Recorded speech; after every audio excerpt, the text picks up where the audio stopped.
About this book. A new cozy mystery series from USA Today best-selling author, Dale Mayer. Follow gardener and amateur sleuth Doreen Montgomery, and her amusing and mostly lovable cat, dog and parrot, as they catch murderers and solve crimes in lovely Kelowna, British Columbia. Riches to rags. Chaos is still present, memories are fading, but not for everyone. The problem with notoriety is unfair expectations. When Mac's mother, Millicent, requests Doreen's help with a problem she's kept hidden for decades, Doreen feels obligated to help. What harm could it do? Except maybe piss Mac off. Something she did on a regular basis, anyway. Considering it involves a small bag of jewels, a failed marriage, a jewelry store burned decades ago, possible insurance fraud, and maybe murder. With her trusty trio of furry and feathered cohorts, she brings an old case to today's issue and finds it's more current than ever. Sign up to be notified of all Dale's releases here. Prologue. Friday morning. It had been 2 days since Doreen had been at Ed Burns's house.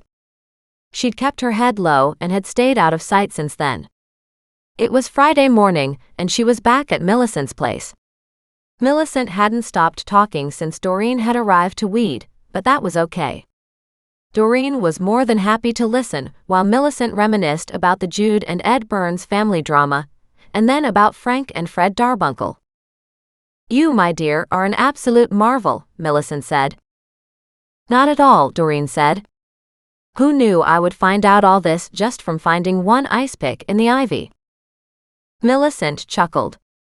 "Did I ever tell you about the jewels I found?" Doreen sat back on her haunches.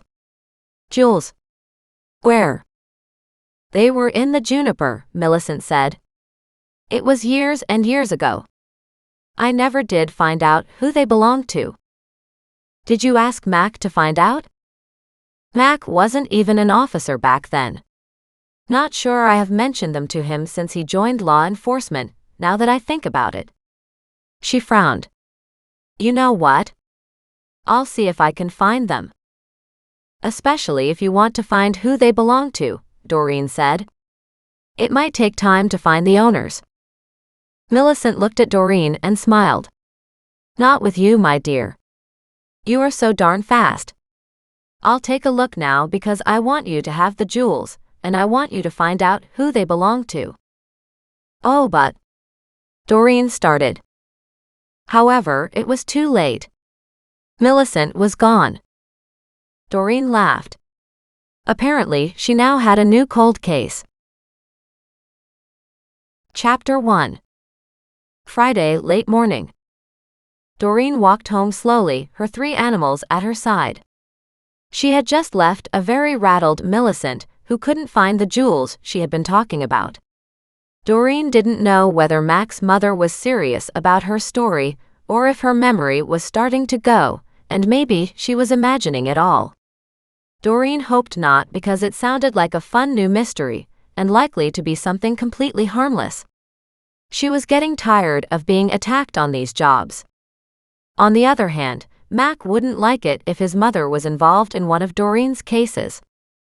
As Doreen and her animals hit the creek, she turned to see Goliath dragging behind.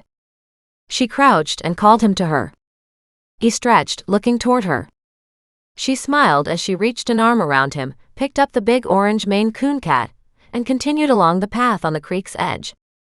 Goliath was perfectly content to be carried.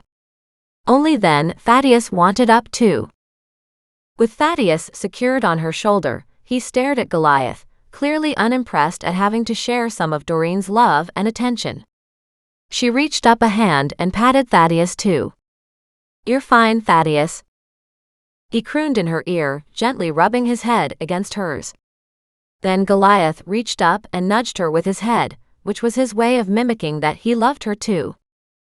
Muggs took note of that, but was clearly assured of her love for him, as he seemed to smile at them. She chuckled and with her hefty armload, continued toward her place. The river was higher than it had been, but she wasn't up on the details of the fluctuations in water levels. She knew sometimes it rose with the water coming down off the mountains, with the highest levels in the wee hours of the morning, then receded and sometimes rose again, depending on the temperature and the snowmelt. But now it was definitely higher, and the sound of the river babbling beside her was lovely. Although named Mission Creek, it was river-sized, and no way would she try to cross it right now. With the water's force and flow, she doubted she'd make it without being swept out to the lake. And that thought reminded her of another case she'd previously worked on, where a little boy and a handyman had gone missing. She was grateful she'd managed to find their bodies in the lake and to bring the families closure. She didn't want to think about the ice pick scenario she had just dealt with. She wanted to enjoy days of gardening and visiting her grandmother, and maybe finding a second-hand bookstore to take the place of the library, so she didn't come under the gimlet eye of the librarian on the night shift again. Back home, she lowered Goliath to the ground as soon as she came around the corner. "You can walk the rest of the way, Pudge."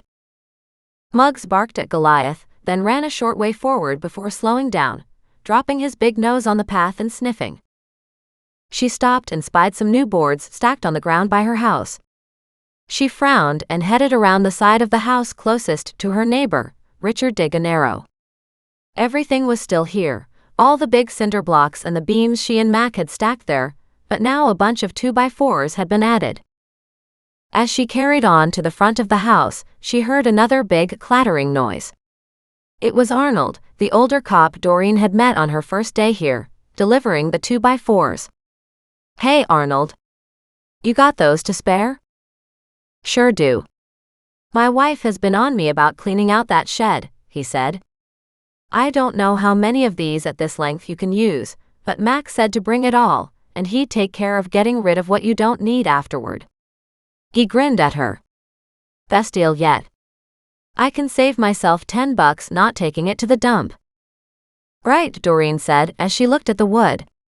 "And hopefully we'll have a use for them all." Then he brought out 2 very long and fat boards.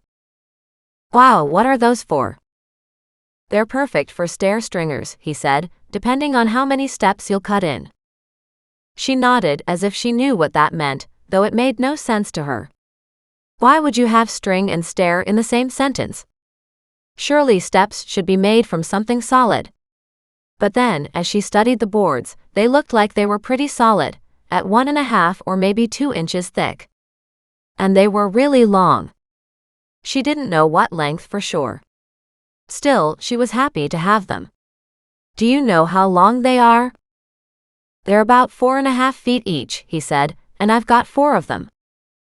"What were you doing with them?" "I was supposed to put steps off the deck, but then my wife changed her mind and wanted railing all around the top." Then Doreen understood. "Got it. That's what these are for, the steps off my deck." "It will cost you a little bit more money," he said, "but if you can get some more spare pieces, you'll be doing fine." "I sure hope so," she said. "I'm still trying to figure out what to put on the surface." "Well, if you get that forever stuff, you won't have to maintain it or repaint every 10 years. But wood decking is much nicer. We put wood on, then figure we can paint it once. After that it'll be somebody else's problem," Arnold said with a hoarse laugh. She smiled. "I think wood is just fine for now." She didn't know why he'd bring her bad wood though. The beams were, well, green. Were they supposed to be? "And of course we pretty much used up all the railings we had," he said. "I might have a few of the metal rails, but not likely too many. I can talk to Mac and see what he thinks." As Arnold dropped the last beam on the ground, he said, "Tell you what. I'll talk to him when I go back to the office next." "You're not working today?" "Nope. I took the day off. The wife's planning on having the family come around this weekend," he said with a grimace. "Wanted me to clean up all this stuff first." Doreen grinned at that. "Don't you just love honey-do lists?" He glared at her. "Nope, I don't." And with that, he walked to the end of his truck and snapped his tailgate closed, then gave her a partial wave and hopped into his truck and drove off. Delighted, Doreen raced back around to the stack of supplies. It was so much bigger. Not only that, but boards she hadn't seen delivered lay stacked in front of her. Someone else's contribution. She pulled out her phone and started talking the moment Mac answered. Arnold was just here delivering stair stringers and some 2x4s. Perfect, he said. How does the wood look? She hesitated.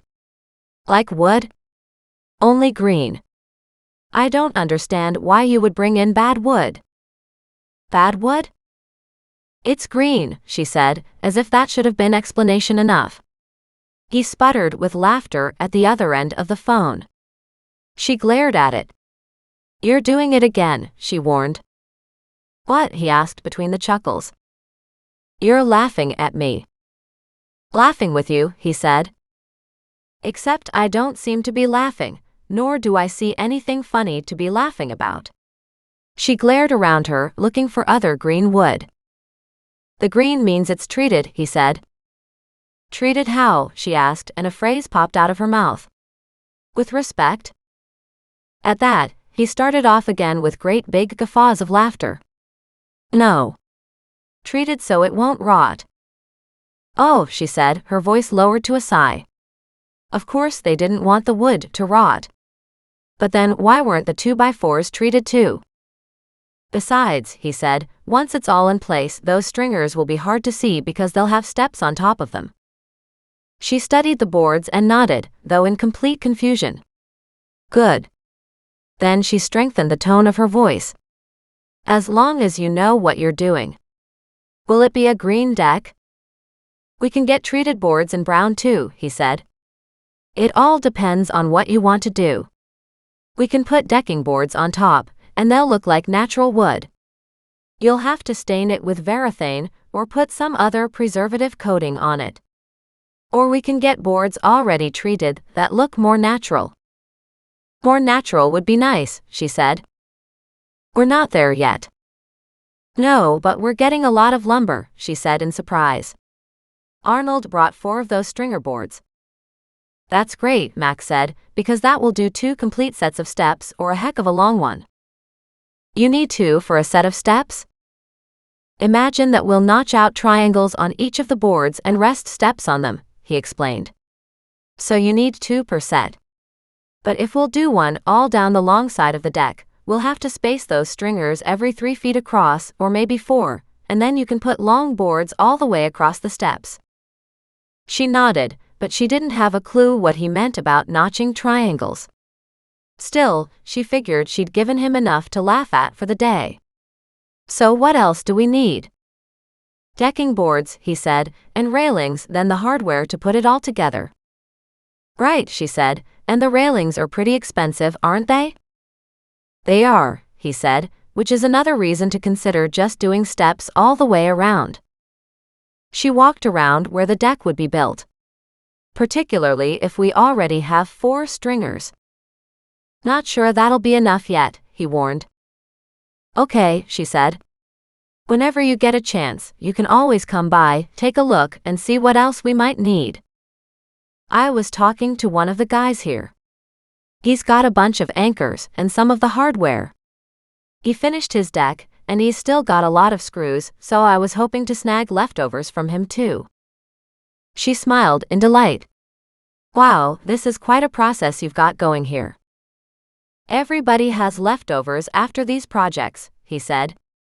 The trick is making sure you get enough of what you need, and don't end up taking too much of the stuff you won't need. Right, but if the decking boards are all different kinds and colors, chances are we won't get enough of one kind to do the whole deck, will we? Not likely, he said cheerfully. It's a matter of seeing if we can find any, and if we can't, that becomes the cost you'll bear. Right, she said, wincing at the loud cha-ching in her mind. But after we gather up all these leftovers, I'm pretty sure we can get a quote for close to 1,000 to top off what you need. At that, she brightened. Seriously? Yep, he said. I'll stop by and have a look, but not today. His words came on a heavy sigh. We're a little busy with paperwork and interviewing various people. Sorry about all the extra work, she said in a cheery voice. I get to walk away now, whereas you don't. Isn't that the truth? His words were a half growl. On the other hand, we can hardly be too upset when you're helping us close all these cases. You know that it does make me wonder just what you guys have been doing for the last decade or two. Her words were delivered in a bland tone. Considering I just arrived and the number of cases we've closed. Hardly sitting on our butts, he said. Believe me. Plenty of jokes have come our way about the lack of police effort on some of these cases. And it's hardly fair with you working one case at a time while we have tons of active cases. She winced at that. You're right. It isn't fair, and I know I'm not doing anything you guys wouldn't do if you had the spare man hours. If we had spare man hours, he repeated, we could do all kinds of stuff. She could hear the fatigue and the frustration in his voice and knew it wasn't fair for her to egg him on. She was only doing it because he had laughed at her earlier. Then again, she still wanted to ask questions about stringers and decking, but didn't think it would work out so well for her. We were talking about dinner, she said cautiously. I can't do it tonight, he said regretfully. I'll be lucky if I get out of the office today at all. You're not sleeping there, are you? It won't be the first time, he said, although it's typically more like catnaps in my chair. Then I get up and walk around clearing my head. You'd be much better off to go home and to get at least 4 hours of sleep, and then go back refreshed, she said, with just enough of a tone of authority in her voice to make him chuckle. What is this? He asked. Are you worried about me? And when did you become such an expert on sleepless nights anyway? Well, that was my life, she said. Not that I was working, but I would sit up and worry. Worry about what? My future, my marriage, my lack of children, what I was doing with my life, and how I got into such a loveless marriage, for starters. Sorry. A note of surprise was in his voice. I wasn't expecting to dredge up bad memories. No, I'm sure you weren't. I was thinking I do need to talk to your brother, since my second fall through my little bridge canceled our first attempt. Good, he said with hearty satisfaction. I'll set it up. Fine, she said, and it better be soon, otherwise I'll wish I hadn't brought it up. Calling him now, Max said with a chuckle. I'll let you know how the call goes. Good enough, Doreen responded. I have a few other things I can work on today. Work on? Yeah, work on, she repeated. Nothing to do with ice picks or any other cases. Good. How about you just work on your garden and leave the rest of this criminal work to us? Sure, as apparently you've got places to go and things to do on your criminal cases, she said with an airy tone of voice, maybe I will. Max snorted at that and hung up. Doreen grinned and looked down at her phone, realizing just how much she liked talking to him. She placed the phone on the counter, then put on a pot of coffee and said to her critters, you know what? It's lunchtime. She was kind of bored and restless, but at the same time, she was happy. She'd done her day's work at Millicent's, and Mac would owe her money again for the gardening she'd done. Millicent had tantalized Doreen with the thought of another case, but she was happy to put it all off to one side and just rest for a bit. Maybe a second-hand bookstore would be a good idea. She'd love to grab an armload of books, then come back and chill on her deck. Speaking of her deck, maybe she should mark off the accumulated materials from her supply list so she knew what she would still have to buy. Or maybe it was really just a time to do nothing and to relax. She could visit Nan. She leaned against the counter as she contemplated her afternoon. It was hard to imagine it could be a bad afternoon when it was a beautiful sunny Friday. As soon as the coffee was done, she grabbed a cup and walked to her kitchen table, putting down the cup for now because it was too hot to drink. She stared at the papers and files all over the small room and snatched up the basket of newspaper clippings. Bob Small. She went through the clippings. She hadn't done anything about that serial killer yet. She didn't want to think of it as something that could wait, but it was a big project, and she needed to be at her best to find the clues. And apparently, he was suspected of killing over a dozen people, so she didn't want to get into something so horrific without having a fresh notepad and her brain at least turned on. Right now, it felt like her brain sat on the back burner on simmer, humming away, not doing anything useful. With her cup of coffee in hand, she grabbed her deck supply list, stepped outside, and marked off what she now had for materials versus what she would need. As she studied her list, they didn't have even half the materials yet, but they were a good 1/3 in. Which meant the cost, as far as she could recalculate, would probably be somewhere around $1,700 now. That was getting a little bit closer to doable. The decking boards would be pricey, plus she still needed a few more of the big crossbeams. And of course, the railing was a horrific cost. The steps did alleviate the need for a railing. She would still put a railing down one side of the house for Nan, in case she needed it to get up and down in later years. With that, Doreen walked back inside, tossing the pad of paper on the kitchen table. Then she went back outside, sat down on the edge of the deck, and just stared out at the backyard. Now that she'd told Mac it was okay to contact his brother for a meeting, she was already wishing she hadn't. It would bring up something she just didn't want to deal with. But she still held so much anger and outrage that her husband, soon-to-be ex-husband, had treated her as he had. And even more so her own divorce lawyer. Even if Doreen didn't get anything from her husband, which was less important now that she was possibly getting a lot of money from the auction of Nan's antiques, Doreen didn't think her divorce lawyer should get away with doing what she'd done. That wasn't fair. But then, not everybody looked at life the way Doreen did. And it was a little difficult to get people to understand her perspective too. Still, enough time had gone by that she could look at her marriage and divorce a little more objectively and see just what a fool she'd been. She'd been so caught up in her cloistered world, and when it had come time for her husband and her divorce attorney to pull their little shenanigans, Doreen hadn't seen it coming. Just then, Thaddeus walked beside her, hopped onto her knee and stared up at her, his head tilted. "What's the matter, buddy?" He tilted his head to the other side, looked at her again, and then cocked his head the other way.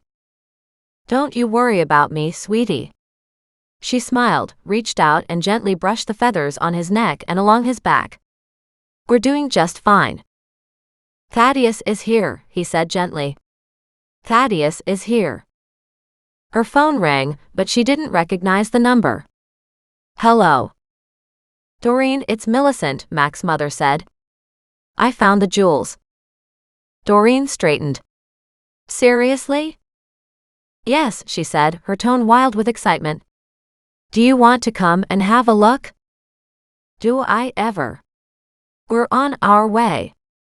Doreen reached down and picked up Thaddeus, tucking him up onto her shoulder, and said, "Come on, big guy. Let's go for another walk." When he heard her say walk, Muggs jumped up and down. She put him on the leash just because, and the four of them walked over to Millicent's place. It wasn't that far away, and now she had a reason to be returning, and it wasn't for gardening.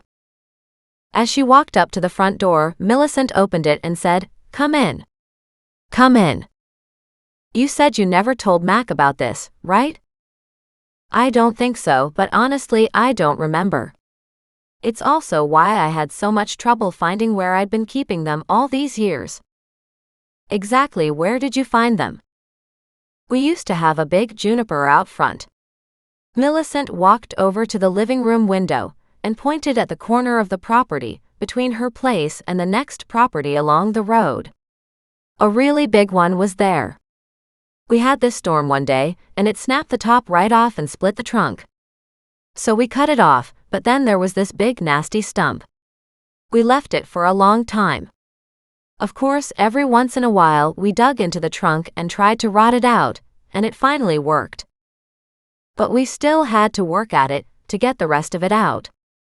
It was really bothering my husband, and one day, when the city guys were around here doing some work with equipment, we asked one of them to just hit the stump a few times with a bucket on his machine so we could rip it up from the roots. He did as we asked, and after they were gone, we spent the weekend tearing it apart. And that's when I found this little tiny bag. As she spoke, she held out a very old and faded velvet bag. It was a dark green color. Doreen reached out a hand for it. "Wow," she said. "This is a jewel bag too, isn't it?" "That's exactly what I thought," Millicent said, as she led the way into the kitchen. "I did write down a few notes in my journal about it." She flicked through one of the journals Doreen had seen before. "Here. I just put JJ because I didn't want anybody to think we had jewels here on the property." "Of course," Doreen said. "Mac wasn't very old back then, was he?" "He was just an infant. My husband and I discussed what to do about them, but we just tucked the little bag of jewels away, thinking the right answer would come to us. We had no way to identify whose they were, but we tried, and the police tried. When the jewels weren't claimed in the allotted time frame, the police returned them to us. Yet at the same time, we didn't really feel we had any right to them, so they ended up just sitting here." Doreen carefully poured the jewels into her hand. "These are amazing," she marveled. "The gems have been cut beautifully." She picked up one green stone and held it up in the light. It twinkled and flashed with an absolutely glorious color. "Did you ever get them appraised?" Millicent sat down beside her. "No, we didn't. We felt like something was important about them, but we didn't know how to handle them, so we didn't." "How do you think Mac will feel after hearing about this now?" Doreen asked. Millicent wrinkled up her face. "I can handle my boy. He'll be upset. He'll be even more upset that I didn't tell him a long time ago, and I'll just say it never occurred to me. Honestly, I had forgotten all about it until you were talking about your ice pick and ivy thing. And then of course you thought jewels in the Juniper, and you remembered these." "Exactly. And, like I said, I now want you to track down who they belong to. They aren't mine. That's for sure." "And so you just kept them?" "We figured we'd hold on to them, waiting to find the true owner. Because we didn't know what else to do." "You could have sold them," Doreen said gently. She didn't know anything about their financial affairs, but they obviously weren't wealthy, unlike Doreen's soon-to-be ex-husband. He would have had these appraised and sold in a heartbeat. "No, it wasn't really our thing," she said. "We knew they weren't ours. Never a thought to give them to Mac.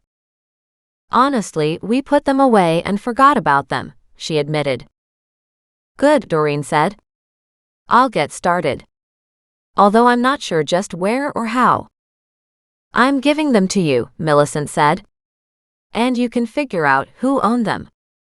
"What if I can't?" Millicent looked up at her, and Doreen could see the tremble of her lower lip.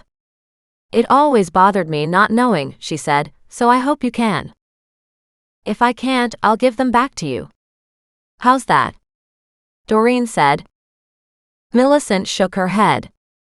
She closed the jewels inside Doreen's fingers. "No, you need them. Nobody is giving you anything for all the help you've shown this town. I don't need the jewels. Mac doesn't need the jewels." "I'm not so sure about that," Doreen said. "They could be worth tens of thousands of dollars." Millicent's eyebrows raised and her eyes widened at that. She shook her head. "They're not ours, and that's the bottom line. They're not mine, and I don't feel like I can keep them." "Let me see what I can do," Doreen repeated. "But you haven't given me a lot to go on." "No, I haven't." Millicent stared the jewels as if mesmerized. "I honestly don't know what to say." "Do you have a copy of the report that says you handed them over to the police, by any chance?" she asked hopefully. Millicent looked at her with surprise, and then shook her head. "No, I don't. I don't know if Mac might be able to access something like that." "It was probably too long ago," Doreen said, "unfortunately." Chapter 2. Friday afternoon. Back home, with a valuable little bag sitting on her kitchen table, Doreen had good reason to set her security system again. Not that she ever stopped using it, because there'd been enough trouble here at home that she hadn't found any sense of peace without it. But it was a makeshift system, a hand-me-down of sorts. Mac would leave it in place until she had enough money to put in a proper one, something she needed to put on her to-do list to handle down the road. Within minutes of getting home, she had felt her energy draining. She kept staring at the jewels, wondering how she would even begin to find out who owned them. She should have asked Millicent for information on the property, such as how long she'd lived there, but, from what Doreen already knew about Millicent and her husband, they had been there for decades. And the juniper tree was clearly already large at the time of its fall, so somebody had either lost the jewels much earlier or had deliberately planted the bag somewhere at the base of the tree. And then, as the tree grew, so did the roots around it, getting bigger and bigger. On a whim, she sat down at her laptop and uploaded an image of the jewelry bag, and then she looked for a match. It was just a green velvet bag. She quickly got a hit on many different jewelry bags, and most had some emblem from the jewelry store. Curious, she picked up hers and carefully put the jewels into a little clear glass bowl, then carried the bag outside into the sun, where she could study the bag better. It was dirty, but maybe if she cleaned it up, she might find something. Oh, but there might be DNA on it. At that thought, she couldn't just wash it. She went back inside, grabbed a small tea towel, and gently wiped at the area over her kitchen sink, trying to brush off the dirt that had soaked in. Indeed, something was there, and with a little brush she used for cleaning the spouts of teapots, she gave the bag a careful bit of a scrub, then added warm water to the brush and lightly brushed the bag again, trying not to remove anything but the dirt. She then took it outside into the sun to dry. Once that dried a bit, she took a picture of what she could faintly see, then enlarged it. Sure enough, she found the emblem of a jewelry store. Surprised, she sat back. She didn't know why she should be surprised because, of course, these were jewels and perhaps expensive jewels at that. So what would make more sense than these gems coming from a jewelry store? She downloaded the image and then tried a reverse lookup, seeking something that would match the emblem. There it was, Johnson and Abelman Jewelers. A quick search revealed it was an old company in Kelowna that had gone bankrupt about 35 years ago. She picked up her phone and placed a call. As soon as Millicent answered, Doreen said, "Millicent, I forgot to ask you for a copy of your journal entries on the jewels while I was there. If there is no police report, your records might help pinpoint the dates regarding finding the jewels and when the police returned them to you." Doreen held on until Millicent returned to the phone with the information asked for. "We found them April 12, 1982. She sounded winded. "Oh, and I received them back 33 days later on May 15th. "Good enough," Doreen said, writing down the dates. "Have you ever heard of Johnson and Abelman Jewelers?" "Oh my," she said. "I haven't heard that name in forever." "It just happens to be their emblem on the jewelry bag," Doreen said. "So I wondered if you maybe knew that store. They went bankrupt about 40 years ago. And that would be around the time we found the jewels. Although it was probably not quite that long ago. Mac is 38 already, so he was just tiny at the time of this discovery in the Juniper. We told him when he was a teenager. Though I can't remember why." "Okay," Doreen said. As it was now, Mac probably didn't even remember a word about it. Millicent had said something about him being busy at sports, but that didn't make any sense either. But then, Millicent's memory was not exactly something Doreen could count on. However, the store going bankrupt about 40 years ago potentially matched with the time frame Millicent had found the jewels. So that was all good. Figuring out who had owned the store and finding someone alive who still remembered and could provide a clue regarding who worked there would be difficult. Doreen went through all the data she could find on the store with various internet searches. The owners, the Johnsons, had been an old family name in Kelowna, and when the daughter had married, the son-in-law had become part of the business. By all appearances, they had been one big, happy family. And yet Doreen knew things weren't always the way they appeared. As she researched the second name, Abelman, she realized that was the son-in-law.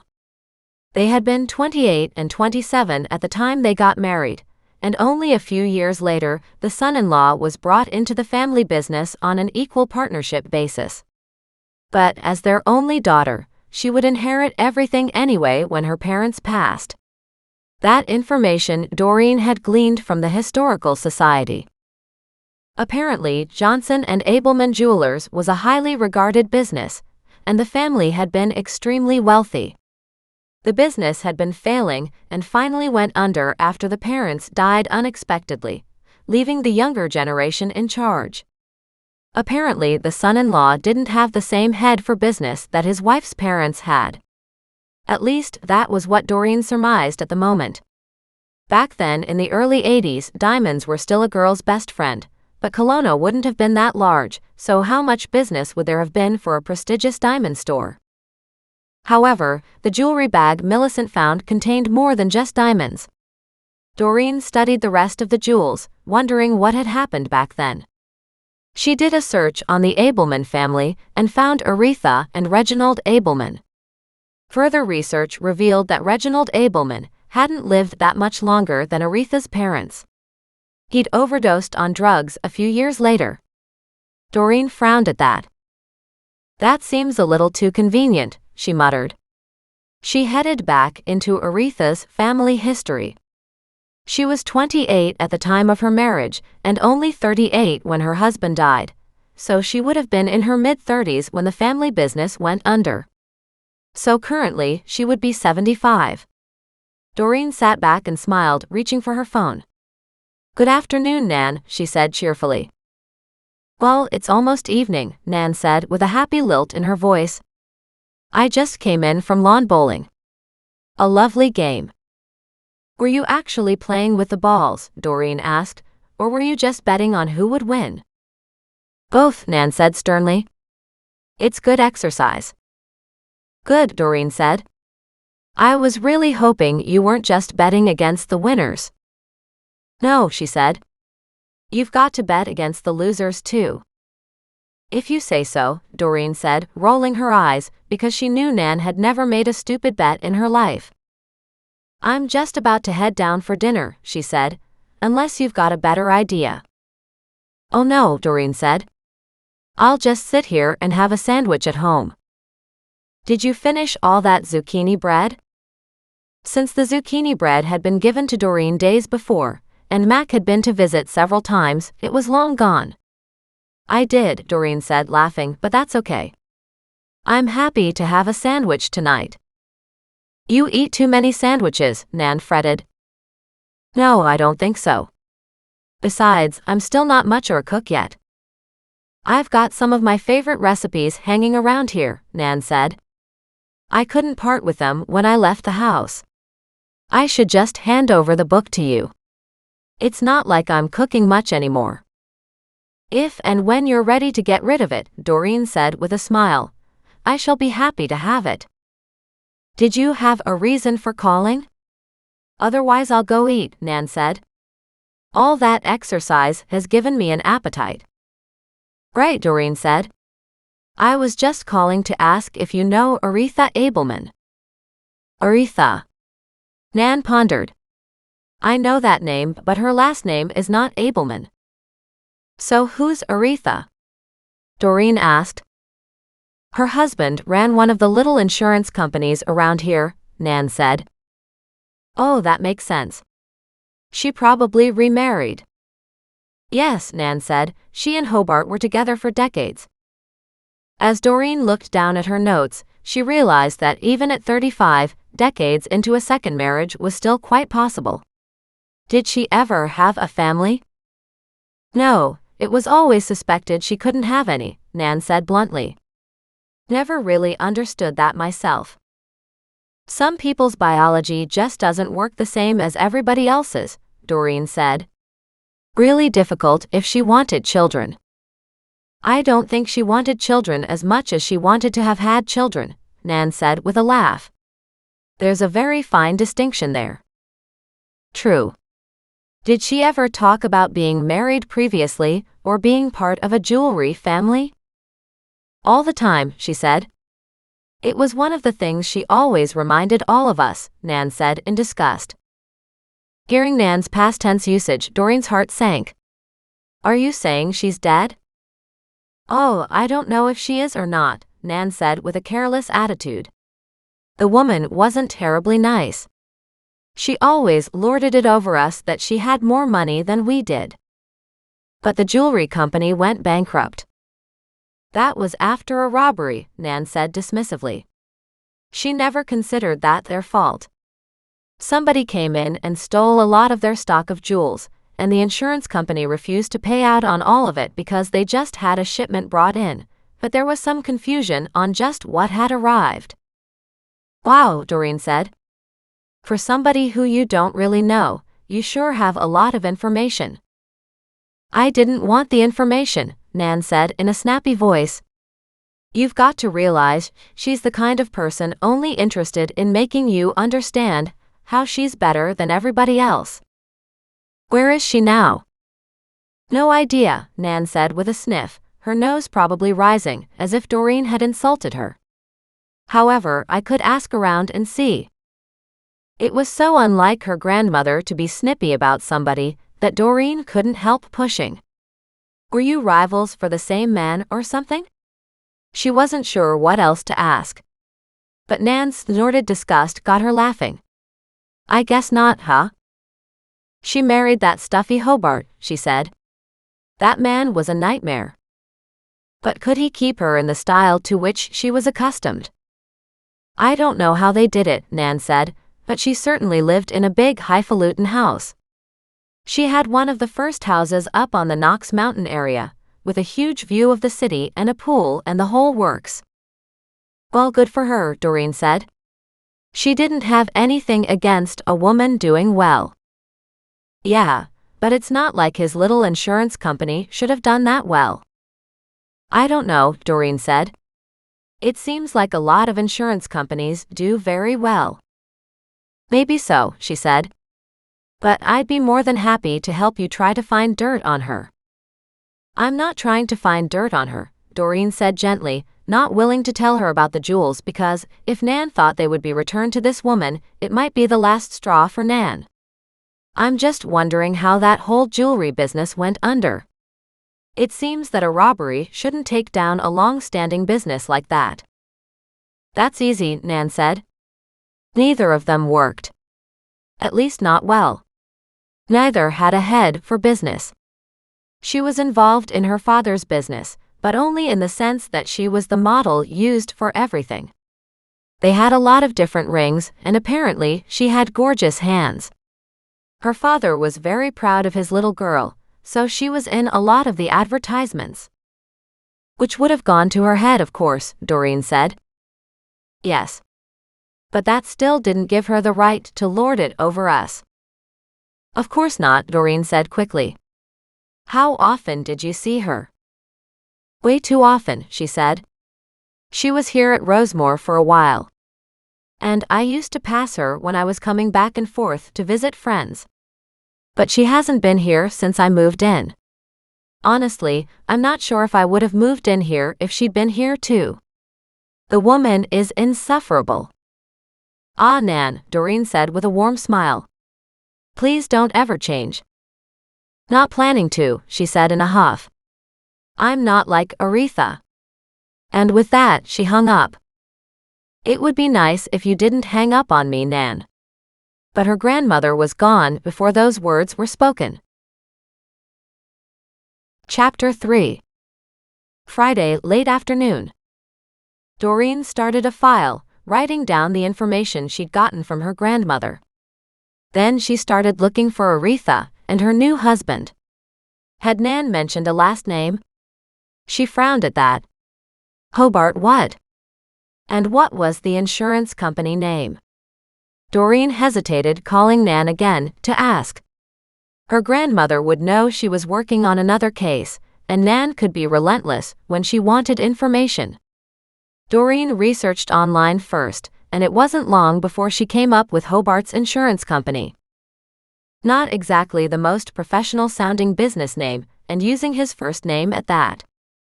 But it worked. She brought it up only to find the business had been sold 10 years ago. Hobart had lasted another 3 years after that, and then he died. After a little bit more digging, Doreen couldn't find anything new about Aretha.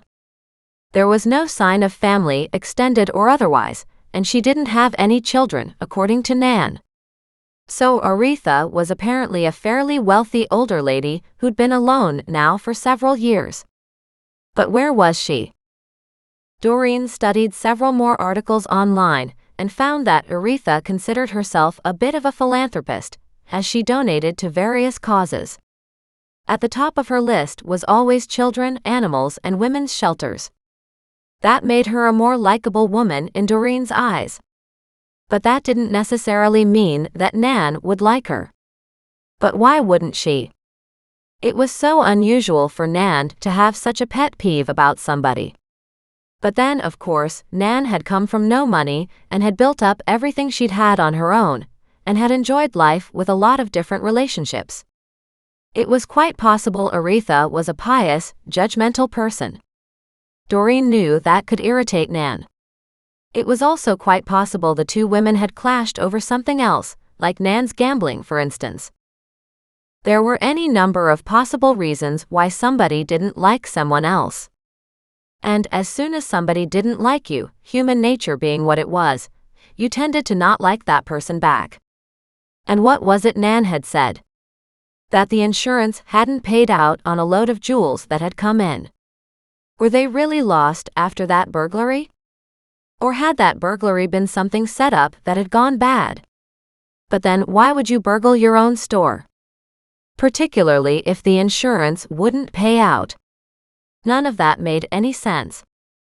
But then, how much were Aretha and her first husband really into the business anyway? Her parents apparently had built it up from nothing, starting it when her parents were in their early 20s. It wasn't until after their daughter had married that it hadn't done all that well. How much of it was Aretha siphoning off jewels and funds potentially to keep herself in the lavish lifestyle she considered her right? Just because one owned the jewelry store didn't necessarily mean she was dripping in jewels. Doreen herself had spent many an evening covered in jewels, but the minute she walked back into the house, her husband had removed them from her neck and ears and wrists, and had locked them up in the safe. Even though she had received them as gifts for various anniversaries and other occasions, her husband had never let her have access to them otherwise. So when she left, she couldn't take them with her. Annoyed at that, she started a list of all the jewelry her husband had given her, yet kept. Surely that wasn't right. They were supposedly gifts. There'd been a beautiful pearl necklace, an emerald necklace, a beautiful sapphire pendant, several rings and bracelets. She wrote down as many of the individual items as she could, and wondered if she had any pictures of them. She had a lot of photos on her phone and then also on her cloud account, where she had kept them stored away and set aside for memories. Maybe that had pictures of the jewelry. She would like it if Mac's brother could get just her personal possessions back. Surely her husband didn't have the right to keep those too.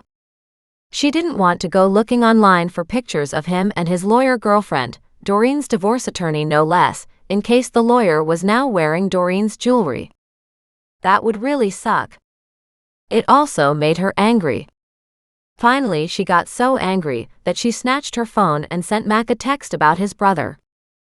"You just contacted me about him today," Mac texted back. "I haven't had a chance to reach out to him." She sat back and sighed. Then sent a text back. "Sorry. I was just getting angry thinking about all my jewelry." "What jewelry?" "The gifts he gave me over the years," she typed. "I wasn't allowed to keep them. He locked them up in the safe every night. And of course, I didn't have access to the safe." "And when you left them behind?" "No choice. But they're yours. He gave them to me as gifts, yes. Wow, Mac added. Not a nice man. No. I'll mention it to my brother. Okay. And with that, she had to leave it. Her stomach growled. But the last thing she wanted right now was another sandwich. She stared around the kitchen, wondering if she could justify some Chinese takeout. She hadn't had any in so long. She got up and found the roll of bills Nan had slipped into the bag of veggies just a few days ago, and opened it up. Another $300 in there. Nan, you're such a sweetheart. Doreen could live for a whole month on $300. Of course, she had more bills coming that had to be paid, and that was a bit of an issue.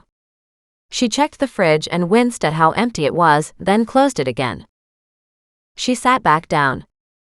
Well, if we walked down to the Chinese place to see what was on special, she said to Muggs and Goliath, and even Thaddeus, we would wear off the calories by the time we got back again. Likely cold too. And maybe she couldn't come inside with her animals, but she didn't give herself a chance to hesitate. She got up and grabbed her wallet, checking how much money she had, including the $300, and saw way too much to be carrying around. She took out $10 and put it in her pocket so she wouldn't spend more, and then put away her wallet. With all the animals in tow, she headed out the front door, setting the security system, then down her driveway and around the cul-de-sac. She still had a way to go, but it wasn't too far. A post office sat in the same little corner, as well as a pizza place and a gas station with a little convenience store attached. Such a beautiful evening to be out for a walk. As she walked across the road, the traffic had slowed down, and the evening lights had come on. It would be really beautiful on the way back if darkness ever fell, because the lights on the marina and the boats out in the harbor were visible from here. It was truly breathtaking. Back on the other side of the crosswalk, the four of them carried on for the next 2 blocks, and she finally turned into the area where the Chinese food was. She headed toward the corner where the store was tucked into the back, but, as she walked inside, Mr. Fong Wu lifted his head and smiled, until he saw Thaddeus on her shoulder and the rest of her animals and got upset. No animals. No animals. She glared at him. I just want to place an order and then we'll wait outside. He appeared mollified until he saw the $10 bill in her hand. He rolled his eyes. Big spender. Not a big spender, she said, feeling a little defiant, but it's what I have. What can I get for $10? He looked at her in surprise, his fingers rapping away on the countertop, then snatched a takeout menu, placed it in front of her. He started to circle things. Combo A, B, or C, he said. Or you can have a single dish. She nodded and stood here for a long moment. How about this combination, she said. Noodles and lots of vegetables and almond chicken. He rang it up. With tax, it's a little over $10. She glared at him. But it says in the front window that I get a 10% discount if I pay cash. He looked at that, smiled and said, I forgot. Then he changed the order and said, now you have enough, and handed her back a little bit of change. She smiled and said, we'll be outside. She pulled the animals back outside to a big area with a round concrete table across the way beside a health food store that served shakes and coffees too. She looked at her coins and sighed. We didn't bring enough for a coffee. Muggs barked at her, obviously smelling something he wanted in the nearby garbage can. She kept him on a shorter leash because other people were around. Goliath, on the other hand, didn't have that problem. He hopped up onto the big concrete table and sprawled himself on his side, his tail flicking in the late afternoon sun. She reached over and gently scratched his ears. I'm not getting anything for you to eat, she said. Chinese food isn't for kiddies. He just looked at her. Those golden eyes of his were mesmerizing. She smiled, then reached down and kissed him on the top of the head. He looked at her like she'd done something horribly wrong. She laughed. Thaddeus took the opportunity to jump off her shoulder and hopped down beside Goliath, where the bird curled up against Goliath's belly and hunched down, so he was tucked against Goliath's underarms. She never really understood this move, but Goliath didn't even move. She looked down at him and said, "You are a beautiful kitty, and I thank you for not hurting Thaddeus." Thaddeus gave her a strange little look and started to make a weird cackling sound. She stared at him. "I really don't think I want to know what that means." And he did it some more. She groaned. There should be a handbook on bird sounds. Then she realized there probably was one, and all she had to do was check the internet. She pulled out her phone, checked to see she had enough data, and then searched on sounds that African greys made. The trouble was, they evidently had the ability to make hundreds of sounds, which she shared with Thaddeus. For whatever reason, Thaddeus seemed to think that was worthy of a chuckle. But sitting there, snuggled up with a cat who was likely to eat him, was hardly something to chuckle at. But as long as Thaddeus was happy, she was good too. She sat here, smiling as she watched the pizza guy return, leave and then come back again. The delivery address must be pretty close for such a fast delivery, she muttered. And while she waited, the health food store switched their sign from open to closed and even turned the lights down. She could see the woman inside trying to cash out. Just when she wondered if the Chinese food had to be grown before it was cooked for her, she heard a call from behind them. She turned to see Mr. Wu waving at her. She walked back inside and said, "Is it ready?" He nodded and smiled, handing her a plastic bag.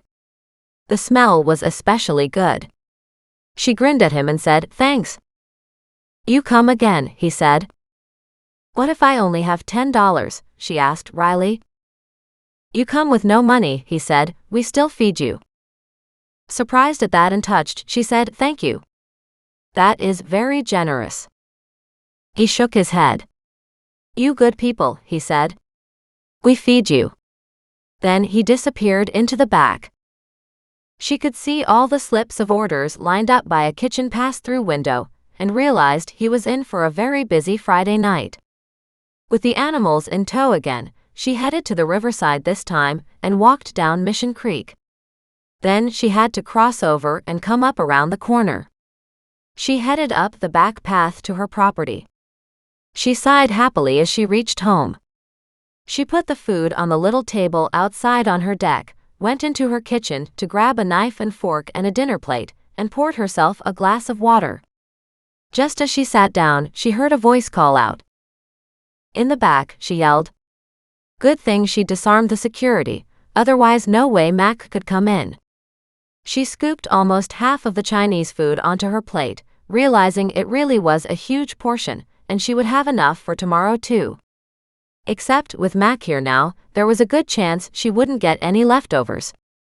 He came storming through, but the fury on his face had her freezing in place.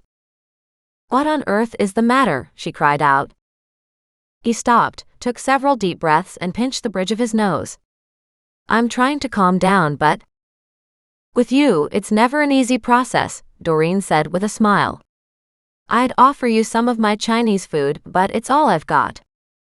And I'll say thank you and take it, he said, marching back inside, grabbing a plate and fork. She watched almost sadly as he scooped the rest of the Chinese food onto his plate. If I'd known you were coming, I could have ordered twice as much. I'm kind of surprised you had time to pick up Chinese food, since you've been so busy getting into my family's affairs, he said. She stared at him in surprise, and then she knew. Ah, she said. I guess you talked to your mother, didn't you? He put down his fork very precisely, then glared at her. What on earth did you say to her? Nothing, why? Well, she has suddenly decided you're the answer to everything, and you'll find out exactly who those jewels belong to. And then he stopped, leaning forward. But what the hell are the jewels? Where did they come from, and what's this got to do with my mother? Didn't she tell you? Doreen couldn't imagine her only telling Mac a little of the story. Mac shook his head. Only that she had put you on to your next mystery, and that you would solve something that had worried her for a long time. Wow, Doreen said, sitting back in surprise. I think she just threw me to the wolves. At that, Max sat back and laughed. You know what? She just may have done exactly that. Chapter 4. Friday dinner time. Doreen chuckled. So, let me explain. Then she told him about his mother, telling her about the jewels she had found years ago. Max stared at her. How come I've never heard a word of this? I was a little confused if you'd heard or not. One time she told me that you didn't know, but she also said something about having mentioned it to you, but you were always off doing sports. So, I don't know exactly what the deal was. I've been a cop for 15 years, Max said. She had 15 years to tell me. She did, Doreen said as she picked up a bite of broccoli, then crunched her way through it and moaned. Gosh, this is so good. You're not getting off that easily, he said. Me, she said. I didn't do anything. Where are the jewels now? On my kitchen table, she said, but you also must know that she did hand them over to the cops. They held them for 30+ days, so now they are technically hers. So nobody picked them up? Nobody picked them up, and not only that, the cops back then couldn't trace them. Right, he said. He shook his head and ate another large bite of noodles. This is really good, he said. Normally when I come here to eat, I have to cook first. And like I said, she gave him a stern look, if I'd known you were coming and were expecting to eat, I could have ordered twice as much. Good point, he said. We'll want something for dessert to help fill in some holes. Maybe. She pushed back her empty plate. I wonder if he gave me more than normal. He looked at the container. What did it cost you? $9.45 or something like that, she said, reaching into her pocket to pull out the change. He looked at it and said, That's a lot of food. I know, she said. Maybe it was an overlarge helping. I don't know. He did say that, even if I didn't have money, he'd feed me. At that, Mac chuckled. That could be a really good deal for you, he said, shaking his head. And of course I could never take advantage of it, except maybe if I was super hungry and truly needed the food, she said quietly. I'm grateful I'm not in that situation at the moment. Hey, speaking of jewelry, he said, letting her comment slide. She appreciated the change of subject. The last thing she wanted was to have more discussions about her dire circumstances. The jewelry that your husband still has. Is it really yours? I'm not sure how that works under the law, Doreen said, but he gave them to me. Like the emerald was a wedding gift. The pearls were my birthday gift, and there were matching earrings. There was a beautiful sapphire pendant he gave me for an anniversary. He just stared at her. When did you wear them? She really hated to tell him this part. When he told me to. Sometimes we argued about it because I'd want to wear a piece, and he wouldn't get them from the safe. Other times he wouldn't like my choice, and he'd want me to put on something else. Controlling, wasn't he? She nodded. Very. I never had access to the safe, so I could never get the jewels out on my own. Mac continued to eat. Doreen, on the other hand, had finished all her food. But watching him eat made her hungry for a little more. We shouldn't have eaten all the zucchini bread, she thought out loud.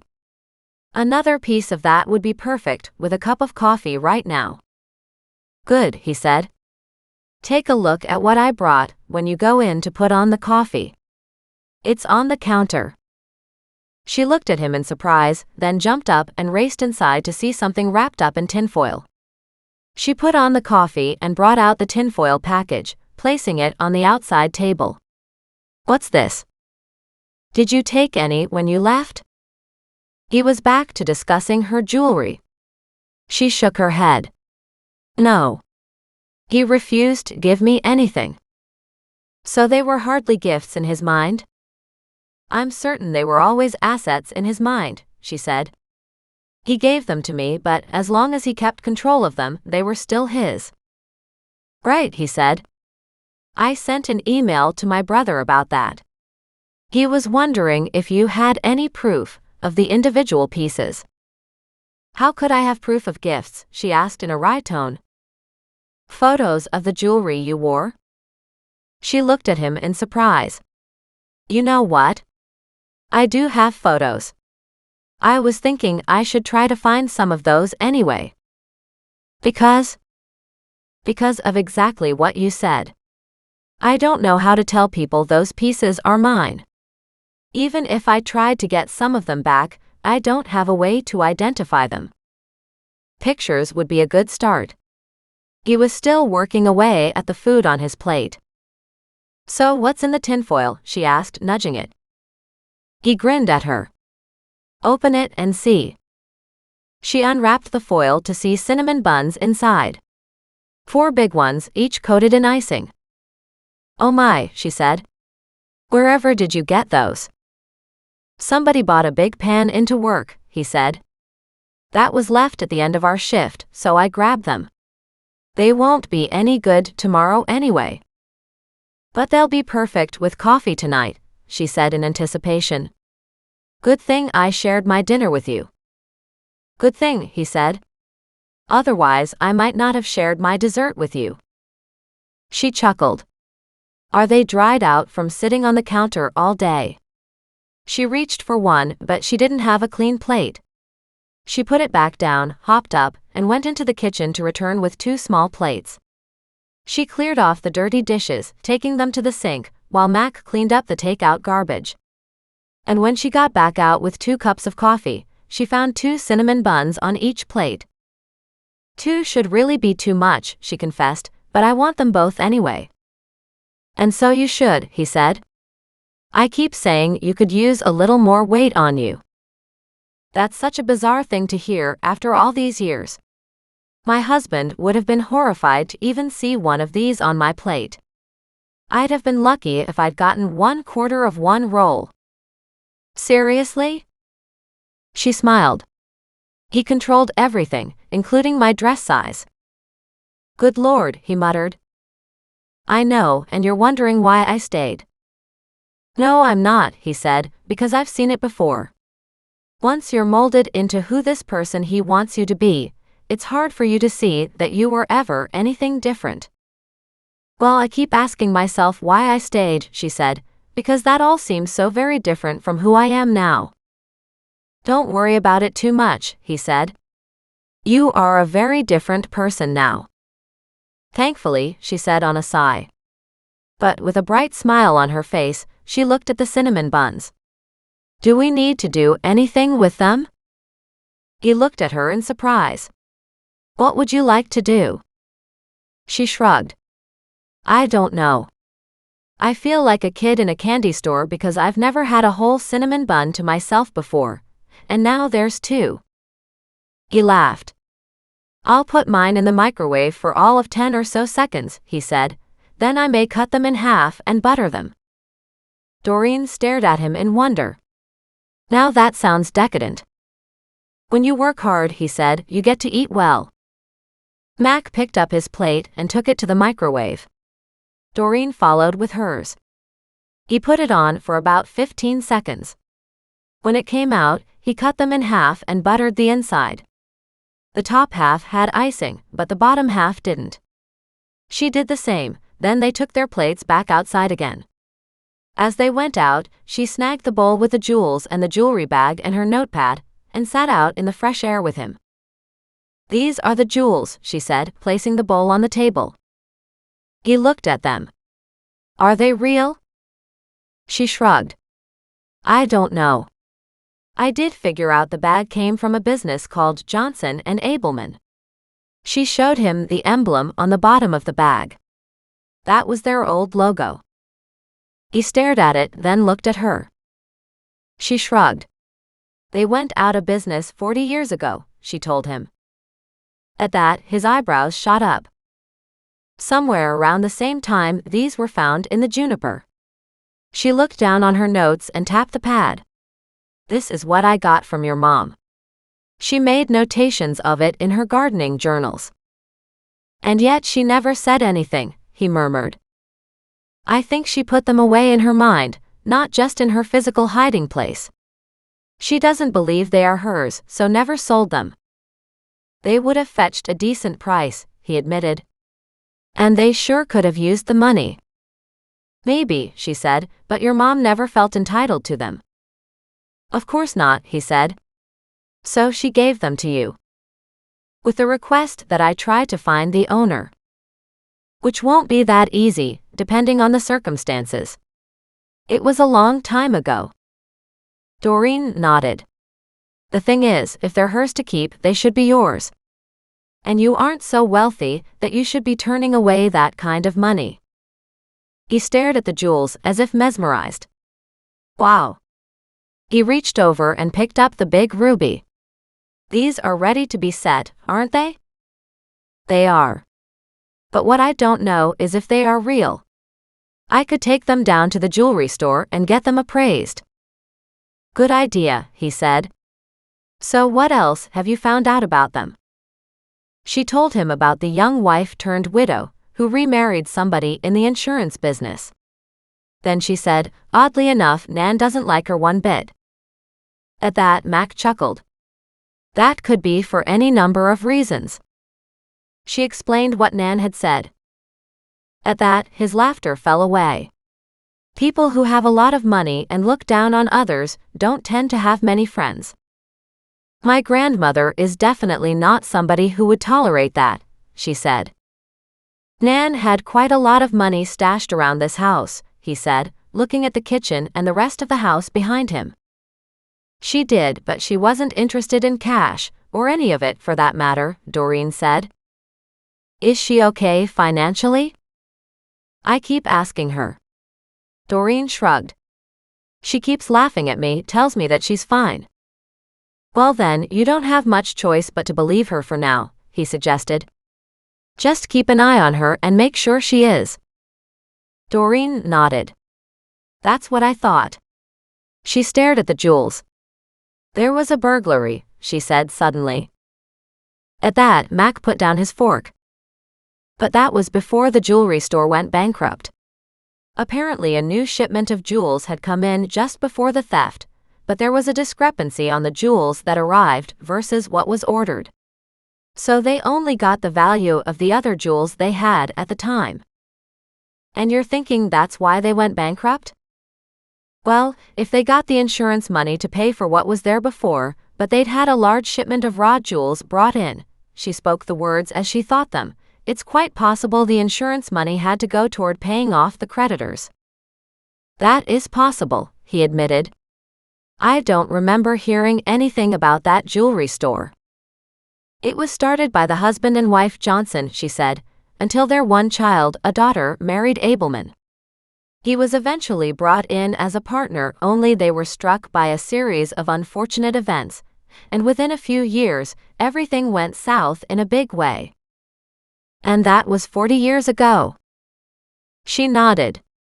The bankruptcy was not quite 40 years ago. Do you suspect either were involved in the theft and insurance payout? It is something to be looked into. Doreen frowned at him. Any way to check back 40 years to see if there is a police record of your mom turning in the jewels? What would that do? He eyed her carefully. I hate to say it, but your mom's memory isn't what it used to be, she said quietly. It's possible she told the cops something more at the time. Something that's written into the case she opened up when she brought in the hidden gems. It's possible, he said, but I don't know if the record is still around.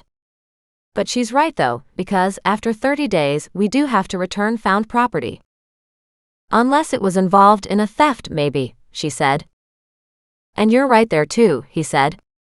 So I wonder if it's simply a case of the cops couldn't prove it was part of a robbery, because they couldn't trace them. Or. She stopped and stared at him. What are the chances that? She paused again, knowing that if she said anything more, it would piss him off.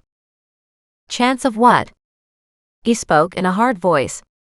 That the cops were involved or something stupid like that? Well, I guess the next question is, she said, when Millicent got them back, were there ever any break-ins at her house?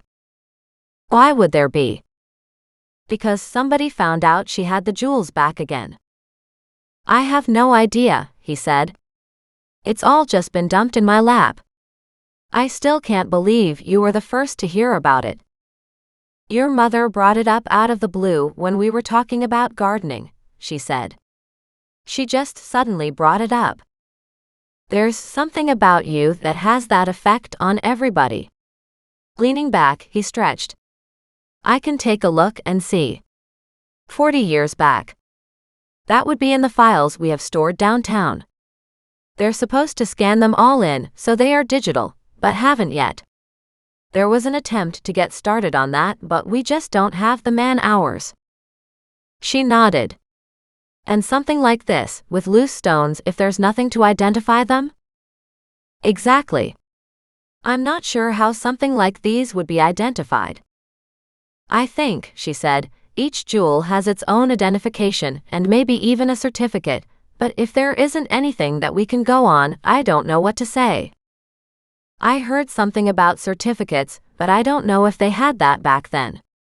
He used his finger to stir the dozen little jewels in the bowl.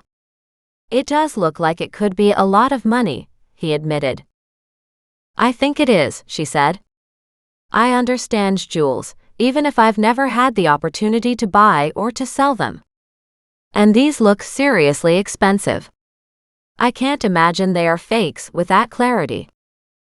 So, I'll look for the old records, and you look for any photos you have that show you wearing your jewelry. I know my brother is interested in seeing those. Sounds good, she said. Have you seen all the materials we've collected for the deck? When he shook his head, she wanted to hop up immediately, but she still had one half of a cinnamon bun. These are really filling, she said. If you don't eat both of yours, he said, you can save one for breakfast. She beamed and said, that's perfect. I still have half of one, and that was the half with the butter on it. She sat here and drank her coffee.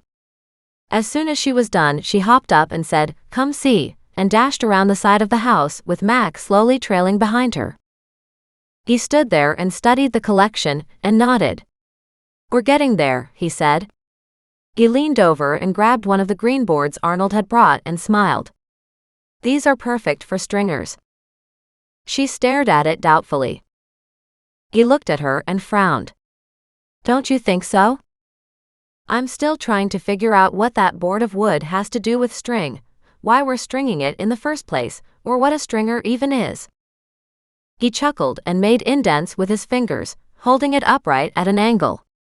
Then we put the boards right here on each of those. And then it clicked, and she could see the steps take shape in front of her. That's what you're talking about. That makes so much sense now. It does and it doesn't, he said. We have to cut them all exactly the same, which is a little bit dicey because it's easy to screw that up. And it's not like I'm a pro at this or anything. No, of course not. But I trust you, she said. And you won't make a mistake on purpose. Can it be a mistake if it's on purpose? He asked curiously. She hadn't a clue. She shrugged. You said we still needed more hardware, right? Yeah, but I talked to Chester. He helped his dad build a deck, and they have a bunch of metal couplings and stuff left over. They would take them back to the store for a refund, but his dad hadn't bothered, and it's well past the deadline now. So he was okay to give it to us. That would be perfect, she said. How much more do we need before we can get started? He looked at her in surprise. We don't need tons more to start. We'll need more before you can finish though. You said you wanted to clean off the ground underneath the deck and maybe lay some tarps and gravel down to stop any weeds from popping through. Yes, but that wouldn't require good tarps, would it? No, he said, it doesn't. And those are pretty cheap. Princess Auto often has stuff like that around. She didn't know what Princess Auto was, but she was willing to listen to him. So, are we talking this weekend, this month, or next month? Good question, he said. I would suggest we could do some of the rough work this weekend. If you want to grab some tarps, he looked at the area and continued, you'll need a couple of 10 by 20 or at least 10 by 10 tarps to get in here. Probably more, depending on how much of the area on the side of the house you want to just put rock down on. I wouldn't mind having the whole side of the house done. I did hear about somebody that put mats down, she muttered. That would be nice too. Yes, he said, but lots more money. But rock on top of a tarp like this, she said, isn't that slippery? It can be. He nodded. We can put down crushed rock. Then we can take a packer and flatten it. That's always good to do. It depends which is the cheapest. Right now we don't have to worry about the side of the house, he said, and we can't really do it until the deck is done anyway because we've got all the materials sitting here. Good point, she said. And we don't need rocks on top of the tarps yet, if we put the cinder blocks in and around. We're building a floating deck, so we can just grab enough big rocks to keep the tarp in place for now. Exactly, he said. So if you want, my Sunday afternoon is free. I can come over and start placing some of these big concrete corners and get them leveled off. Depends on when we'll get the hardware, which we're waiting on Chester for. Frowning at that, he pulled out his phone and sent a text to Chester. When he got a response right away, he smiled. Chester is heading out on a date right now, but he'll bring stuff by the station in the morning. Perfect, she said. So maybe what we should do is go out Sunday at noon, as soon as you are free, and get the rest of the stuff we need. We'll see, he said. I remember talking to Larry, one of my neighbors. He said he had a bunch of stuff sitting out in the backyard, just turning brown in the sun. You can talk to him too. We don't have to do it this weekend, if there's any hope of getting more parts and pieces. I'd love a deck, but I really don't have the money for it right now, she admitted. Right, he said. Besides, there's just something very satisfying about getting a job done for minimal money. Oh, it's not just me who feels that way, huh? He chuckled. I think everybody likes a bargain. In a case like this, it's an even bigger bargain. Right. She gave him a big smile. So the next thing to do is to see just what all the parts and pieces are. I'm getting impatient. Let's see what Chester brings tomorrow, then I can always look at my neighbor's leftovers and see what he's got. If need be, I can bring stuff over tomorrow too. I feel really bad, she said. You're doing so much for me. Yep, he said, but that's all right. We help each other in this world. She felt really sad over that because, in her world, so many people hadn't been the kind to help. I really appreciate it, she said suddenly. Don't worry about it. Remember? You shared your Chinese food with me, and I shared my dessert with you. So it goes both ways. She chuckled. Good point, and it was really good, wasn't it? Yes, he said. Now I better head home. It's been a very long day. Thanks for dinner. If you want, we can do lamb chops tomorrow. She beamed. Or Sunday, if that's better? She followed him through the house and out onto the driveway. He frowned, then nodded. Maybe Sunday would be better. I'll stop and pick some up. Then we'll cook them Sunday. She smiled and nodded. As he was pulling away, she muttered, Can you have lamb with pasta? She knew if she could get him to cook another huge pot of pasta, she could eat all week without any problem. Plus, she knew that, given a chance, she would eat pasta every meal. Mac gave a honk on his horn and drove away, with a hand waving out the window. She waved back, feeling a sense of loss and loneliness as he left. She had really gotten used to having him around daily, when she fell through her little bridge again recently. But she'd see him again soon. Boy, it was good to have him in her life. She turned and walked back inside. Chapter 5. Saturday morning. Saturday morning dawned bright and clear. Doreen hopped out of bed with an energy she wasn't expecting. Just the thought of starting on the deck expansion tomorrow was huge and exciting. She was a little worried about the cost involved. And what if she got a little way into the job and then had to wait until she had more money? That would be tough, especially since she couldn't collect any money yet on the sale of the antiques or even the sale of Nan's clothes. Mac hadn't left her any money for the gardening she'd done on his mom's yard. She groaned. She knew it was because he was so busy with work.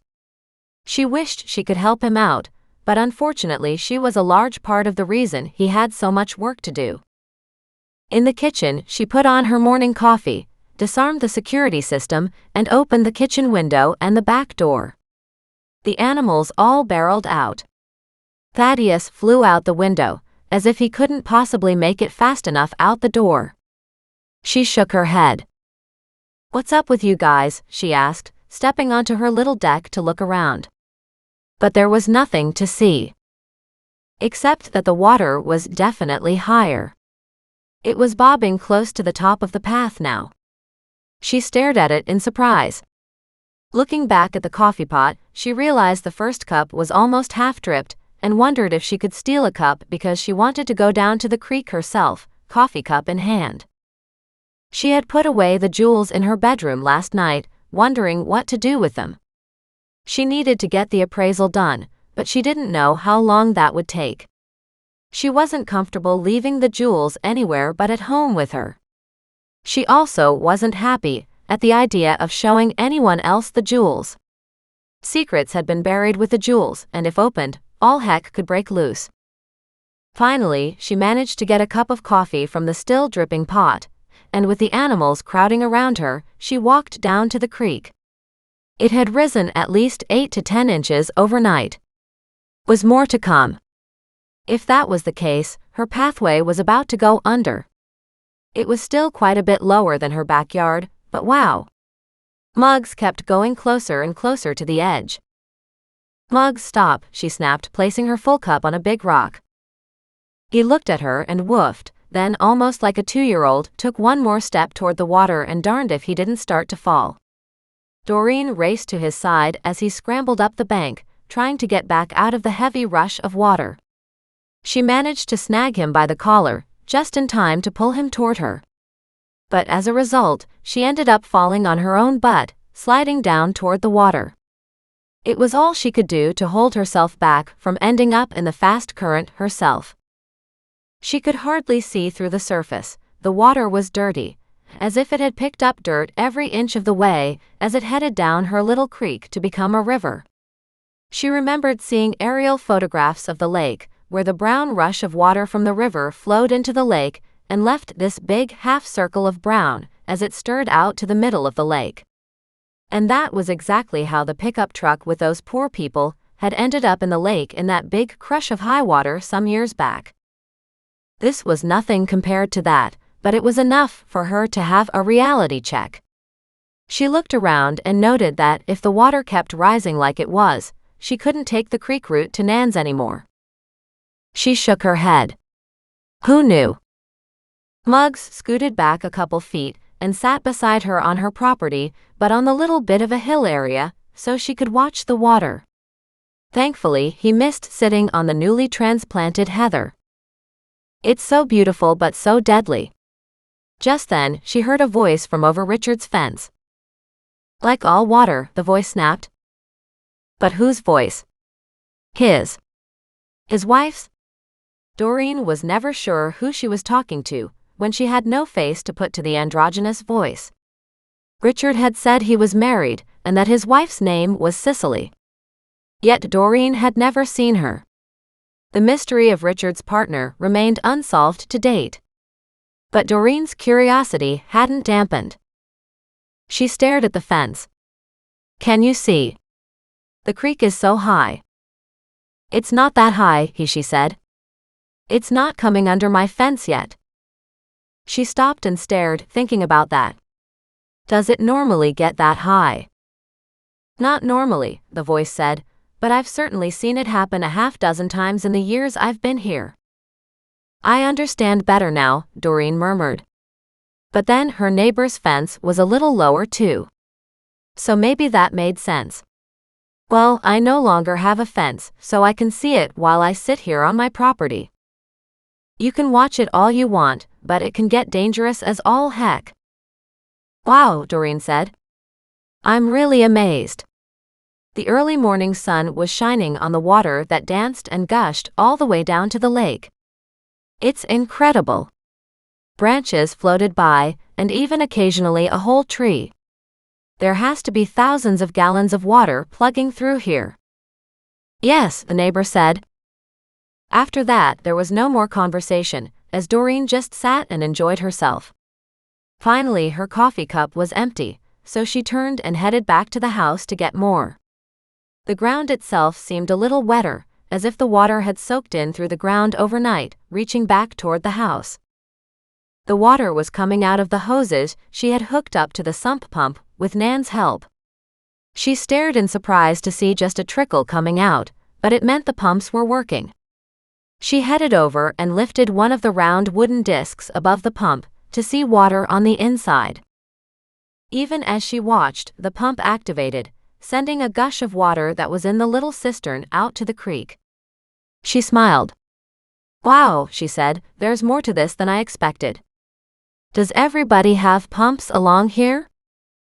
But the neighbor didn't answer. She figured that either she was down at the creekside or had gone into the house. After the handcuff case scenario, it wasn't like the neighbor was any friendlier. It was almost as if she had decided to blame Doreen for all that attention. But so far, the media hadn't heard about the pink satin handcuffs found in Richard's front garden. Too bad. They could haunt him for a change. She was still chuckling as she headed up to the deck and inside. She really should make a trip to the local jewelry store, get a receipt for all the jewels, and leave them for an appraiser, if it seemed okay with them. She grabbed the loose stones in the jewelry bag. She still wasn't terribly comfortable with the whole appraisal thing. She also needed to go grocery shopping and might even come back with tarps, so Mac's time off could be spent doing the stuff she didn't know how to do. It would take her a while to figure out the tarp thing and to pull the weeds. She wasn't sure about getting rocks in just yet, as plenty of rocks were around her garden, and of course, if she wanted to, she could always pick up a couple from her creek. There was probably some law or something against it, but if she was careful and not too greedy, maybe the city wouldn't mind if she removed a few of them. Picking up her purse, she reset the alarm, and leaving all three of the animals inside, she stepped out. Muggs hopped up on the door, trying to tell her with his barking that he wanted to go with her. She called back through the door, "Sorry, buddy. I can't take you in the grocery store, and I'm not leaving you in the car." She went to the hardware store first and found the cheapest tarps. Only at $12, they were not exactly cheap. She hesitatingly put them back on the shelf, wondering if there was a better option. She texted Mac. "Where's that place you said is best to get tarps?" He responded, and she remembered the name. Although who in their right mind would put Princess in the business name for an auto shop? She found her way to what looked to be a military and outdoorsy all-in-one guy type of store. She walked inside to find an older man with a bald head smiling at her. She looked up at him and grinned. "Okay, I know I don't look like I belong here," she said, "but I'm looking for tarps to put under a new deck we're trying to build." "Perfect," he said with a nod, then led her to the tarps. "These are pretty cheap," he said, "particularly for what you'll be using them for." "I don't want weeds to come through," she said, "so I don't want it to be too cheap." "Not a problem," he said. "The material is really dense. You could also double up on them if you wanted." "How much are they?" she asked. "They happen to be on sale this weekend." His smile was genuine. "It's buy one get one free, so it works out to be 2 for $10. Delighted with that, Doreen picked up 2, then she stopped and looked at the size and said, "They're 10 by 10. "Is that how big your deck is?" he asked. "Or bigger?" Bigger. The trouble was, she didn't know how big the end result would be, and she didn't want to shortchange on the tarps. When you get the concrete blocks tucked in, he said, make sure you dig these down, otherwise you'll get weeds around the blocks. She frowned at that and nodded. He continued, and you could grab a third one and cut up pieces to extend it. Or do you have the bigger ones on sale too? Doreen asked craftily. He chuckled. I do have some that are 12 by 15. I'll take 2 of those, she said. I can always fold under any surplus. They were $15, but hey, she would take that. With both tarps in her car, she headed to the grocery store. She didn't have much money with her, because she deliberately didn't budget much for each week. But she needed a little bit more than she had planned for, including coffee. As she wandered the aisles filling her basket, she thought she heard her name spoken. She turned around to look, but nobody was there. Then she heard her name not being called, more like someone mentioned it in a conversation. She moved closer and heard several older women having a discussion about Nan's granddaughter, Doreen. As she came around the corner, somebody nudged one of the others, and they all shut up. Doreen looked at them and smiled. Did I hear you talking about me? I thought I heard my name mentioned. Doreen? She'd always found the best way to deal with gossips was to nip it in the bud. One of the women looked at her, then raised an eyebrow, her nose going up in the air. Of course not, she said. Why would we talk about you? The arrogance and such a superior tone in her voice stopped Doreen, and she looked at her in surprise. No reason, I guess, she said, easily hiding behind her years of training with an equally arrogant husband. Of course, if you're gossiping about anyone, she said, it's really not well looked upon, is it? My grandmother is a lovely person, so I know that, if you're talking about her, it would be in the best regard. The whole time she spoke, the woman glared at her. Doreen just gave her a sunny smile and walked to where the bananas were. She picked up one banana and put it in her basket. Is that all you can afford? The woman asked. Doreen could feel anger sparking inside her.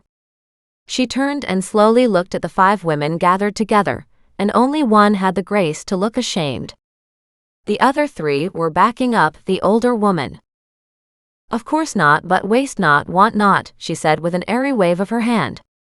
You must be Aretha. Shock slammed into the woman. How do you know who I am? She demanded. Doreen gave her the smallest of smiles. It's really not hard to figure out, she said, and she moved to walk away, but that wasn't enough for Aretha. What are you talking about? She said. Tell me. Then she reached out with a bird-like hand that was all claws and gripped Doreen's arm. How dare you talk about me? I haven't talked about you. Doreen could lie with the best of the snobbery club, if called upon. But I did hear you were a little too arrogant for your own good, and that you looked down on everybody else if they didn't have as much money as you did, she said with a laugh. So it was immediately obvious who you were. And of course, these are your sidekicks. I'll be sure to find out who they are too.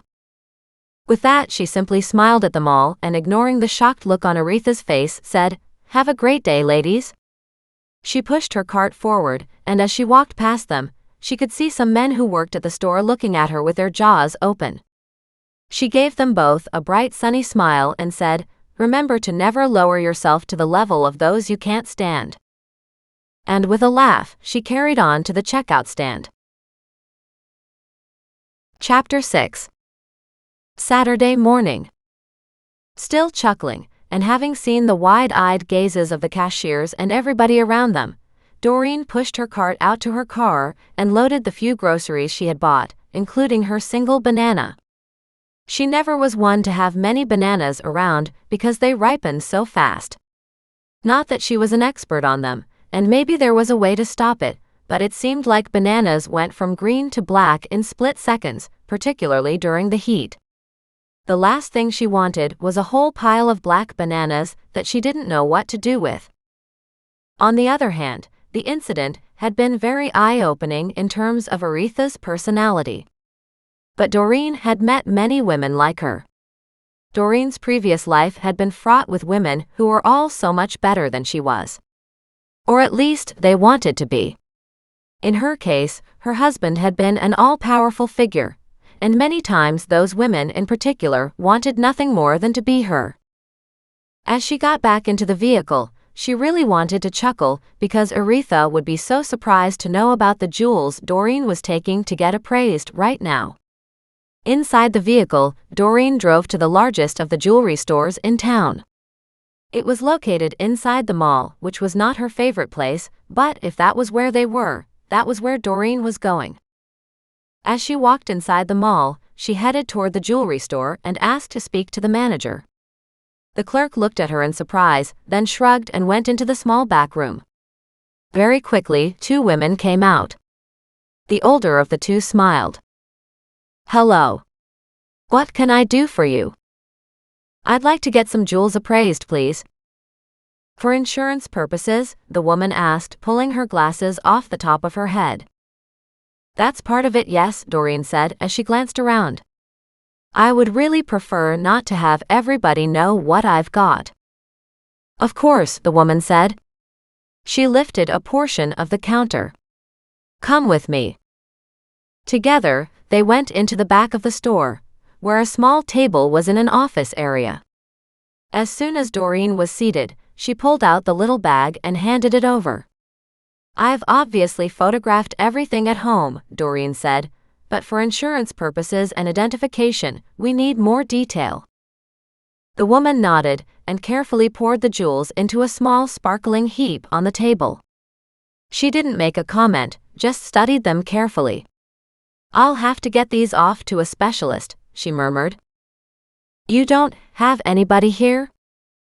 "Not for some of these," she said. She frowned. "Although we do have a couple dealers here for a convention," she said. "I might be able to get one of them to have a look this weekend. I'll just send off a quick text, checking on availability." That complete, with her finger she gently spread out the jewels so she could itemize what there was. She separated off the ruby, several emeralds, one larger than the others, and a small pile of diamonds, including a yellow diamond. "These are quite lovely," she said. "I know," Doreen said. "Is there any way to identify them beyond taking a photograph? Are there any certificates or anything like that for jewelry?" The woman shrugged. "Some have identification. Some have marks, and others come with a certificate of authenticity." She glanced over her glasses at Doreen. "Do you have any of those?" Doreen shook her head. The woman frowned. "So I have to ask. Where did you get these?" Doreen felt defensive. "You don't have to ask," she said smoothly. "And I'm not telling you right now." The woman tapped her fingers. "They're not stolen if that's what you're asking," Doreen said, "and feel free to talk to Corporal Mac Moreau from the RCMP detachment." The woman's eyebrows shot up at that. "So the police know you've brought them in?" She nodded. "Yes, it was their suggestion that I get them appraised, as well as checking to see if there is any way to identify each piece." Frowning, obviously curious and wanting more information, the woman picked up one of the larger jewels and, with her special loupe, examined it. "It is a rather spectacular piece," she admitted. She set it back down and frowned as she stared at the collection. "When you say spectacular piece," Doreen said cautiously, "about how much money would something like that be worth?" "Well," the woman said, "I can't say for sure, but I feel confident saying this piece alone would be over $20,000. Doreen nodded quietly. She wasn't surprised, as she'd seen some very expensive jewelry of her husband's, although it still seemed like that jewelry should have been hers. "Okay, so I'd like a receipt for these so I know everything is accounted for," she said, standing up. "Of course we can do that," she said. The woman brought a pad of paper toward her to make notes and then took photos, moving the images to the digital receipt she wrote up. Doreen looked at her and frowned. So you are insured for this if I leave them behind. Correct? The woman nodded. Yes, of course, although we don't have a value established yet. So then how long for the appraisal? Doreen asked, not liking the idea of leaving the pieces behind if they couldn't ascertain a value for insurance purposes. The woman looked at her just as her phone rang. She picked it up and answered, identifying herself as Mindy Karsten. Doreen half listened to the conversation as she separated the jewels a little more so she could count them. Doreen took more photos of the jewels in front of her.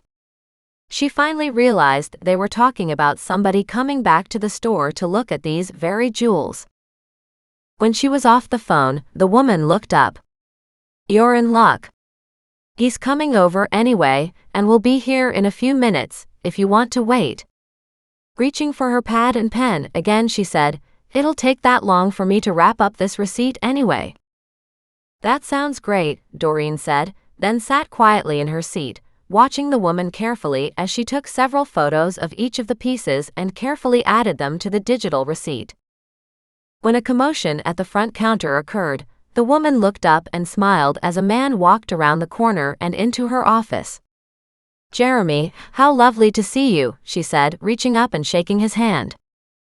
He just smiled as she introduced Doreen, who immediately stood and shook his hand. So what's this, my dear?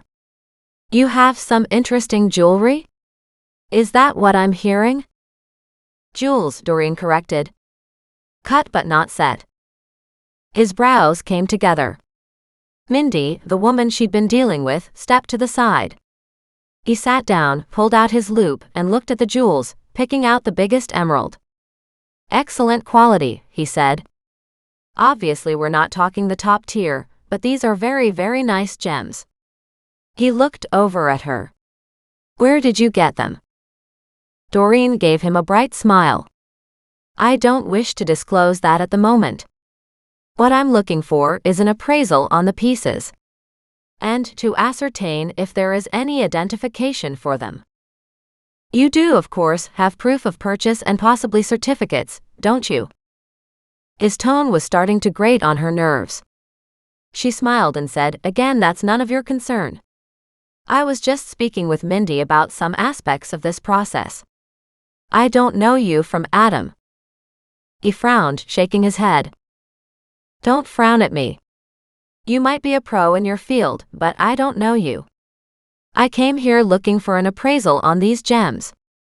Can you provide that or not? She asked, getting irate. His fingers went down to almost cup the jewels with some reverence. A possessive reverence she didn't like. I don't think you're the right people to handle this appraisal, she said. Obviously, this is probably too sophisticated for you. What are you talking about? He blustered. But I do want to make sure they are your property. That is not within your mandate, she said smoothly. He stared at her in outrage as she placed her hand over the jewels. She grabbed the jewelry bag and very carefully scooped them in, counting them as they went in. With all of them now secured, she looked back at Mindy. Obviously, the receipt won't be required. She looked over at the two of them and said, You weren't very much help. So if you don't mind, I'll be leaving. You can't just walk out with those, he said, standing. She stared at him and very quietly asked, Why not? She pulled out her phone and held it in front of her, as if she would make a phone call. Instead, she put it on video. Because they're very valuable. Says you, she scoffed. You certainly couldn't give me an appraisal on them. I need time, he said. Maybe so, she said, but I don't like that you feel you have the right to question me. And I don't like your attitude. I'll find somebody else who can appraise these. We're the best in town, Mindy said. I'm sure we can help you. All you've done so far, Doreen said quietly, is covet what I brought in. And that makes me uneasy. So excuse me, but no thank you. Would you want to sell them? The man asked. Doreen looked him straight in the eye. No, they are not for sale. And with that, she turned and walked out. Still inside the mall but away from the jewelry store, she could feel the tremors starting to move outward. They'd started when he'd arrived and had gotten much worse when she realized how much he really wanted those gems. It didn't matter how good they were, there was something about them that she could see he wasn't happy about. Something was very wrong here, and she exited the mall and headed for her vehicle. Feeling somebody watching her, she kept looking around. As soon as she got to her car, she walked past it and pulled up to another vehicle, then crouched as if to get inside. Then she peered around the corner of the vehicle beside her, and sure enough, there was the man from the jewelry store. She waited, watching as he came toward her. Then she raced around several vehicles farther away and brought up her phone again, taking another video. He got down to the edge of the vehicle she had supposedly gotten into, and he realized nobody was there. Frowning, he stopped, then stood with his hands on his hips and looked around. She caught him on the video, nice and clear, but since he wasn't doing anything wrong, he would likely just say he'd come to give her another chance in a different environment to not feel so threatened, and to possibly sell him the jewels. Then he pulled out his phone and talked to somebody at the other end. That made her frown too. Why was he calling somebody else? It had to be about her and the jewels. She was outside of the mall now, but presumed security's jurisdiction included the parking lot as well. She needed Jeremy to get a long way from her vehicle, so she could leave. He slowly walked back to the mall, still talking on a cell phone. As soon as it was clear, she dashed to her vehicle, started it up, and pulled away, going in the opposite direction of where he was, even though it was closer to go home the other way. This time, she headed straight home. There were other things on her list to do, but this one had been unnerving enough. In her driveway, she pulled into the open garage. Using the fancy schmancy door closer Mac had given her, she waited until the garage door closed completely. As soon as she got out, she snatched up the jewels and her purse, then headed inside. Muggs dashed around her like she'd been gone for days. Goliath sat in the corner and yawned. She crouched and gave Muggs a really good greeting. "I should have taken you with me," she murmured. "He wouldn't have appeared so threatening if you were there to defend me." With Muggs finally calming down, she put down her purse and the jewels, then went out to her car to get the few groceries she had just bought. It didn't take long for her to put those away, now wondering what her next step would be. Obviously, something about these jewels had caused a bit of a ruckus. She pulled out her phone and while she made coffee, she dialed Mac's number. It rang and rang while she ground beans and filled the coffee maker with water. When he finally answered, his voice was distracted, and noise was in the background. "Doreen, what's up? You on a case?" He sighed. "I'm a cop, Doreen. I'm on all kinds of cases. Is everything okay? Why did you call?" "Because something weird happened at the mall today." She proceeded to tell him about the appraisal, or non-appraisal as it were. "Interesting," he muttered. His reaction wasn't normal though. No. There was a certain adversarial nature to his gaze, and I know this sounds ridiculous, but an almost possessiveness to his fingers. I didn't like it one bit, so I snatched up all the jewels and I left as soon as I could. But get this.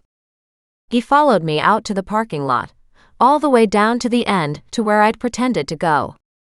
Luckily I had ducked, so had come up a few rows away, she said, but there's no doubt he stopped right where he thought I would be. Did he threaten you in any way? Mac's voice deepened sharply. No, she said, not directly. He just didn't like that I walked out with the jewels. Do you have his name? She gave it to him and he nodded. When I get back to the office, I can take a look. Sure, she said, I know you're busy. I am. And again, his voice had that distracted note. In the background, she could hear somebody calling his name. Oh, you have to go, she said hurriedly. I didn't mean to take you away from work. With that, she hung up. Pocketing her phone, she poured herself a cup of coffee and stepped out onto her little deck. Her tiny little short-term deck, soon to be replaced by one that was big and beautiful. If she sold any of the jewels, she would have enough money to redo the whole house probably. But they weren't hers either. She understood how Millicent felt about them. Just because something was in your hands doesn't mean it was yours to do something with. She was certainly glad Mac knew about them. Chapter 7. Saturday mid-morning. Speaking of Mac, Doreen should have asked him to look into the old files on the break-in from the jewelry store from way back when. There might have been an inventory, and maybe these jewels were listed.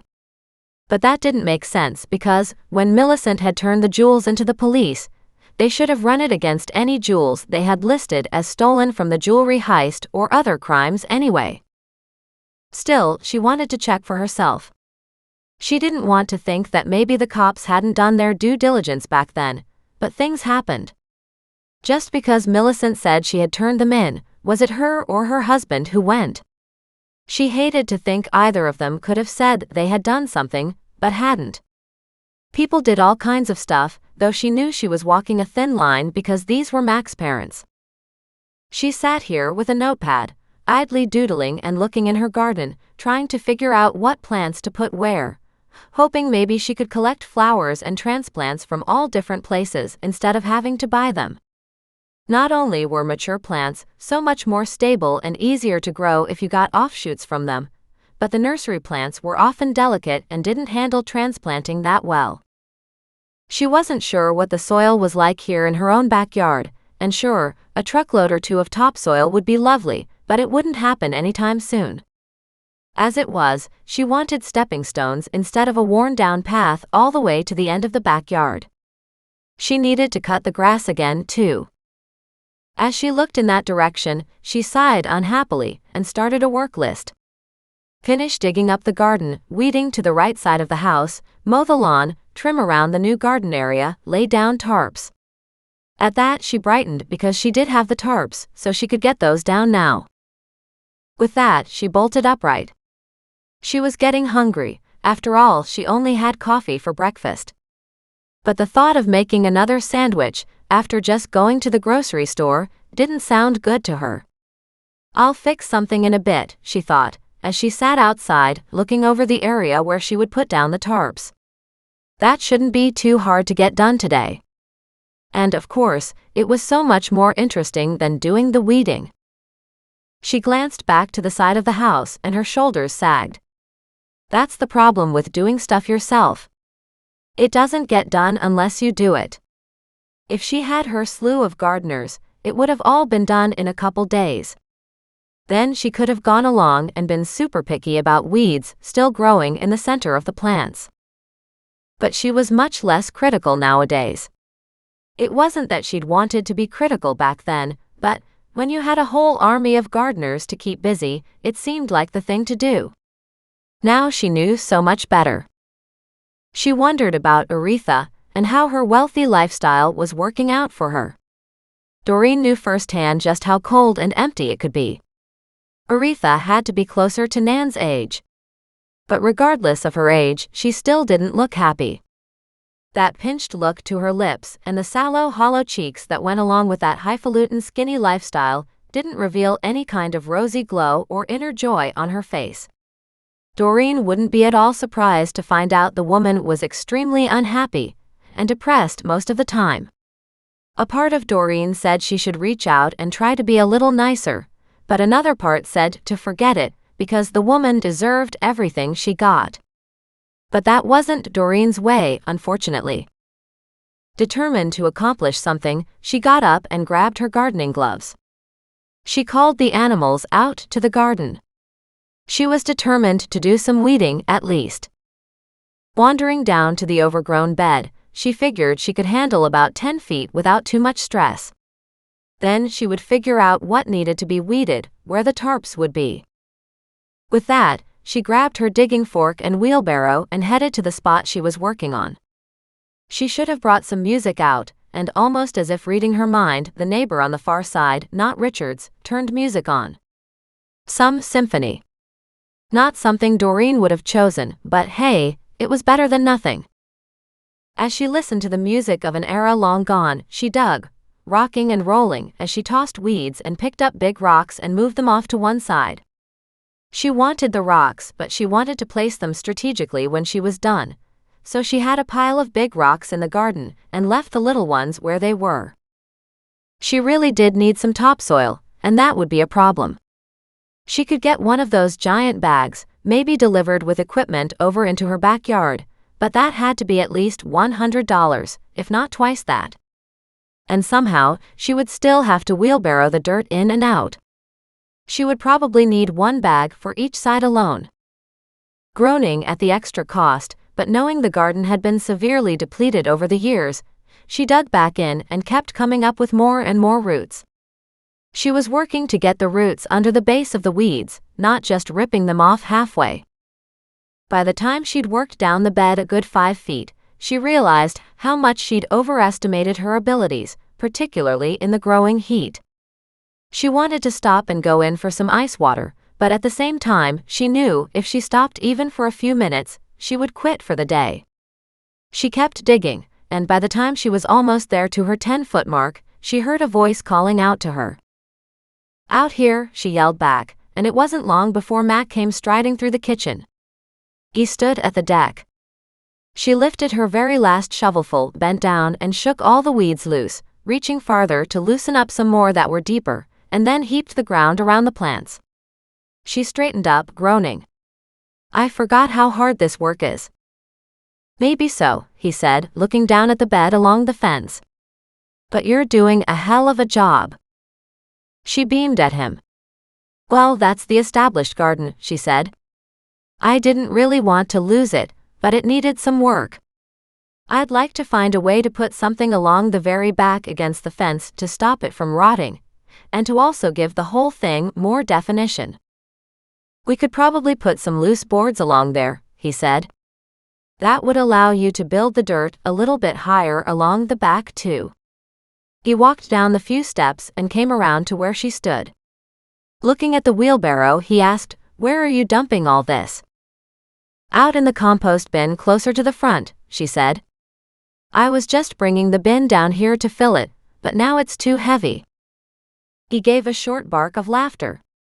"I'll go dump it for you." He turned and grabbed the handles of the wheelbarrow as if it were a tiny toy, and wheeled it ahead of her. She raced past him and opened the big compost barrel near the garage. It was picked up every second week, and this one was definitely full. When he brought the wheelbarrow around, she used her shovel to scoop the contents from the wheelbarrow into the bin. "What are you doing here anyway? You sounded super busy earlier." "I am," he said. "A bunch of cases have been opened, and a bunch converged," he said. She looked up at him and raised her eyebrows. "Can you tell me more?" He shook his head. "Hell no," he said.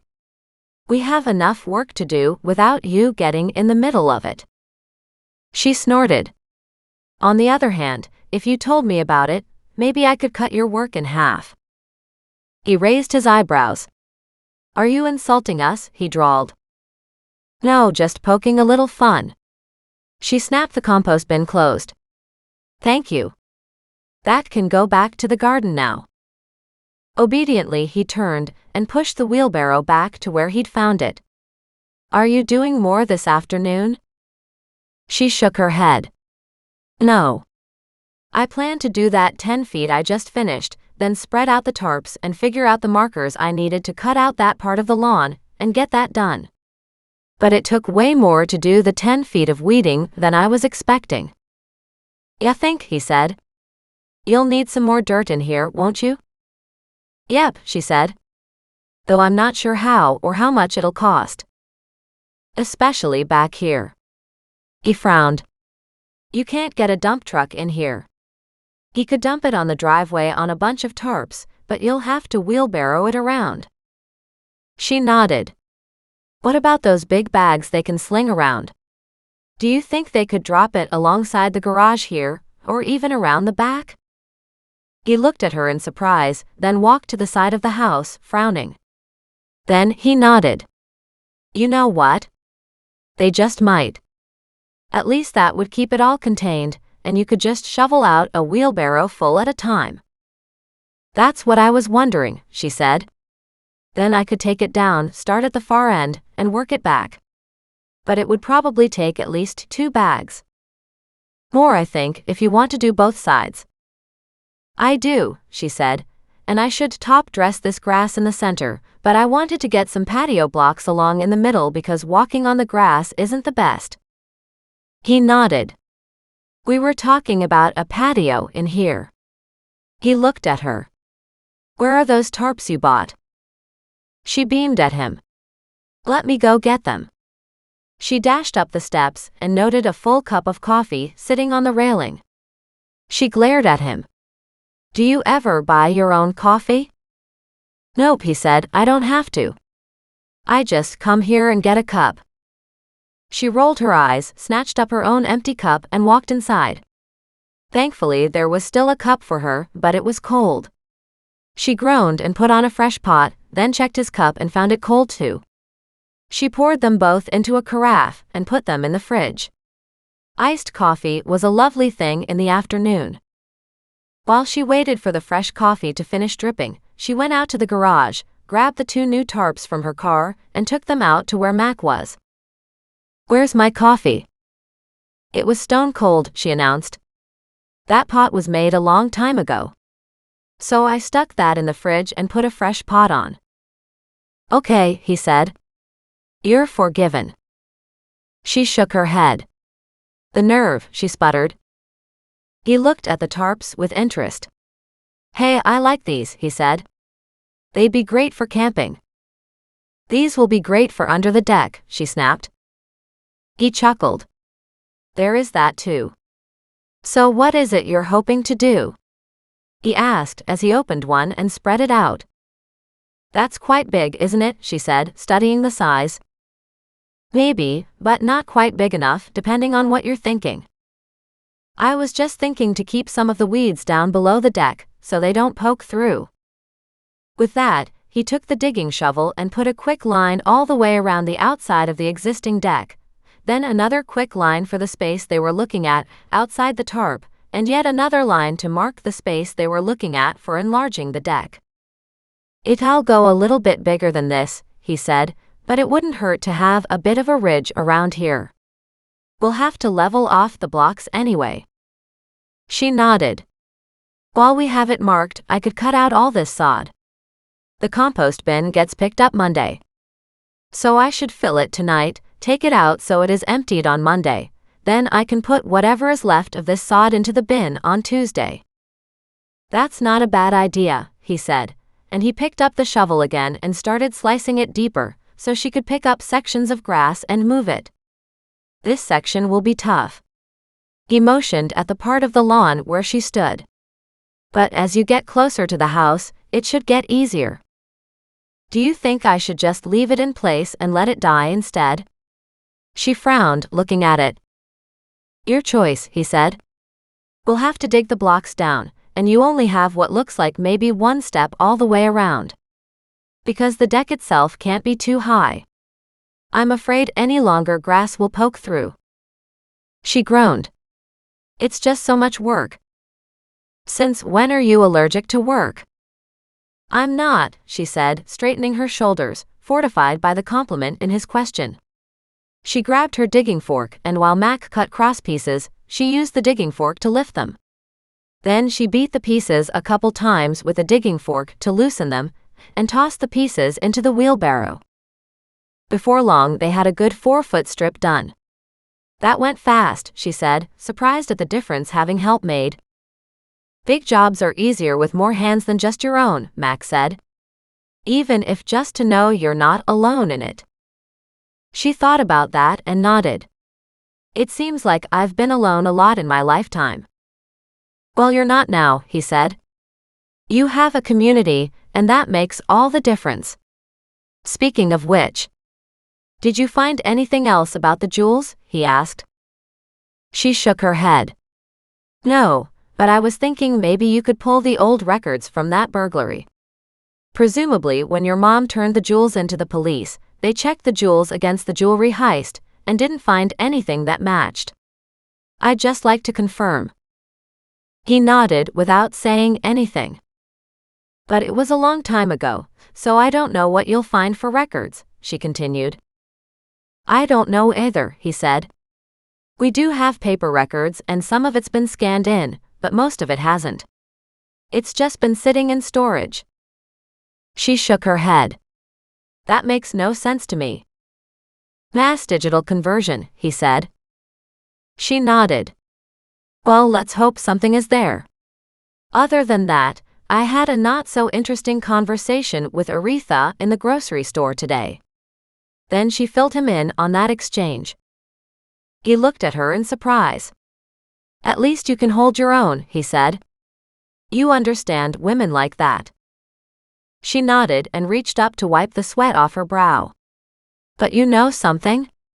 The more I think about it, I don't think she's as rich as she seems. She didn't wear one piece of jewelry. After all those years of owning a jewelry store, her clothing showed age. I remember the crimped look on the jacket that wasn't supposed to be there. Almost like the grand old dame had run out of steam and money. And now you'll be sympathetic toward her, I suppose. He gave her a big smile. You try to be tough, but you're such a softie. She gasped at that, muttering, You're the softie. So who died?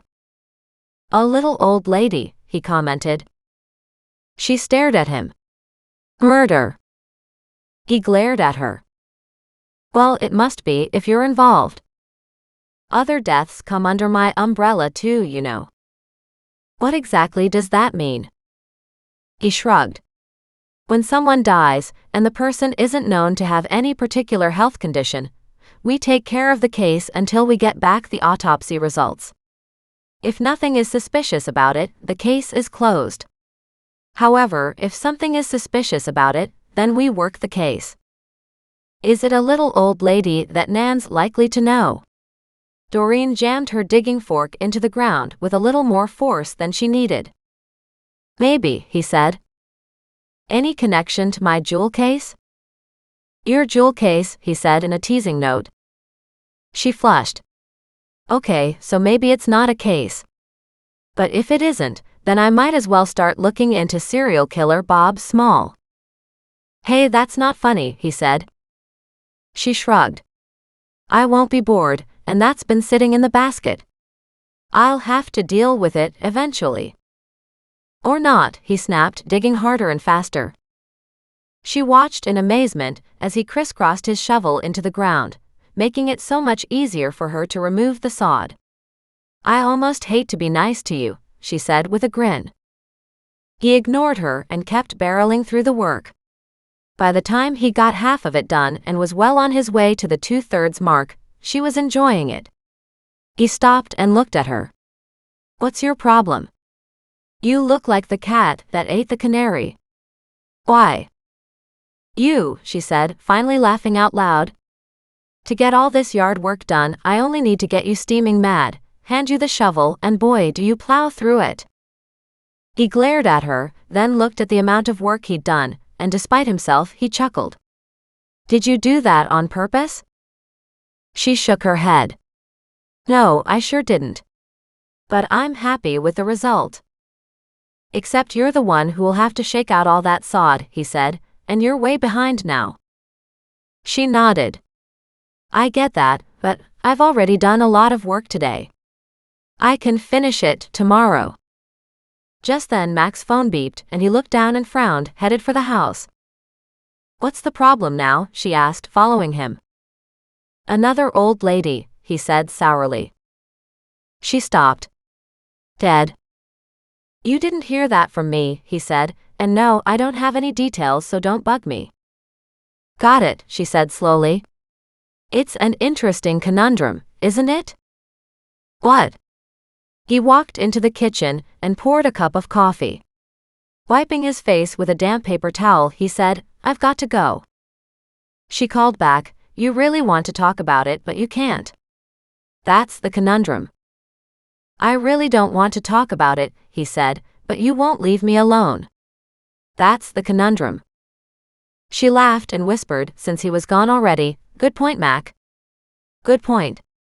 She knew she'd be racing for the newspapers as soon as she got inside to see what was going on with these little old ladies. It just added to her day. She wondered if either of them were Aretha. That would be sad because, in Doreen's heart, she knew the lady was lonely and desperately in need of a friend. Maybe Mac was right. I am a softie. Chapter 8. Saturday late lunchtime. Back inside, Doreen was definitely hungry now, as she looked at the meager ingredients in her fridge, even after her recent trip to the grocery store, and groaned. "I don't want yet another sandwich, and I had just coffee for breakfast," she said. And it was Saturday, so Mac wasn't due to cook today. He was coming back tomorrow to cook. So what the heck would she do in the meantime? Spotting the eggs, she hadn't had an omelet in forever, and she could make a good ham and cheese omelet. She wondered about adding mushrooms and thought if she sliced them super thin, it might work out. Nothing wrong with having an omelet for a late lunch. As she got everything out for the omelet, she sliced the mushrooms as thin as she could and cooked her omelet, putting the thin layer of mushrooms on before she folded it over, then put a lid on to let the cheese melt and the mushrooms cook. When it was done, she was happily surprised to see the mushrooms were just the way she liked them. She served herself a plate and sat down at the kitchen table with her laptop. No mention of the deaths on the local news yet. But, when she went to one of the online newspapers, she found an interesting note about a body discovered. It didn't say it was an old lady though. Curious about that, Doreen clicked through to see if there was any more information but found nothing. She wondered if she could now get an address for Aretha. Just something about her struck a chord. Doreen had met so many women like her, and if not by the grace of God, Doreen could have ended up the same way herself down the road. But as it was, she would end up more like Nan now. And that was so much more fun. As if hearing her voice, Nan called on the phone. "Did you hear?" she cried out. "Hear what?" Doreen asked. "They found a body." And her voice dropped to such a hushed yet excited whisper that Doreen had to settle back and roll her eyes. "People die all the time, Nan. That doesn't mean anything is suspicious about it." "Oh, so you've talked to Mac already, have you?" And Nan's voice dropped with disappointment. "He told me about it, yes, but they don't know if it's suspicious or not." "Of course he does," Nan said, brushing that off. "That's just Mac, trying not to give you any details." With a surprising start, Doreen realized Nan was correct. It was such a Mac thing to do. "Well, maybe," she said, "he has good reason." "Of course he does." Nan laughed.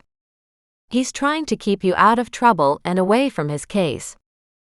"I'm not that bad, surely." "Nope," Nan said, "you're much better than that. So when you do find out, let me know, huh?" "Will do," Doreen said. "By the way, do you know where Aretha is now? I met her at the grocery store today." "Oh. Right. I heard about that." "What do you mean, you heard about it?" "One of the 5 ladies there happens to live here at the home." "Which one?" "The one who tried to turn away," Nan said comfortably. "How do you know she tried to turn away?" "Because she always does whenever there's any conflict." "Definitely one lady was trying to separate herself." "Yeah, that's Hillary," Nan said. "She doesn't do well with conflict of any kind." "And yet she's Aretha's friend? That must expose her to conflict on a regular basis." "They were all part of the same group way back when, and they still make a point of appearing in public together. But honestly, I don't know how much the word friendship comes into play with that group," Nan said. "I've got the feeling Aretha is just a lonely old lady," Doreen said thoughtfully. "One who has seen better times." "You could say that for a lot of people in here," Nan said. "You really can't put too much stock in appearances." Maybe not, but I have to admit, as I sit here and look back on the conversation, I feel a little sorry for her. Don't get caught up in that, Nan said, sounding alarmed. She's not friendly. No, Doreen said. A lot of unhappy people aren't. Oh dear, Nan said. I was afraid of that. Afraid of what? You're just too soft-hearted, she said. Maybe so, but if you can tell me where she lives, I could take a drive by, and that might put my mind at rest. I doubt it, but maybe if you're lucky it will. Nan rattled off the street name not too far away. She's staying with a friend of hers who owns a big mansion. It's just the two of them there. Oh, interesting. So it's one of those old regal estates then? Yep, exactly, Nan said. Likely Rosemore was just not good enough for her, she said in a scoffing tone. Which is just crazy, as you know, because it's wonderful here. And her voice warmed up considerably. Doreen smiled. You're good for that place too, she said. Darn straight I am, Nan said. Everybody here would die of boredom if I wasn't around. At that, Doreen had to chuckle. As long as you're staying out of trouble. Of course I'm staying out of trouble, she said, and if you want to come down, I've got more veggies for you. That would be great, Doreen said. Maybe we will walk down now, since I just finished eating. Good, I have some walnut bread. Do you know how many walnut trees grow in the Okanagan area? There's so many. And hazelnut bushes. And it's definitely not the season. Don't they have to dry first? Sure, Nan said, but then everybody has all their old nuts to get rid of, so they can make room for the new ones. Come whenever you're ready, and she hung up. Doreen put the phone down as she thought about Nan's words and realized there really was some logic to it. But it was a little weird to think about. She looked at the animals. Muggs had been watching her since he'd heard Nan's voice on the phone. Doreen looked down at him. You want to go see Nan? Woof woof. Muggs barked, dancing around her. She looked over at Goliath, who was sprawled out, sound asleep on the chair beside her. She reached out a hand, scratched his belly, and as she went to withdraw, he grabbed her hand and pulled it back to his belly. She chuckled. You can stay here all alone, or you can come to Nan's with us. He dug his claws in, not allowing her hand to leave his belly. That's not an answer, she said. Or not an answer I'm prepared to live with. Thaddeus, who had been sleeping on the window ledge, lifted his head and gave his whole body a shake, so his feathers stuck out at all angles. Doreen laughed at him. Don't you look beautiful, gorgeous? Thaddeus is gorgeous. Thaddeus is gorgeous. She chuckled. That's a new line for you, but I'll have to agree. You are gorgeous. He hopped down and preened from one side to the other. Thaddeus is gorgeous, he said in a sing-song voice. Thaddeus, can you sing? He gave a cackling sound like a witch that made Doreen stop. My goodness, she said. Where did you get such a wonderful range of sounds? Thaddeus hopped onto her hand, the one on Goliath, then reached down and pecked at his belly. Goliath made a meow sound and bolted off the chair. Doreen looked at Thaddeus. You did that on purpose, she accused. He looked up at her, gave a he, and then broke into song. Thaddeus is gorgeous. Doreen picked up the leash and hooked up the squirming Muggs, who was dying to get out of the house. What's wrong with you guys? She scolded. We've been outside all afternoon. She opened the kitchen door, then remembered the alarms. She headed back to the front door, locked it, and set the security system on the kitchen door as she left that way. After all, she had the jewels here with her.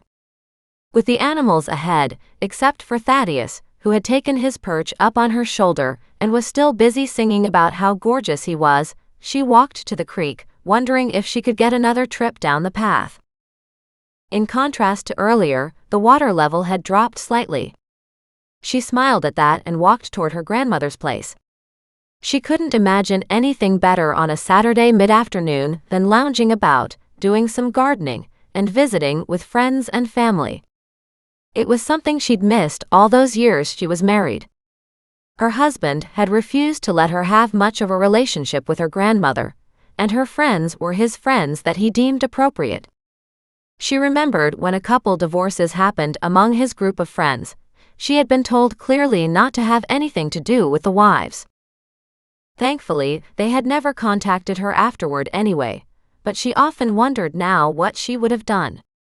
Back then, she didn't have much of a personality because it had all been subdued under what was right and correct, and precisely how her husband wanted it. That was the problem with being molded and marrying so young. But thankfully, she wasn't that way now. She was her own person and enjoying every bit of it. Of course, that didn't mean she wanted something to happen to her ex or his current girlfriend, her ex-lawyer. Come to think of it, Mac hadn't mentioned his brother at all when she'd seen him. But then he appeared to be quite distracted with this new case. Who would have thought Kelowna would have been this busy little city of criminals? But as she thought about it, over 140,000 people lived here within the city limits, and some of these crimes had been spread over multiple decades, so it wasn't such a high crime rate. But still, Doreen seemed to be the one finding them all. Maybe she did have a knack for it. Or maybe she was just a nosy busybody, like some people thought. She was no sooner around the corner when she saw Nan waiting for them. She lifted a hand and waved, and realized for the first time she wouldn't have to argue with the gardener. She walked across the stepping stones, feeling as if something were lost. Nan, whatever happened to Fred? Nan shrugged. Seems he lost his job. At least in the interim until the trial. I'm so sorry for all that, Doreen said. Of course you are, Nan said with a beaming smile. That's because you have a good heart. It's possible he might get off with a much lighter sentence, Doreen said. She hated to admit maybe she was okay with that too. Maybe, Nan said, but the law has to run its course now. If only he hadn't had a part in all of it. Well, he did, Nan said, so don't you worry about it. Doreen laughed. It's not like I can't worry about it. Sure you can. You have to learn to manage what it is you'll worry about. If I worried about getting old, I'd expend all my energy on something I couldn't stop. So I'd rather spend my time making each day lovely. She smiled. Come sit down. The tea is almost ready. And in a voice a little more commanding than usual, Nan said, Now. Surprised, Doreen grabbed her chair and sat. Chapter 9. Saturday, late afternoon. What's the matter, Nan? Nan grumped a little bit as she puttered around, bringing out teacups and a plate of what appeared to be the walnut bread she'd spoken of earlier. Doreen wasn't sure what had happened, but Nan was obviously upset. Nan? Nan turned and shook her finger. I don't want you involved with that Aretha person. Surprised, touched, and a little upset, Doreen settled back and asked, Why not? She's the poisonous kind, Nan announced. Maybe she was, Doreen said quietly. She looked very unhappy. Nan glared at her. So, you want her to still be a bad person? Doreen asked gently as she poured the 2 cups of tea. Or is it that you're upset at the idea maybe she's not who you thought she was? She was very mean to some friends of mine, Nan said. They didn't deserve being talked down to like she did. Did she ever talk to you like that? Nan shook her head. She tried a couple times, but I have more backbone than to allow it. And some to spare, Doreen said with a smile. But the thing is, I've met lots of women like her. And they're very unhappy on the inside. I also think she's lonely. Maybe so, Nan said, but I'm warning you. She's poison, and that's all I'll say on the matter. She gave a quick nod, as if to add punctuation to her comment. Doreen kept her smile hidden. I highly doubt she'll have anything to do with me anyway. Good, Nan replied. Surely you have another case you're working on by now. Do you know anything about missing jewels? Doreen asked in a bright tone. Missing jewels? She nodded. Yes. Jewels that are missing. I don't know why I would, Nan said. Oh, I'm just wondering if you know of any case where somebody lost a little jeweler's bag full of cut but unset gems. Nan frowned as Doreen pulled out her phone and brought up the pictures she'd taken. Oh goodness, aren't they lovely? Nan said with a bright smile. They really are beautiful. They are indeed. But we also don't know who they belong to. Nan just stared at her. That's hardly something you'd lose. It's certainly possible, Doreen said. I don't know how. Nan looked at the bag. Do you know anything about the jewelry bag? Johnson and Abelman, Doreen said without hesitation. Right, you mentioned the store earlier. Those are truly beautiful. Seems like if it was a theft or from when the store burned down, there would be records. Wait. The store burned down? Doreen asked, staring at Nan over the rim of her teacup. Her grandmother was in possession of some of the darndest information. Nan nodded. Yep, it burned down just before they declared bankruptcy. They had to at that point. They had nothing left. The insurance company, suspecting fraud over the missing jewels claim, dropped their coverage. I think the parents were still trying to get the place reinsured when it went up in smoke. They lost everything. They died not long after. That's terrible, Doreen said with a snort. Was the fire an accident, I wonder? Too bad the parents aren't still alive to ask who knew about the insurance being canceled. If no one knew, then maybe it was deliberate to save the business. But if everyone knew, maybe it was deliberate to finish off the family business. Then again, it might have been a terrible accident. Exactly, Nan said, but I'd put that fire down to Aretha's first husband. He was really kind of useless. It does seem like he drove the business into the ground. Doreen thought about the stately Aretha. Maybe she had taken a step down in life after all. Maybe by the time her husband died, there hadn't been any money left. No, he wasn't any good at business, Nan said with a smile. And Aretha was a girl who liked to wear the jewelry. Do you think she had anything to do with the burglary? Doreen asked. Nan looked at her, surprised. Oh my goodness, Nan said. I can only imagine what kind of a scene that would have been, if she had. Exactly, Doreen said. So you're saying the business burned down soon after that? Yes. It was very soon after that, Nan said. She shook her head. Well, I hadn't heard any of this about the jewels. It doesn't change much, but it does make you wonder, Doreen said. Yes, Nan said.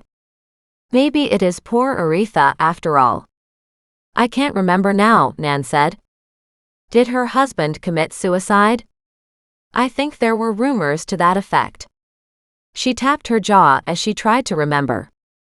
If he did, maybe it's not so hard to understand, given the fact they were broke. But the insurance should have covered a certain amount. Depends on how much they had the business insured for, Doreen said. And insurance companies don't like to pay out. No, of course not, Nan said. It's money going in the wrong direction, as far as they're concerned. Exactly. Of course, if her husband committed suicide fairly soon afterward. I know that look on your face, Nan said eagerly. She leaned closer. What are you thinking about? Not a whole lot, Doreen said. It's just interesting. I'll have to look up her second husband. Well, he's dead too, Nan said with a wave of her hand as if to say easy come, easy go. There isn't a lot you'll learn about him. Does he still have family around? Of course. His brother is here, Nan said. Brother? What brother? Mangus. He's in here with me. But he's older, and he's also kind of a grump. Sounds like maybe he's of the same mold as Aretha. Doreen was clearly distracted, her mind going in all directions. I don't think there's been any love lost between them, Nan said. When they were both here, they wouldn't even sit at the same table.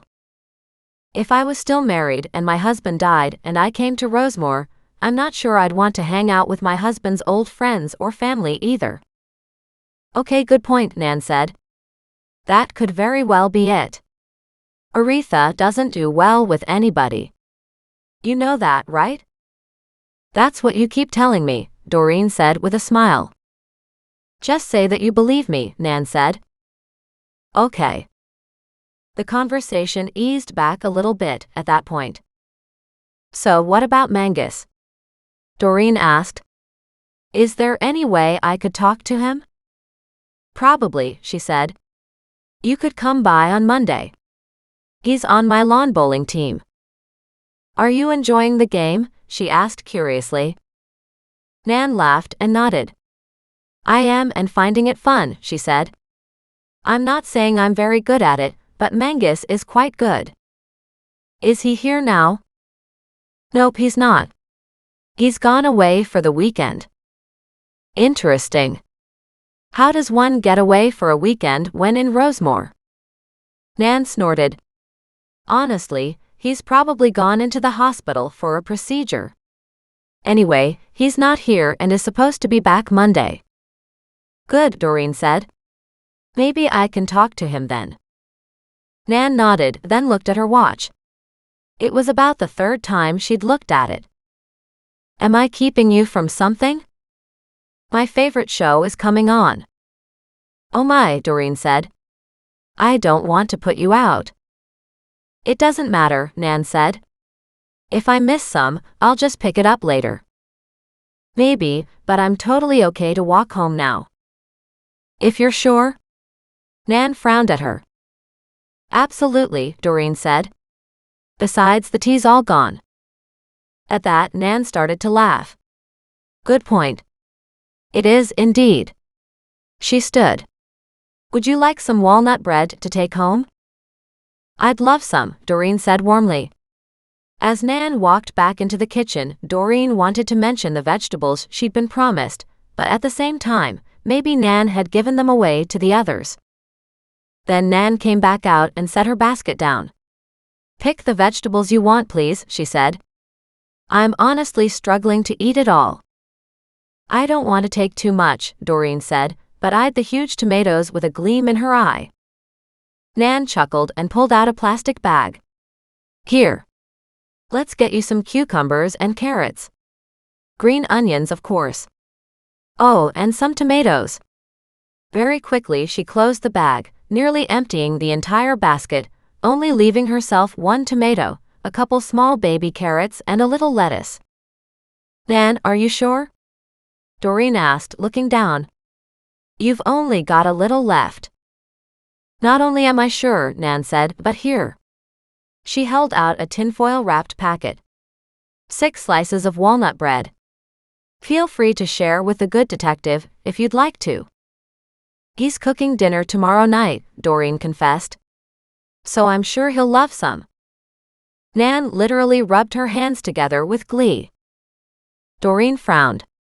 Don't read too much into this, she warned. Nan's face drifted off into a smooth and unlined innocent look that didn't fool anyone. Doreen laughed, then leaned over and kissed her grandmother on the cheek. Thank you, as always. She called the animals and walked over to the flagstones, still feeling odd that Fred wasn't around, then started her walk back up to the curb. She stopped and looked around, but Nan had already gone inside. Doreen looked down at the animals. Time to go home, guys. Chapter 10. Saturday evening. Back inside, Doreen carefully put away her fresh veggies and the walnut bread. Now she had an address for Aretha's home, but more than that, she also had a brother-in-law from her most recent husband's family. She sat down at her laptop and did some research, but she felt restless now. The evening yawned before her, but she couldn't get rid of the feeling that she should check out where Aretha was living. Doreen mapped out the place and discovered it was only about 6 blocks from her home. If only we'd known that, she announced, we could have gone directly from Nan's place. Packing up the animals again, she headed out the front door and took a shortcut that ended up taking her around the block, so only about 4 blocks were left. She was there in no time.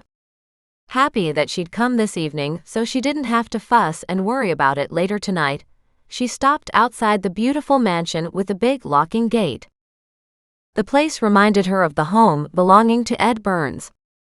That was the case where the nasty son Jude had his father killed so he could take over the estate. This estate before her wasn't as grandiose and definitely wasn't worth the same amount of money, but still it was a lovely home. As Doreen looked at a bit of garden she could see from outside the fence, the gate opened, and a woman who'd been gardening stepped out and smiled at her. "Hi," Doreen said with a beaming smile. "I was just admiring the garden." "You're Doreen, aren't you?" the woman said. Doreen was startled. "How did you know?" she asked, but the woman just laughed. "Because of the menagerie that came along with you, of course." Doreen looked down to see Muggs wandering through the beautiful daisies in the garden. "Oh gosh, I'm so sorry," she said. "Muggs, come here." She tugged on the leash. Muggs dropped his butt and looked at her, as if to say he wasn't interested. The woman smiled. "Not to worry. He's more than welcome in my garden. I'm Heidi, by the way." "Oh, I'm so grateful you don't mind," Doreen said. "Some people definitely do." "Not at all," Heidi said. "I wish I had some lovely plants like these," Doreen said. "I'm redoing my Nan's garden. Well, it's my garden now, I guess I should say. But I don't have much in the way of perennials." "Come on in and take a look," Heidi said. "I'm weeding out plants right now. Because I have so much, they've all become overcrowded." Doreen looked at her in surprise. "Have you got any to share?" "Oh boy, do I ever," Heidi said. "Come on inside. I'm not even keeping all these bulbs this year. If they survive the winter, they survive. Otherwise, I'll be pulling them." The bulbs she talked about were dahlias. Doreen stood in front of a beautiful purple dinner plate dahlia and gasped. "These are stunning," she murmured. "I'm really happy with them. But you know what the tubers are like. They multiply quickly." "They do," Doreen agreed. "Should you ever have any extras, I would love to put some in. I have one section of the garden I could literally do all in dahlias." "It's too early to pull the tubers as these haven't even flowered yet," she said, "but I still have lots left over from last year. I didn't even bother putting them all out." The two women walked the garden, which was amazing. Painted daisies, echinacea, white daisies, and black-eyed Susans, just to name a few. Doreen had a little bit here and there, but nothing like this. Some red plants she didn't recognize crawled along as ground cover. "Wow," she said. "This is a superior garden. I would love to have this many plants." "You're more than welcome to come back tomorrow. I'll be pulling a bunch of each of these," Heidi said, "because everything is just too thick." She pointed to some. "See? I've already pulled these." Doreen walked over to see multiple plants. Perennials from snowball bushes that were small and obviously volunteers, to a small hydrangea, and all the daisy-like flowers she had just looked at. Turning to the lady, she said, "If you don't want these, I would be more than happy to take them." "I would love that," the woman said. "I do hate to kill a plant." Doreen nodded. "Do you happen to have a bag I could put these in?" she asked. "As you can see, I'm out walking. These animals and I walk all over town. So you should. It's great exercise. Let me have a look inside." She disappeared into the big house. All of a sudden yelling came from inside. Doreen frowned and looked down at the animals. Muggs wasn't happy at the noise and had been sitting quietly beside the wheelbarrow, but now stared up toward the house barking. The woman came out looking a little shaken. "I'm sorry. Is there a problem? Doreen asked hesitantly. The woman looked at her, giving her a slight shake of her head. No. Just a little resistance I wasn't expecting. Oh dear, Doreen said. I'm so sorry. It doesn't matter. Here. Let's see what we can package up for you to carry. Very quickly, Heidi had everything from the wheelbarrow slipped into 2 bags. She gave them a light shake to see if they were too heavy. What about these? Do you think you can carry them okay? Oh, I'm sure I can, Doreen said, giving the woman a bright smile. I can't thank you enough. Then she noticed another small bag the woman had brought out and handed it to her. These are all dahlias, she said. Like I said, I never even had a chance to get them in the ground, but they are a mix. I can't tell you what they are. I never really cared and always thought of it as the joy of planting. Oh my word, thank you. I haven't had a chance to go into my gardening shed yet, so, if you want to come back tomorrow, I do have more bulbs. I would take them down to the local church bazaar, but if you would like some tulips or hyacinths, I mean, really, I have so many plants here. She looked around almost helplessly at a garden that had gotten completely overgrown while she wasn't looking. I am overjoyed and very thankful to have anything you want to move out, Doreen said. I have at least 60 feet of garden I'll fill. The woman gasped in joy. Oh my, that will be stunning. Well, it will be, Doreen said, but it certainly isn't yet. If you had a car, she stopped and looked at Doreen, who was nodding. I do. With a nod, the woman smiled. And how about a shovel? If you could bring a shovel in your car tomorrow, we could fill bags and buckets and give you some of these. She walked through, pointing out dozens and dozens of plants she wanted to move out. I would be ecstatic.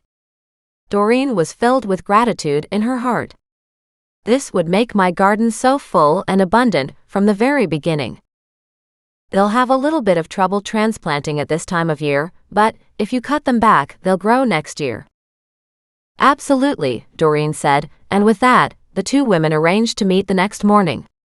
With a happy wave, Doreen turned to head back out again. As the gate closed behind her, she turned, startled at the unexpected noise. Aretha stood on the front step, her hands on her hips, glaring at Doreen. She lifted a hand and called out, "Nice to see you, Aretha." Lifting the plants, she said, "Heidi was kind enough to pass these on to me." Heidi whispered, "Don't you worry about her. She can be cranky, but she's really a good person on the inside." Doreen nodded. Isn't it sad how sometimes the niceness has to hide on the inside because there's so much fear of letting anybody see it? Yes, Heidi said with a bright, cheerful smile. I'm really glad to see you understand. She's been living with me for a year now. We've had some issues, but she's really a nice person. Lovely, Doreen said, and she meant it. I'm looking forward to seeing you tomorrow morning. With that, she set off, heading back home again. The walk was enjoyable, but the plants were heavy. It hadn't looked like too much when she'd started, but by the time she made it back to her place, they felt seriously heavy. Once back home, Doreen walked around to the back and put the plants down in one of the ditches she'd made, and took the hose and gently watered them down. She would have to get them into the garden pretty fast, but she wanted to wait until she saw what was being offered tomorrow, so she could plan out her garden a bit better. The fact that there was a hydrangea, which could easily grow 12 feet, and it was a purple one from the looks of it, confirmed the need to plan. Heidi also had pink and white ones, so if Doreen could manage to get a little piece of each, she could have all 3 as centerpieces, with a ton of other plants all around them. Excited, delighted, and heartened by the kindness shown her by a stranger, while realizing just how much fun this would be, she gave the plants a really good soaking and then left them lightly covered in soil for the night so they wouldn't dry out, and headed inside. It wasn't dark, but it was getting dark, and she was happy to call it a day. Inside, she checked her emails.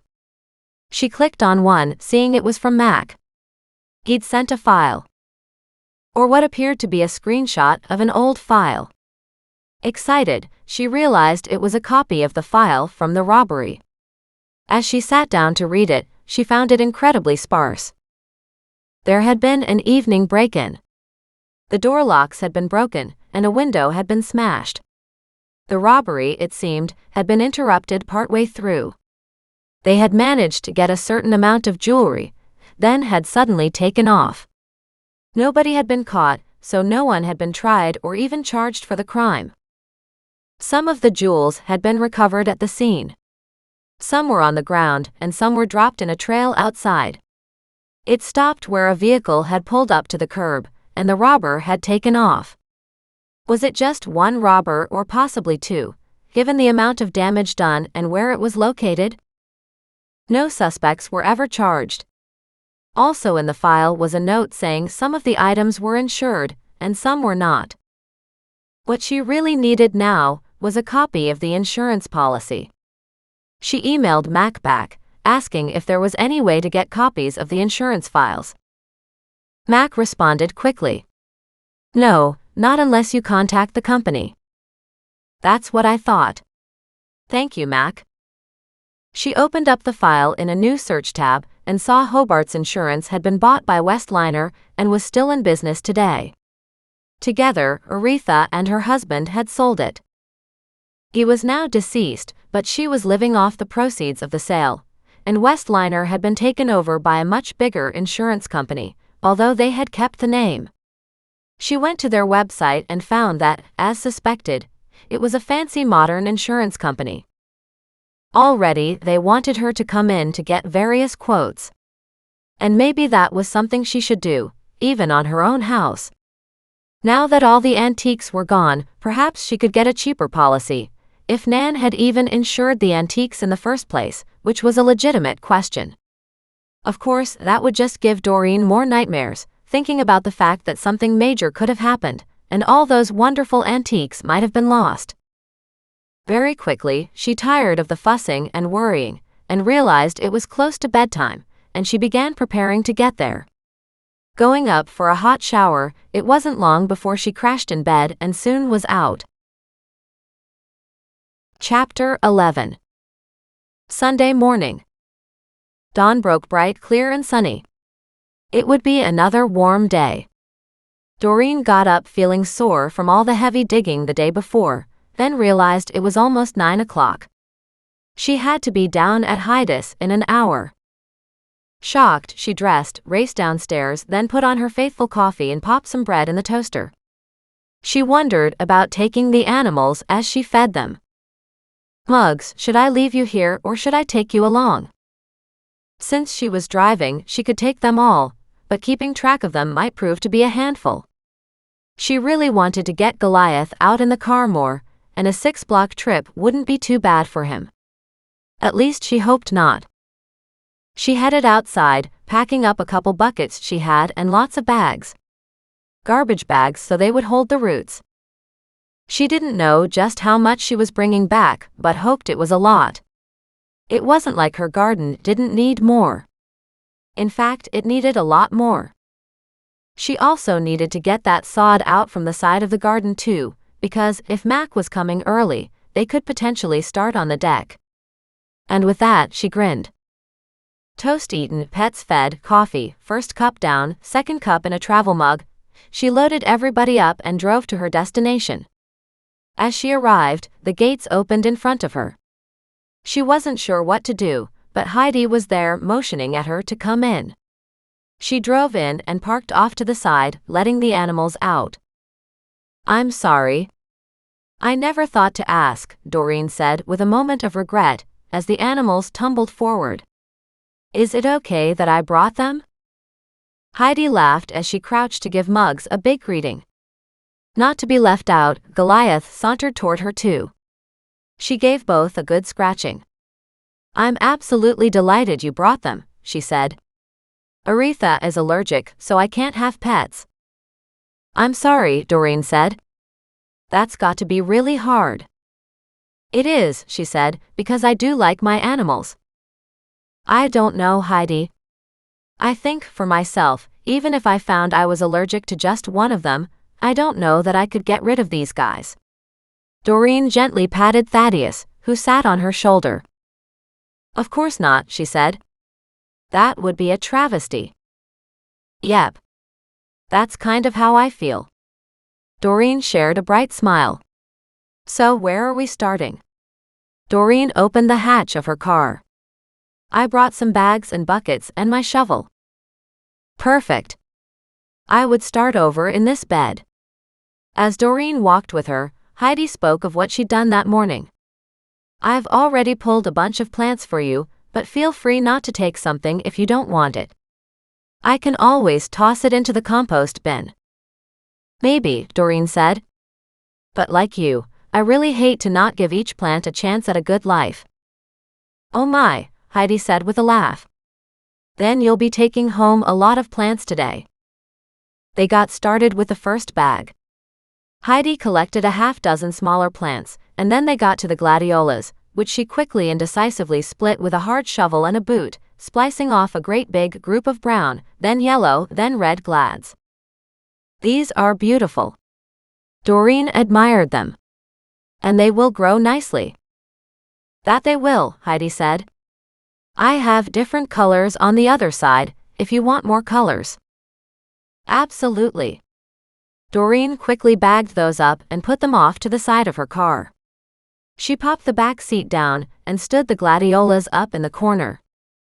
That's what they did for the next hour, walking through the garden, splitting off, dividing up, and taking out some of the volunteers crowding the garden.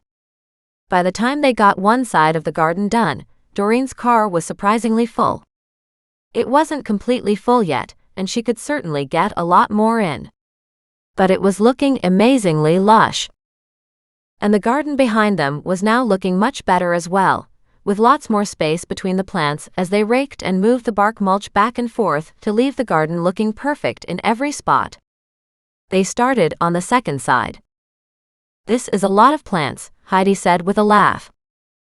As long as you're giving me only what you don't want, Doreen said, then I'm happy to take them all. Not a problem, Heidi said. And they kept working away. By the time they were done, the car was more than full. Wow, Doreen said. There are still more outside the fence, Heidi smiled, if you want some of those. She looked at the car doubtfully.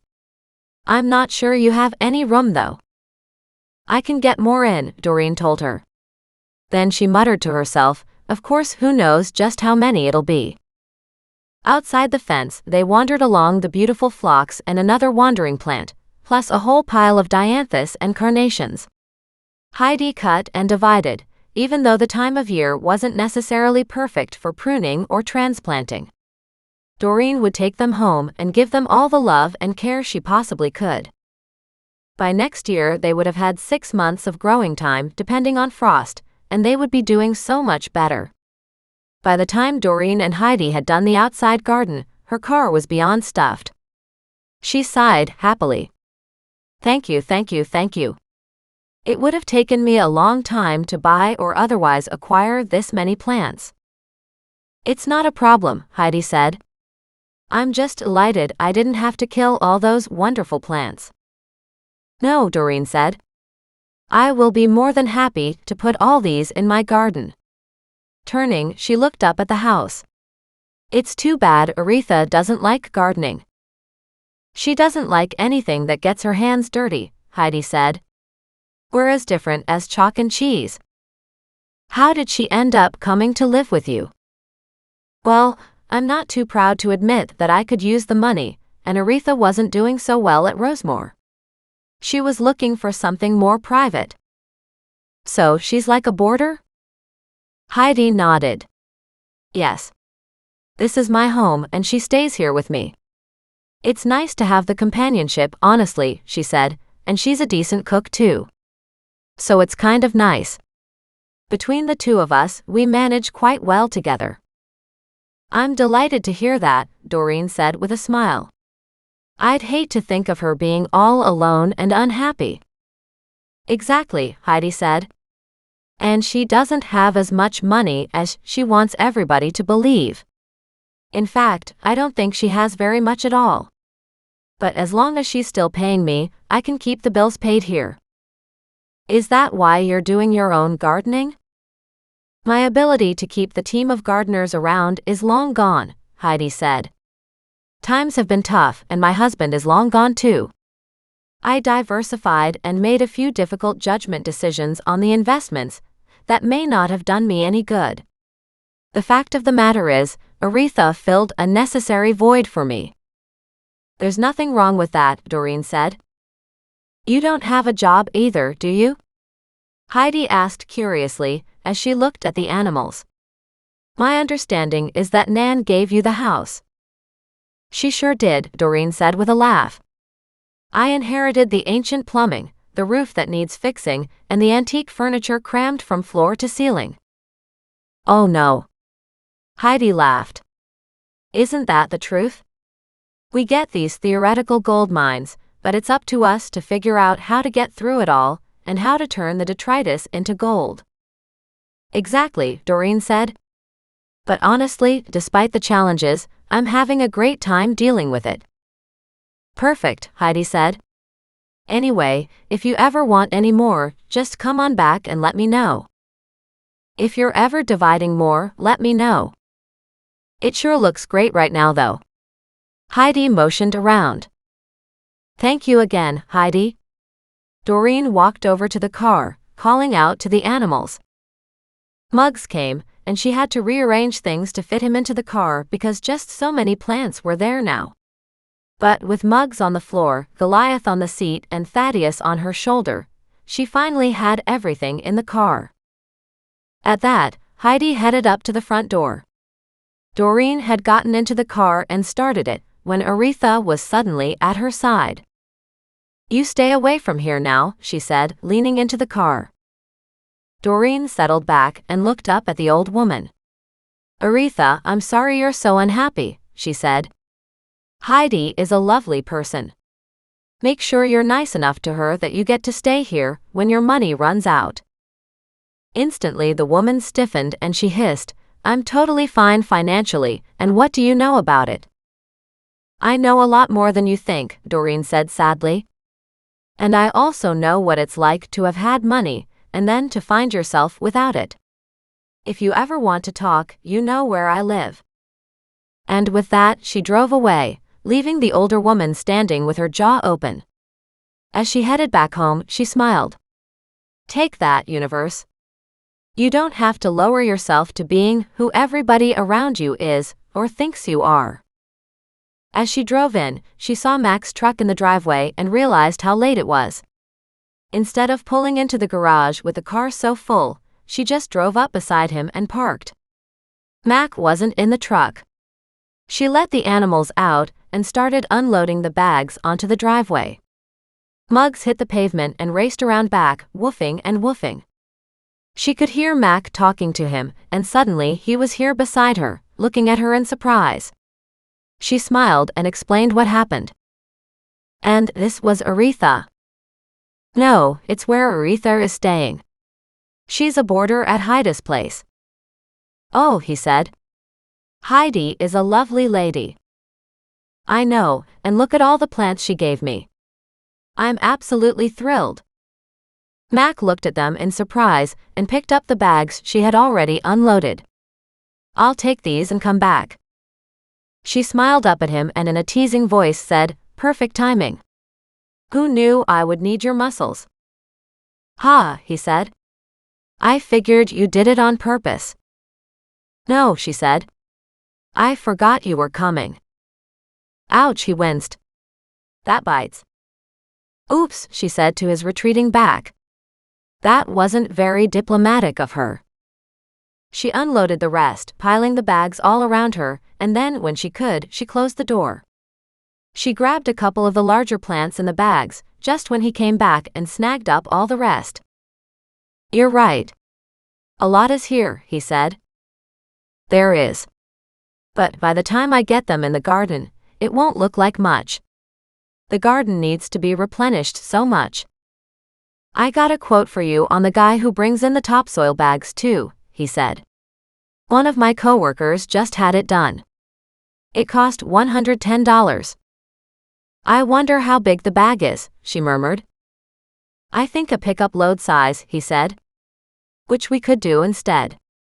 We could just dump it in front if you want, or he might be able to swing it around and put it on the side. So it would be a bag by the garage maybe, she said. He nodded.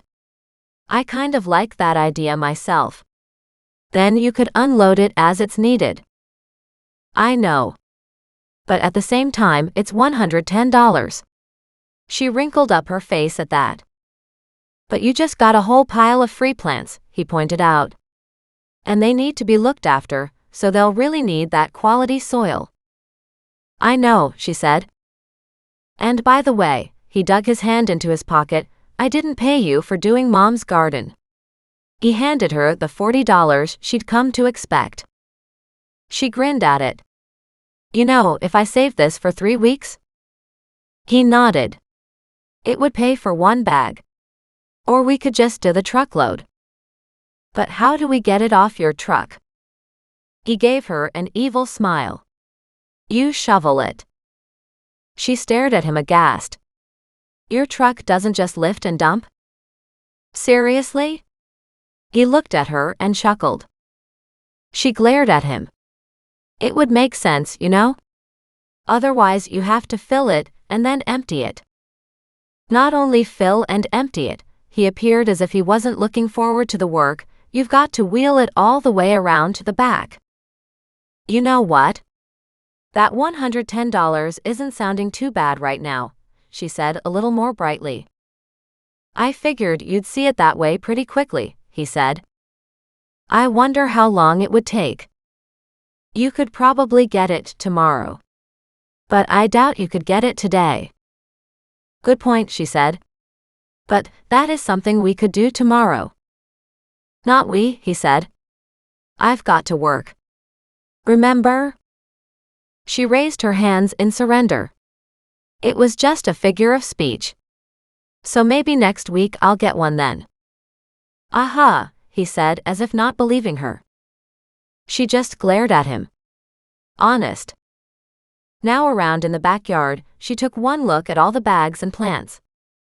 I really need to get these into the ground.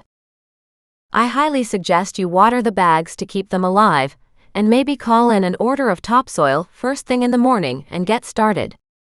By the time you're done with one, then you can order another one. She winced at that too. I wonder if there's a price break for ordering in multiples. Maybe, but chances are you have to do a lot more than 1 or 2, he said. Maybe. I don't know. I'm parking that idea for a bit. She walked around a little farther, studying the big gardens she still hadn't finished weeding, and groaned. This is where I'd like to have my team of gardeners, because I've still got this to finish. She pointed at the garden where at least 12 feet back there still needed to be weeded before she could put new plants in, and then she looked at the deck. Not to mention this to finish. When she realized that the 1/4 she had done was now well over half done, she looked at him in shock. Did you do that? He nodded. I was expecting you to be here, and when you weren't, I just started working. Your mama trained you well, she said with a laugh. Unfortunately, yes, he said with a grin. So tell me. Did you find out any more about the jewels? Nothing except that, according to Nan, the business burned down. And our Aretha remarried after her husband's death. Oddly enough, she married the insurance guy who had insured her business. And after they sold the insurance business to a much bigger insurance company, he passed on. This according to Nan and the internet. It's still interesting though, he said. Is that pointing you in any direction? Yeah, the husband, she said. The first one. He appears to have been a complete mess and made bad business decisions. Do you think it was insurance fraud? I don't know, she said, but I want to talk to the company. Just because they bought the company doesn't mean they'll have the records. A lot of years have passed. I know, she said. I suspect the answers I need are all in Aretha's head. But she's a very unhappy woman. And nobody else is left, is there? At that, she snapped her fingers. Yes, there is, she said. Mangus, that's her husband's brother. The second husband. He's having some procedure done this weekend, so I can't talk to him until Monday. Interesting, he said. In other words, the case is still ongoing. Not only ongoing, she said. I'm really wondering if those jewels are rightfully Aretha's or not. What will you do if they are? She shook her head. I'm not sure. The woman definitely needs money. I just don't know how badly. She looked at Mac. And your mother gave them to me. What do you want to do with the jewels? He shrugged. They don't feel like mine, he said. She smiled up at him. I know what you mean, she said, because they don't feel like they are mine either. She turned and looked at the dirt behind him. You know what? I really need to get digging, don't I? If you want a deck, you sure do, he said. She groaned, then grabbed her digging fork. Did you at least put on coffee? No, he said. You put the security system on, so I left it as is. She looked up and smiled a genuine smile. You're right, she said. I almost forgot to do it when I left. But now that I have these jewels. Let's not forget you also have the other jewels. What other jewels? She frowned up at him. The emerald necklace and earrings from your grandmother, the pearls?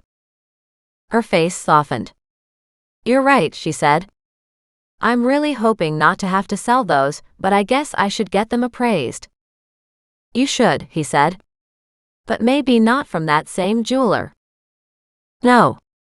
She laughed. I don't intend to go back there. Do you really think something was odd about that one appraiser? Definitely something was odd about him, and I don't know what to think about that Mindy person, she said. But I just don't know how odd. What do you mean by that? He didn't want to let the jewels go, she said slowly. So I don't know if he recognized them somehow, but he wanted to buy them off me right then. Maybe he was just the kind of guy who saw something of good quality that then slipped through his fingers when I took them back, and he couldn't reconcile himself with the fact he couldn't have them. Do you think he's dangerous? She looked at him, smiled, and said, Honestly, Mac, that's something you've been pounding into me since we first met. Everybody, under the right circumstances, is dangerous. If you're asking if this guy is dangerous to me, I'll have to say I believe he is. As she said it, she realized inside it really was true. Something was off about that guy. He had really wanted those jewels, and that made him dangerous. She just didn't know how bad it would get. Chapter 12. Sunday early afternoon. It was amazing how much work could be accomplished with the two of them working together. Doreen wasn't sure if Mac had planned to be here all afternoon helping her out, but he'd done so much already, and then he just put his shoulder to it and kept on working. And she, for one, really appreciated it. Thank you for all this, she murmured, looking at him.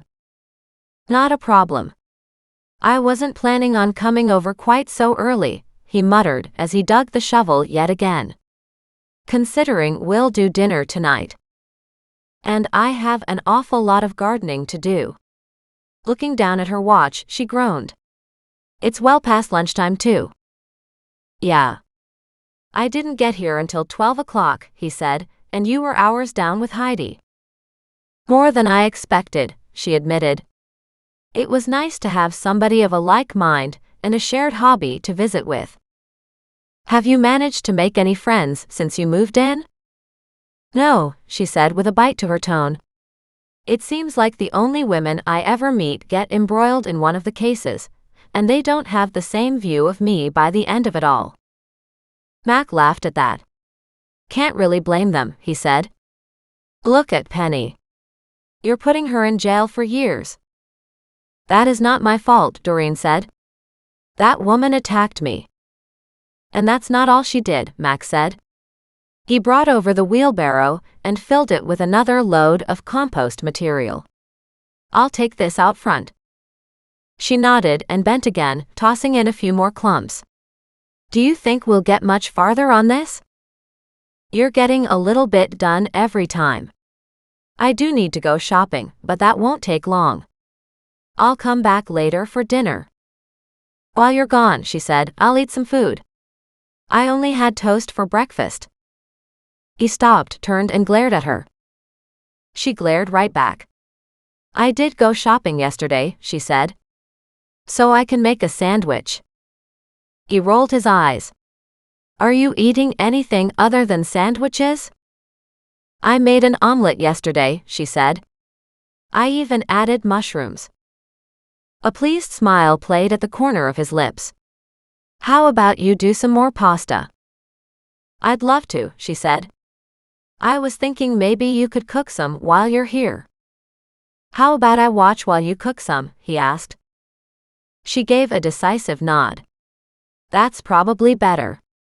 Do you know I can't remember what we're supposed to have for dinner? Worried, she chewed on her bottom lip. Did we ever decide? That's why I'm going shopping, he said. We had talked about lamb chops, but I have a craving for salmon. She stared at him. Can we afford that? I can, he said cheerfully. So, if I pick up salmon for tonight, do you have any vegetables? She shrugged. I have fresh vegetables for a salad. Nan sent them home with me. Any rice? Still got that partial bag from when you cooked it last time. So how about we just keep it simple then? Salmon and a salad with some steamed rice. That works, she said. Then she looked at him again. Or we could have pasta on the side. He chuckled. Or maybe we can cook pasta along with the salmon, he said. Sounds good, she said. We could put the salmon in the pasta? He looked at her, frowning. Like in a cream sauce with a bit of dill? Her face lit up. Yes, she said. Fettuccine with a salmon dill sauce. Yum. She rubbed her hands together. He chuckled. We'll see. Listen. I'll take this out front and dump it. Then I'll leave you for a couple hours. I'll come back at 5 o'clock this afternoon. Doreen checked her watch and said, It's 3 already. I know, he said. That's why I've got to go. Oh, somebody could be coming along with more materials for the deck. She beamed. Now that would be huge. It could be huge, he said. I don't know that it's very much though. We'll have to see. Good enough, she said. She watched as he disappeared with the wheelbarrow, hoping he would bring it back, knowing she had to get the bulk of this done before he got home. She worked away for the next hour until her growling stomach couldn't be ignored anymore. With the wheelbarrow full yet again, she took it out front to the compost bin, which was pretty darn full now. It would sink a little bit over time, but it was heaped. She would have to make a pile somewhere, then load it in the bin after it was emptied on Monday. With that in mind, she headed back inside. The animals followed, going into the cooler house, where she scrubbed her hands and face free of dirt, and then sat down to make a sandwich. Being so hungry, she made 2 big ones and then cut them in half and sat outside on the small deck. Thaddeus sat beside her, munching away on little bits of greens she had put out for him. She had brought treats for Muggs and Goliath, not wanting to give them parts of her sandwich, which just went to show how hungry she was. As she sat here, her phone rang. She looked down and didn't recognize the number. She answered, Hello. Doreen, a man said with a far too cheerful outlook. Yes, who is this? I understand you have some jewels you want appraised, the man said. Her back stiffened. I'm sorry. I don't know who you are. You must be mistaken. I don't know anything about any jewels. Did you find jewels in a little jewelry bag from Johnson and Abelman? The man asked, his tone turning harsh. Doreen tried to listen intently, wondering who it was and whether it was the same man she'd met at the jewelry store. I don't have a clue what you're talking about. Do you always phone strangers and talk about things like that? I heard you have some jewels to be appraised. You don't know anything about it, she said calmly, then looked down at the number and knew she needed to write it down for Mac. She got up from her table and walked inside. And please don't bother me again. I'm not trying to bother you, he said, but those jewels are worth a lot of money. I'm quite prepared to pay handsomely for them. You haven't even seen them, she said. So you have no idea of their value, or just what sort of handsome price I might ask. She could feel her temper stirring, but she wrote down the number so she could trace it later. Or rather, so Mac could. Well, keep my number handy, he said. I have money, and I'm happy to pay for them. Quality is hard to find. I don't know what you're talking about. You've already admitted you do, he said, laughing. Like I said, give me a call. They are worth a lot of money. You can feed yourself for a good long time on it. I don't have your name, she said, and I don't deal with people who can't give me a name. Zachary, he said. Zachary Winters. And with that, he hung up. She wrote down the name along with the number, all thoughts of her sandwich having fled her mind. Now who was he and what relationship does he have to that jewelry store? She asked, addressing no one in particular. Her mind was on her failed attempt to get an appraisal. Nobody else would know the quality of these jewels. Unless, of course, she stopped in her tracks and looked down at the name. Unless, of course, you had something to do with them going missing in the first place. Chapter 13. Sunday late afternoon. Hours later, Doreen stopped digging when she heard a vehicle drive up her driveway. She looked at Muggs. Sure hope that's Mac, she said. Muggs started barking and racing around to the side of the house. She dug the fork into the ground, picked up the wheelbarrow by its handles, and pushed it steadily out front. She got there just in time to see Mac hopping out with bags of groceries in his hands. She smiled. Before you take that in, any chance you can give this compost bin a good hard shake and see if I can pack more in? I've already started a pile for after it's emptied, but I'd love to add this in too. He nodded and set the bags on the hood of his truck, then gave it a shake before pressing it all down farther. Afterward, he gave her a hand moving the wheelbarrow contents into the bin. You can probably get one more wheelbarrow load in, he said. Then you're done. Good enough, she said. I'll take this to the backyard. Thank you. You're welcome, he said. I'll take these groceries in and wash up. Sounds good, she said. I'm tired and hungry. Good, because I never got that coffee earlier, and I really could use a cup. Me too. I'll put it on in a minute, she called back, laughing. The coffee was killing her in price, but it was such a nice social thing between the two of them that she didn't want it to stop. She wouldn't be at all surprised if he came here just for the coffee. She returned to her backyard and picked up the rest of the sod, and noted she was almost there. If she was lucky, they could get it all into the compost bin. If not, she'd fill the wheelbarrow and leave it until the compost was dumped, rather than making the pile out front any bigger. She worked steadily until she heard the door bang, and looked up to see Mac with 2 cups of coffee in his hands. He walked down the steps, surveyed the area, and said, "Wow, you got a lot more done than I thought." It's so uneven though, she said. I hope that won't be a problem. We'll have to level off the blocks anyway, he said. She straightened up after shaking the last dirt off the sod, throwing it into the wheelbarrow. There. I'm done. She smiled and accepted the coffee. It's great to have the physical accomplishment, but I will be sore tomorrow. Mac looked around at the bag still full of plants. Don't you need to get those into the ground today? I should, she said. They're already wilting. But I'm not sure where I want to put them all. Isn't it better to get them in and save them, knowing you can move them later? Maybe, she said. With coffees in hand, they wandered up and down her backyard, looking at places where she would put things. "Why don't you hold my cup and we'll just start planting?" Grabbing the shovel, Mac said, "What was it you were just saying? You wanted to put something where?" She pointed out where she wanted the gladiolas. "They need a lot of space because they'll multiply quickly, but I thought we'd put a clump in the center of each of these fence panels." She was pointing from the creek back toward her house. She had 10 panels of fence and only 3 clumps of glads, but she knew Millicent had big clumps of blue ones, which Doreen hoped to get corms from. Mac grabbed the bags with the gladiolas, and before long, they were in place. Doreen had some bone meal and a little natural fertilizer, so she put that in too. The ground is decent here, and these things tend to grow anywhere anyway.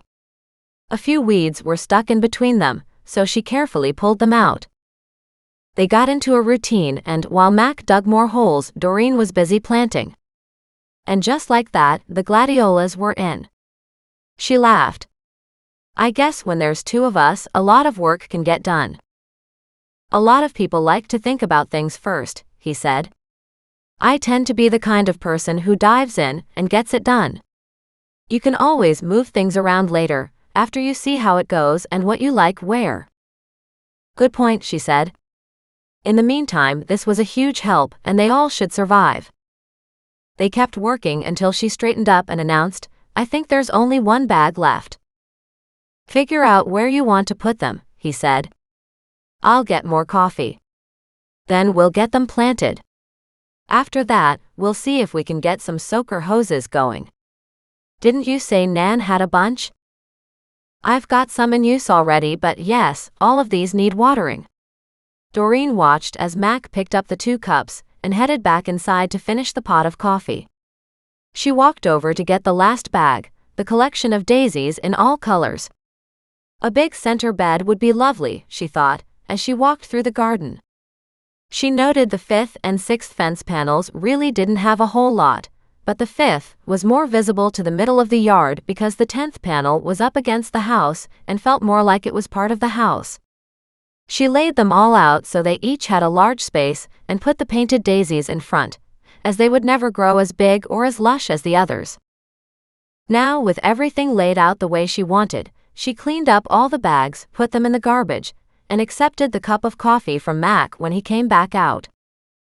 "Aren't very many left," she said, motioning toward the garden. "Good enough," he said. Just 10 minutes later, everything was planted. As Doreen held Mac's cup, he grabbed the soaker hoses, and with her guidance, he gently laid them through the garden until they reached the back toward the creek. "The creek's pretty high," he commented. "It's up now, but it's been going up and down in this 6 to 10 inch range." He nodded. "It makes sense, depending on the amount of melted snow coming down off the mountains, and how many of the other rivers are drifting into your little creek. The amounts will go up and down on a regular basis. It sure is beautiful though." "It really is," he admitted. "This is quite a special property." "That's what I thought. And here we are, finally getting it fixed up," she said. "I know the deck will make a huge difference when it comes to enjoying the backyard property." "Yes," he said, "and for adding to your living space." "Exactly." With one final look at the creek, Doreen turned toward the garden. "I want to get these watered now that everything's in." She walked back and turned on the hose, then watched as it seeped through the ground. "You might want to grab a hose and spray some of these down," Mac suggested. She nodded and was already set up for it with the proper fittings. She just needed to screw on the second hose and grab a nozzle. Then she walked up and down the garden. Unfortunately, it only reached partway, so she had to raise the stream, shooting it back as far as it could go. She was able to soak the new transplants, which was the only real goal for watering tonight. Turning that hose off, she left the soakers running, then looked at Mac with a weary smile. "Can we eat now?" He burst out laughing. "Maybe. Pretty tired, huh?" "I am," she said. "And it's definitely food time." "Did you get sandwiches earlier?" "I did," she said, but got interrupted and it wasn't enough. He smiled with a nod. Okay. Let's go get some food. Cheerfully, Doreen headed up the small deck and looked down at the large area they had cleared. Wow, we're actually getting somewhere. Speaking of which, Max said, did anybody deliver more deck supplies? No. Not that I saw. That's fine. Maybe he couldn't come today. He walked inside, and as Doreen watched, Mac put on the water for the pasta she was so desperate to have. Then he opened the fridge and took out a beautiful slab of salmon. She gasped with joy. That looks so wonderful, she said. We'll pre-cook it slightly in the cream sauce and then add it to the pasta. Doreen nodded, set up her phone to record, but she also watched his every move. While they waited for the pasta to boil, Mac turned on another burner on the stove and sautéed the salmon until it was just about ready. Making sure no bones were inside, he removed the skin and then started the sauce in the pan where the salmon had been cooking. Very quickly he had a nice cream sauce, and he gently laid in the salmon. You can put this sauce onto the salmon, then put the pasta on top, or put the sauce on the pasta and put the salmon on top of the sauce. But this way is just as easy too. He stirred it lightly, and the dill aroma came through. Wow, she said. It smells marvelous. Mac looked at her seriously. I'm doing my part. How about you? Is the salad done? Oops. Doreen's cheeks turned a bit pink, and she ran to get out the salad fixings. As she washed the lettuce, she said, Oh, by the way, I got a really weird phone call while you were gone. She proceeded to tell him about it. Zachary Winters, he said, frowning. Yeah, I don't know him, but he was trying to buy those jewels from me. How do you think he found out about them? My first thought is the jewelry store, she said, but I don't have any basis for that. Makes sense to me. I guess there's no such thing as expectation of privacy on a deal like that. Well, there should have been, she said, frowning. Jewelry stores need to be attentive to such matters because most of their clients have money. Obviously, you don't want to set up your clients for robberies. I don't know the name, Max said, frowning. Then it's not an industry where I know any of the players. I've got his number, Doreen said. He told me to make sure I had his number, in case I wanted to sell the jewelry. I was also thinking, she continued, that maybe he had something to do with the jewel theft, or at least knew about them, because outside of the people at the jewelry store, who else would have known? I don't know, Max said. When you think about it, the jewels were turned in to the police. So there could be all kinds of people from there who knew. And they could have mentioned them to others. That's true. Maybe your mom was asked to sell them when she turned them in. No clue. Maybe we should find out. While the pasta boiled and Mac kept an eye on the sauce, he called his mother. Doreen listened to his conversation with Millicent, but only heard half of it. When he hung up, he turned to Doreen and said, she doesn't remember much. At the time, she thought several people had offered to buy them. But she wasn't interested in selling because she didn't consider them as belonging to her and my dad. So how long do you think she had the house before she found the jewels? He shook his head. Not too long. Not long at all. Chapter 14. Sunday dinner time. But, Max said, there are pictures of the old house way back before they bought it, and that Juniper was encroaching the driveway badly. It was pretty big already. Interesting, Doreen said. I wonder how long the jewels were there. Maybe they were buried in a rush with the intention of moving them later? I don't know. The velvet bag wasn't super deep into the tree, according to Mom. They found it when they were trying to get the roots out. But why, if somebody hid it there, wouldn't they have come back? The most likely reason is they couldn't. As soon as the salad was done, Doreen watched Mac drain the pasta, coat it with butter, and then served some on their plates. All the while her stomach grumbled. He gently scooped the salmon and dill sauce over the top. She stared at it in amazement. "You did that so easily," she breathed. "It is easy," he said, as he put the pan back on the stove. She was delighted to see there would be leftovers. He'd served himself a larger portion than hers, but she was okay with that because hers was still huge. And he'd done a lot of physical work today too. He carried both plates as she led the way, racing in front to let him out the kitchen door to the deck table. She quickly came back with the salad and cutlery. As they sat down, she marveled. "Whoever would have thought you could make something like this?" He chuckled and said, "There are lots of leftovers." "Which is a good thing," she said. "Now I can eat for the week." Mac just shook his head at that. When Doreen bit in and tasted it, she moaned in joy. "Did you add lemon juice when I wasn't looking?" she asked suspiciously. "You videoed when I made the sauce." "But you sent me off to make salad," she said. "So I don't know what I might have missed out on." "It's not hard," he said. "You saw me make it." "I still haven't cooked pasta on my own yet," she admitted. "You were supposed to do that from start to finish tonight," he said with a crestfallen look. "You'll just have to come back and cook more," she said. "Next time I come, you're cooking." Somehow this went from me teaching you to cook, to me cooking and you eating. "That works too," she said with a cheerful grin. He rolled his eyes at her, and the two dug in. By the time Doreen's plate was empty, her stomach thought it had died and gone to heaven. "This is absolutely wonderful," she said for the umpteenth time, as she scooped up the last of the sauce on her plate. "There is more if you want it," Max said. She settled against her chair back. "I don't think I can eat another bite. I'm pretty full." "Good," he said. "Then you have leftovers for at least tomorrow night, if not more." As she thought back to the amount of sauce in the pan, she nodded. "At least 2 nights," she said, "and probably more noodles than that." "But you can eat the noodles plain." "Or fried with eggs," she said enthusiastically. "Or just with cheese," he said. She nodded. "Leftover noodles are never wrong here," she said with a laugh.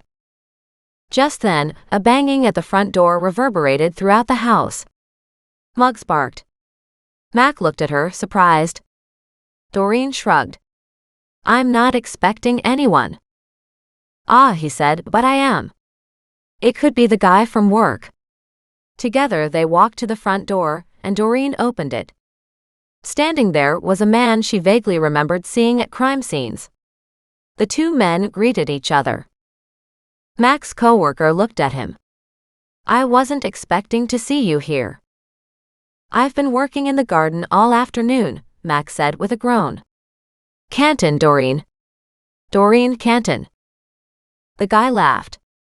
"Well, give me a hand unloading this, will you?"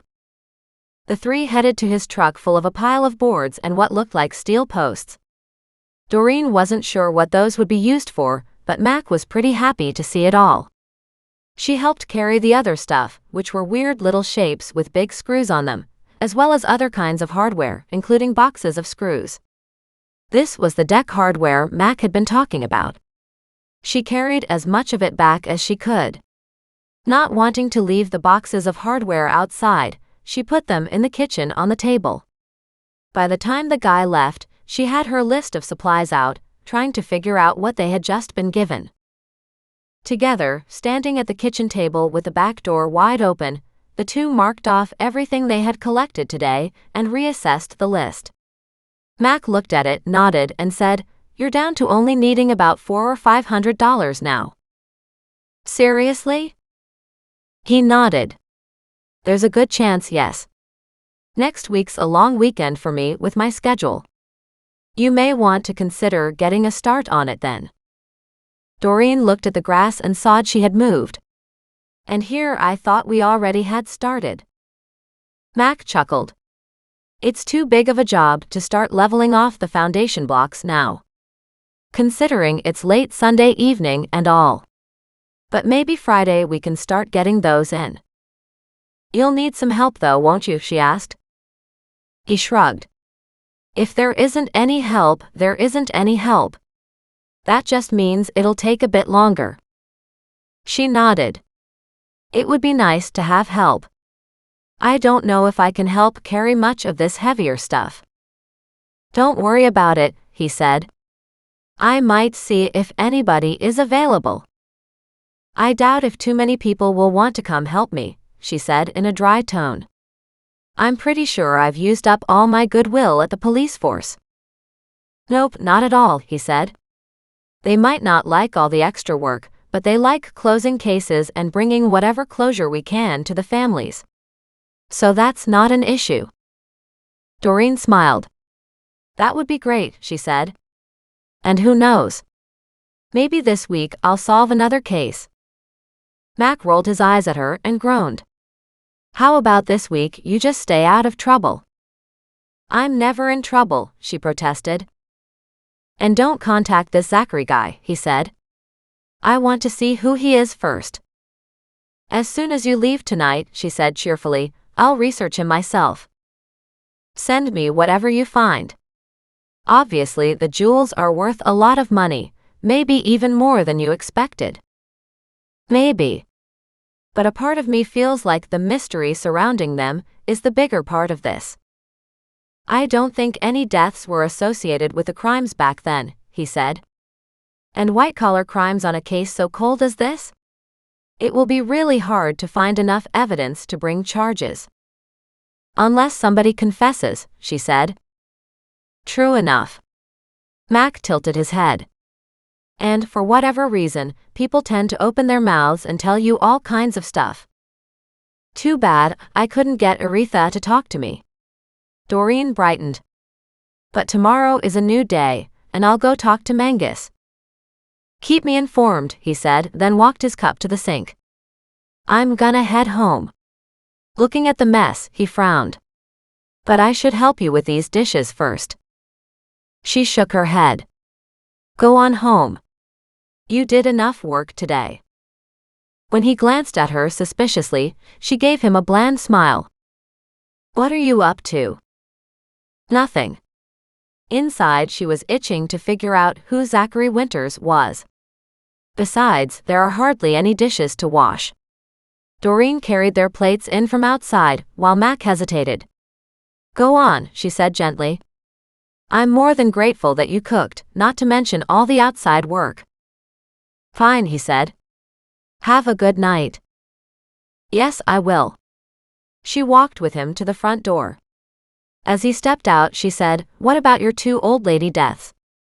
Are you about to find out any more about them? Waiting on the autopsy reports, he said. So far we can't tell if they're suspicious. Remember? We get called in for any unusual death. Makes sense, particularly if they're older, she said. We all die sometime, he said, and with a small wave he walked to his truck and hopped in.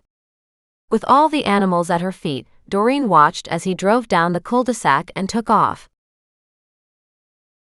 Chapter 15.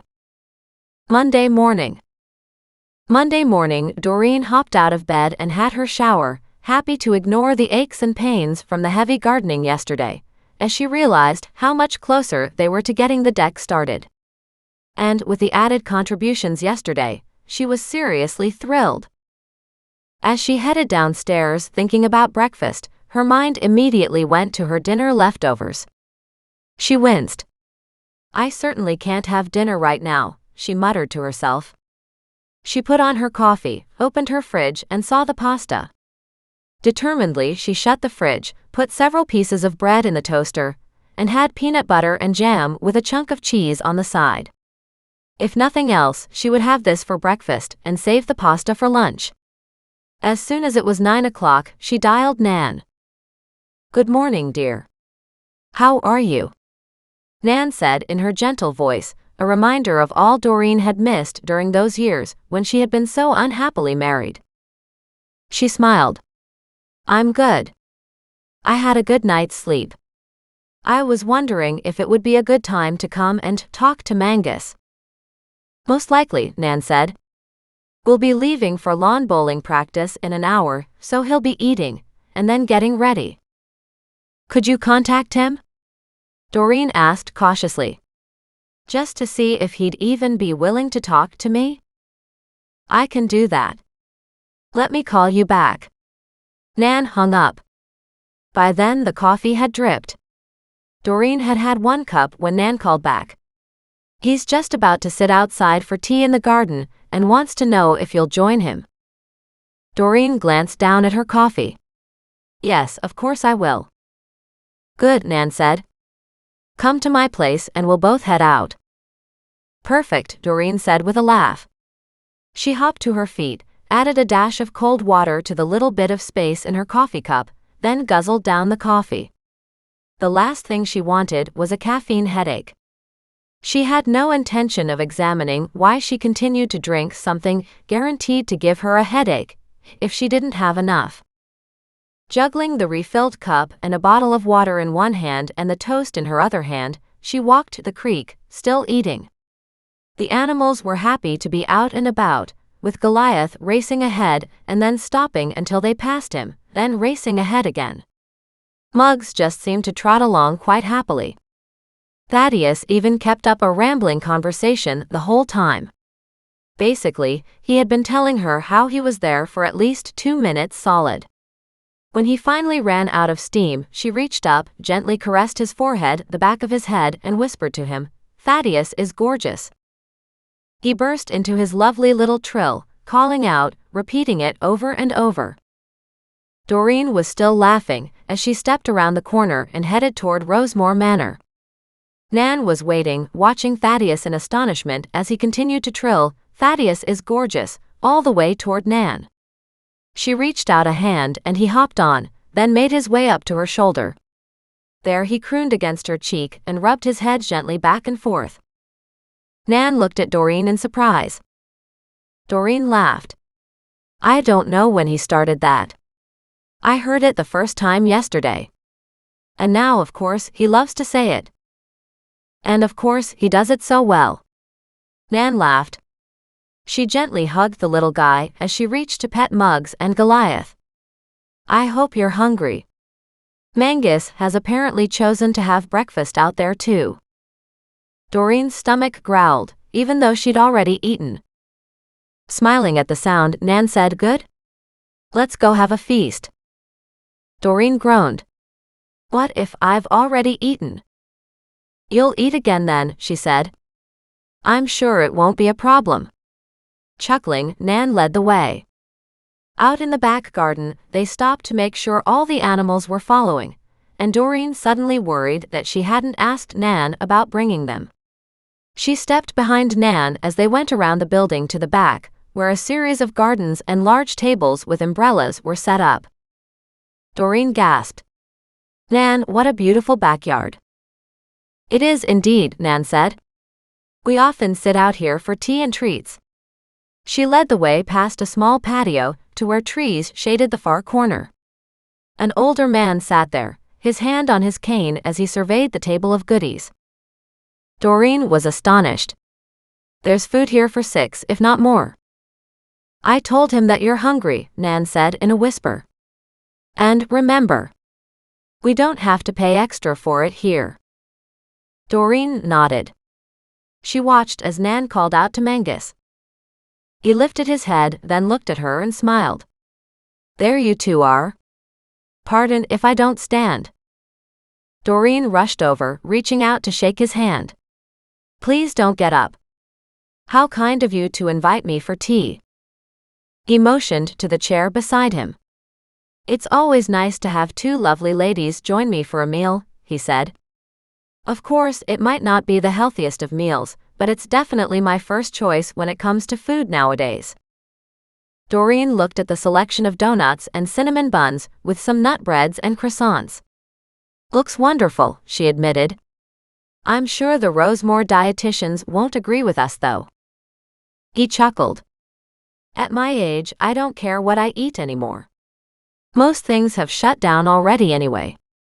Pretty soon they'll be putting this stuff in a blender and feeding it directly into my stomach." He shook his head. "And I won't have any of this." He looked at Nan. And how are you doing, my dear? Nan blushed and smiled almost coquettishly. Doreen watched in amazement as the two flirted. Apparently, age had nothing to do with the confusing interactions between man and woman. When they were done, Mangus turned to Doreen and pointed at the plates. Please help yourself and take several.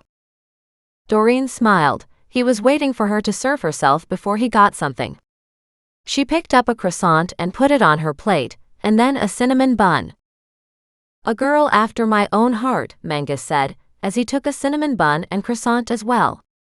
Then he frowned. Oh, no cheese is here. Pulling out his phone, he sent a text. Doreen watched in amazement as very quickly somebody from inside the manor came out, carrying a large plate. The attendant smiled at the three of them. You should have asked for the cheese in the first place. I know, Mangus said with a shrug. You know what my memory is like. The plate of cheese was put down in front of them, and a second plate with assorted jams, peanut butters and honeys was added. Doreen smiled. This is just lovely. Thank you, she said warmly to the young woman. Her name tag was on her shoulder, but Doreen couldn't read what it said. The woman just gave a small wave and walked away. Doreen looked at Mangus. You're lucky to be able to do this. I don't know how much luck has to do with it, he said. We pay enough, don't we, Nan? Nan nodded. Don't we ever, she said. Doreen immediately wondered if Nan was still okay financially. She tossed her grandmother a worried frown. But Nan just reached across the table and patted her hand. My granddaughter is always concerned I'll run out of money, Nan said to Mangus. He smiled and said, then you're very blessed. The conversation died down as everybody dug in. And even though Doreen had already had 2 pieces of toast, she was no fool. She wouldn't need lunch after this, and she had lots of leftovers for dinner tonight. These were treats, too expensive to spend money on for herself, and she only ever got them when she came to see Nan. With the croissant and cheese done, she cut the cinnamon bun into smaller pieces, as Nan lifted the teapot and poured tea for everyone. It's beautiful out here, Doreen said again, as a gentle breeze wafted through the backyard, letting the branches above them sway gently. It really is, Mangus said. I prefer to sit out here when I have to sit anywhere. She nodded. I understand completely.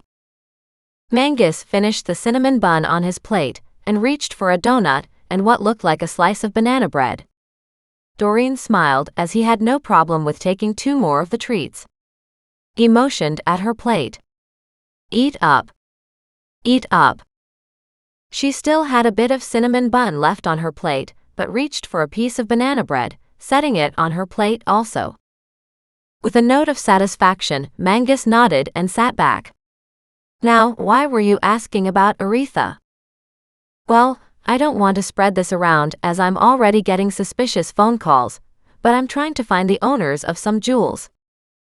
Loose gems? And he leaned forward and looked at her intently. Now I have some questions for you. Chapter 16. Monday mid-morning. And when Mangus asked Doreen questions, she knew his mind was just as sharp as it had ever been. He wanted to know what kind of cuts, how many carats, what kind of stones, how many there were, where she'd found them, and why she was asking about his sister-in-law. When she had answered all she could, he nodded. Aretha is a bit of a sad case, he said. She's still clinging to the glory days of old, but in truth, she's living off her small pension and the little bit left from her husband, but she's not doing very well at all. I did see her at the home where she is staying, Doreen let him know. She's a boarder there, he clarified. She wanted to stay here but she doesn't have the funds. He hesitated, then continued, I have to admit a part of me said I should help her out, but honestly I don't have that much more either. Particularly since they keep raising the rates here. He looked over at Nan, who agreed. It is a problem. If I was dead already, then it wouldn't be such an issue, and she could have some of the money I have left, but I also have a family I'm trying to help out. Of course. Doreen thought about the woman who had stood so proudly, actively mocking others. She does appear to be stuck in a time warp. She can't possibly lose face and have everybody know she's as broke as she is, and she's not anywhere close to death's door, Mangus said. She was married to my younger brother for many years. Selling that business was the best thing he could have done. At least that gave them some money. It should have given them a lot of money, Doreen said, wondering out loud. Wouldn't it? Maybe, but when my brother died, he gave my nephews a big chunk of it. Aretha got some, but she had come into his life later, and he already had 2 sons, so both the boys needed an inheritance too. Had he done something with his money after the sale? Doreen asked. Mangus snorted. You mean besides bad investments? They had a custom motorhome to travel in, and then they had an accident with that. Although there was some insurance, it didn't fix the problems they needed it to, so they lost money when they tried to sell it. He shook his head. But that was my brother. Hobart was never the smartest or the brightest. Were they happy at least? Doreen asked. It was terrible to think this woman had gone through such a series of setbacks. No, I don't think they were. My brother had married his childhood sweetheart, and when she died of breast cancer, leaving him with 2 kids, I think he was desperate to have companionship, even if it wasn't the same as what he'd had before. It seemed to me that she was looking for someone to look after her. My brother probably looked like a great deal, perhaps because of the insurance company. You might assume there would be bad blood between them because of the prior coverage problems, but instead, the incident appears to have given them something to bond around. But the fact of the matter is, when my brother died, not a whole lot of money was left. It's been quite a few years now, so I'm sure she's got very little left. Heidi appeared to be a lovely lady, Doreen said, and Mangus nodded. Oh yes, she definitely is. She and I spoke about moving Aretha in there with her because, at the time, Heidi wasn't sure she wanted a live-in companion, so to speak.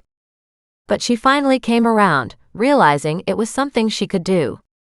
Her father had been a minister and had helped out an awful lot of the community at various times, so Heidi felt maybe this was something she could do to help out too. Aretha was a charity case, and that bothered Doreen tremendously. I'm sorry for Aretha. That must have been a very hard change of circumstances. The burglary got them in trouble, Mangus said. Her first husband was just a waste. He was terrible. I was good friends with her parents, and they were beside themselves as they tried to straighten out one mess after another, thanks to him. But that burglary? He shook his head. And nobody ever figured out who did it, did they? No, he said. It was pretty darn sad, if you ask me. What I don't understand, Nan interjected, is why the insurance didn't cover it all. Because, according to the jewelry store, they had just taken receipt of a large number of gems, and the cost of those gems wasn't covered under the insurance. But surely if they had receipts for it. That was the problem. What most people don't know is... He took a deep breath, as if warming up for a good story. If my memory serves me correctly, there was an order for gems and it was paid for, but then Reginald, Aretha's first husband, had called and added on to the order in a big way. He said he paid but couldn't prove it, as he had no receipts. Remember, it wasn't the digital age back then, and nothing happened quickly. He said he'd paid. The seller said he hadn't. Against the seller's policy, I might add, the order was shipped out, but there was no paperwork with it. Or the paperwork disappeared. Mangus shook his head. Apparently, according to Reginald, what arrived didn't match what was ordered. While that was in a state of chaos, the break-in occurred, so they couldn't say exactly what was stolen, as they had no receipts and no appraisals for the new jewels. So, when the insurance paid out, it was only enough to cover the cost of the documented main order, without the new jewels added on. The insurance investigation checked with the supply house. It had receipts for what they shipped on the main order, but the add-ons that were phoned in didn't match what had been shipped. And then, with the insurance claim still unsettled and suspicious, soon afterward the big fire at Johnson & Abelman Jewelers burned up everything. So, it was a double insurance claim, is that it? Doreen asked. Oh no, the insurance company dropped all coverage until this claim was settled, as they were suspicious of the theft claim, right? Exactly. When the insurance investigator went to the store, they found the jewelry store didn't have the proper security, or the updated fire alarms, which the insurance company demanded, invalidating any coverage. So they got cold feet and dropped all coverage while they were still fighting over the insurance claim on the stolen jewels. Right before the fire happened. This was your brother's insurance company? Yes, but he was only a part owner, Mangus said. His silent partner, I forget his name now but he passed on many years ago, was trying to keep the business afloat after that, and of course they wouldn't pay for anything they didn't have to. Which would also explain how he and Aretha bonded, Doreen said with a nod. Because he would have blamed his partner for being the difficult one. Exactly, Mangus said. But the truth of the matter is, my brother was very much a hard businessman anyway. And he made good money, but I know that both of his sons ended up in a lot of financial trouble, and he bailed them out. They were part of his first marriage to the wife he adored, so he did anything he could to make their lives easier. And of course he was married to Aretha back then, but he took care of his two sons first. I don't think he funneled much money into Aretha's pockets. Doreen sat back as she worked away on the banana bread. She was surprised she could still eat so much, but it was so good. Sounds like a very tragic life for Aretha. The trouble is, it's so hard to feel sorry for her, Nan said, because she's not a very nice person. Particularly where women are concerned, Mangus added. I think she's always seen women as competition. As her circumstances changed, she couldn't keep up. What about all the women who surround her? That's a good question, Mangus said. I'm not sure. Maybe it's still because she's one of the older families here, and that's why they like to hang around with her. Honestly, I'm happy if she does have some friends because she surely needs some. He frowned as he studied his plate. So what should I have next? Nan chuckled. You haven't had any of this. She shoved what looked like small donuts toward him. He reached out his fingers, hesitating over a couple of them, as if he couldn't choose.